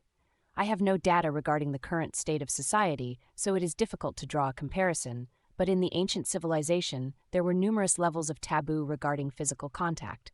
Also, in many places, homosexual love was forbidden and oppressed. Same with free sex. For us, physical contact was a perfectly normal, everyday occurrence. Girls with guys, girls with girls, boys with boys, adults with adults, children with children, and adults with children. Basically, intimate contact between people was a good thing. The only exception being that any actions that might result in pregnancy, upon fulfilling certain conditions, a permit could be obtained from the ethics committee. But even that was not sufficient. Computer simulations predicted that the society would collapse within 10 years, even if all the proposed measures were carried out perfectly. The reason for this was abundantly clear. All the members in a PK society possessed the equivalent of a launch button for a nuclear missile. If just one person lost control, the entire infrastructure would be destroyed. As before, I could only understand about half of what the false Minoshiro was saying. Nevertheless, the gravity of what it was saying was apparent. Human behavior can be controlled with education, psychology, and eugenics. And since humans are also a type of primates, ethology can also be applied to create a safer environment. However, in order to protect the dam called society, not even a single crack can be allowed in its walls. The final solution brought about the idea that humans were nothing more than social mammals and to treat them as such. How ironic. Just when humanity had at last attained power equal to the gods, it was more than they could handle. In order to control such power, humans were demoted to the level of monkeys, and then from monkeys to mere mammals. A ethologist called Konrad Lorenz holived during the peak of the previous civilizations that powerful animals like wolves and ravens, as well as social animals, have an innate mechanism that causes them to avoid conflict with members of their own species. This is called attack control. On the other hand, physically weaker animals like humans and rats do not have as much control and tend to fight amongst each other to the point of violent massacre. So if PK users are to live together in society, a powerful restraint on violence is essential. But how did they do it? Shun whispered as if talking to himself. The only effective way was to alter the human genome. Wolf DNA was decoded and the gene responsible for attack control was isolated, but just that is not enough. Something that could suspend their ability to attack is also necessary. So in other words, you're saying that humans' attack control abilities didn't come from wolves, but from some other incredibly powerful thing? There is no concrete data as to whether humans were able to manipulate genes to that extent, so there is only conjecture. However, two mechanisms were assumed to have been inserted into the genetic code. The first was regular attack control identical to the wolves, and the second was something called death feedback. A shock ran through me. Death feedback was something that we had heard again and again since Harmony School, and was deeply engraved in our consciousness. It was the most shameful, horrible way for a person to die. In the beginning, they came up with conscience feedback, which would disrupt a person's concentration when they wanted to attack someone with PK to complement the attack control mechanism. But the results were inconsistent, so they were unable to use it in the real world. Its replacement was the simple yet effective death feedback. Death feedback operated on the following principles. When the mind recognizes that the user is attempting to harm another human, their PK subconsciously activates and stops the functions of the kidney or parathyroid. This results in symptoms such as discomfort, heart palpitations, and sweating, which can be intensified through education, conditioning, and hypnosis. At this stage, most people would stop attacking, but if they continued, tetanic asphyxia caused by low blood calcium or cardiac arrest caused by a rapid spike in potassium concentration would kill them. That's impossible, Satoru choked out. If all that were true, what exactly have we believed in all these years? That we humans had been granted the power of gods because of our virtues was what we had always been taught. But in reality, without the threat of death holding us back, we would fight until mankind was destroyed. Didn't that mean we were even baser animals than wolves and ravens? That's a lie. It's all bullshit, Maria said through gritted teeth. But it makes sense, Shun said in a low voice. So you believe it? Instead of answering me, Shun asked the false Minoshiro, did fiends appear after that? I frowned. This was where our conversation had started. But what do fiends have anything to do with what the false Minoshiro was saying right now? No, fiends, or sufferers of the Raman-Clogius syndrome, existed before the fall of the previous civilization. Karma demons, cases of Hashimoto-Applebaum syndrome, is presumed to have developed during the same period. But in the chaos during the wars and the Dark Age, their existence did not garner much attention. At that time, I didn't really understand what the false Minoshiro meant, but thinking back on it, fiends and karma demons would have been perfectly camouflaged in a world ruled by violence where bloodshed and death were everyday occurrences. So you're saying we only started noticing fiends and karma demons since our society came about? But doesn't it seem like our society was structured specifically to prevent their appearances to begin with? Shun asked sharply. I do not have information about the present society, so I cannot answer your question. But what you said earlier about death feedback, why do fiends? Wait a sec, Satoru interrupted, sounding flustered. Shun, you might understand what's going on, but we're not following at all. Fiends, that Clogius thing, what exactly is that? And what's the difference between fiends and karma demons? Raman Clogius syndrome is another name for. We were all listening intently, but the rest of the sentence would never be heard. The false Minoshiro and the tiger crab holding it were suddenly enveloped in white-hot flames. We jumped back instinctively and stared dazedly at what was happening. The tiger crab let go of the Minoshiro and tried to flee. It waved its pincers wildly and dragged its body across the ground, but couldn't put out flames. It let out a screech, curled up on its back, and eventually stopped moving. The false Minoshiro writhed back and forth, its body secreting large amounts of thick, foamy liquid, but it was as if the flames had come from the pits of hell and could not be extinguished. Its rubbery skin melted in the heat and quickly burned out. Then, something strange appeared above the burning body of the false Minoshiro. A mother holding an infant. It was a three-dimensional image. She looked appealingly at us with tears in her eyes. Breathing became painful, and our bodies froze up. Amazingly, the flames disappeared the moment the image of the mother appeared. But it seems like the false Minoshiro had played its trump card too late. Weird lines started flickering through it as it slowly darkened and suddenly disappeared. Soon, the false Minoshiro stopped moving as well. Acrid, white smoke rose from its blackened body. Who? Satoru asked hoarsely, looking around at us. Who what? Maria asked blankly. You saw that, right? The way the fire burned was unbelievable. It had been created by Cantus, I think. But who did it? When we heard the answer come from a voice behind us, we all jumped. I did. It was someone dressed in priest's clothes. He was astonishingly tall, with sharp hawk-like eyes. His head looked freshly shaved, and beads of sweat covered his forehead. That was a demon whose words beguile the mind and ensnare the spirit. It must be incinerated on sight. What in the world are you doing here? We were, Satoru made to answer, but was at a loss for words. Traveling up the Tone River for summer camp, Maria finished the sentence. Did the school give you permission to come this far? The priest crossed his arms, looking grimmer by the second. We didn't dare lie anymore. Sorry, we did not receive permission. We did not mean to come this far, Shun said deferentially. I see. You didn't mean to? So you trapped some crabs for fun, accidentally caught that demon, and then accidentally got taken in with its deceptive stories. None of us said a word. There was no way to explain our way out of the situation. I am Regin, a priest emeritus serving at the Temple of Purity. I know very well who all of you are.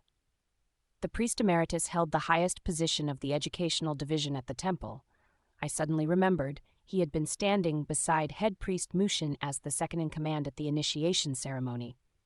You will now come to the temple with me.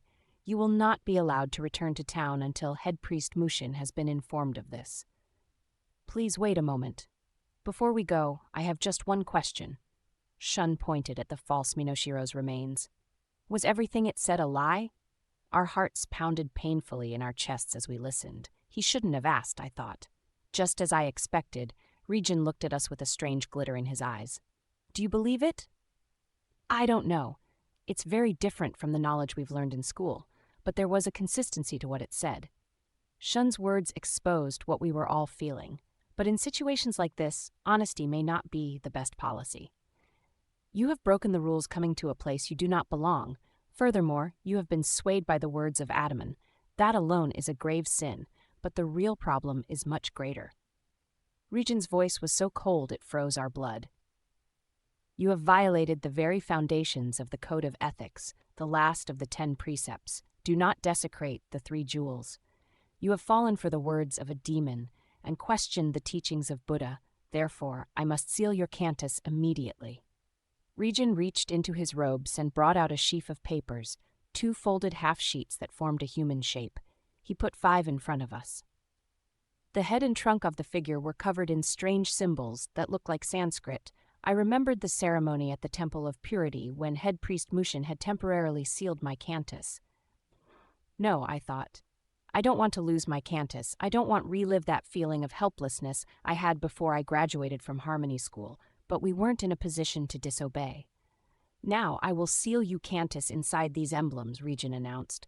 Make your emblems stand.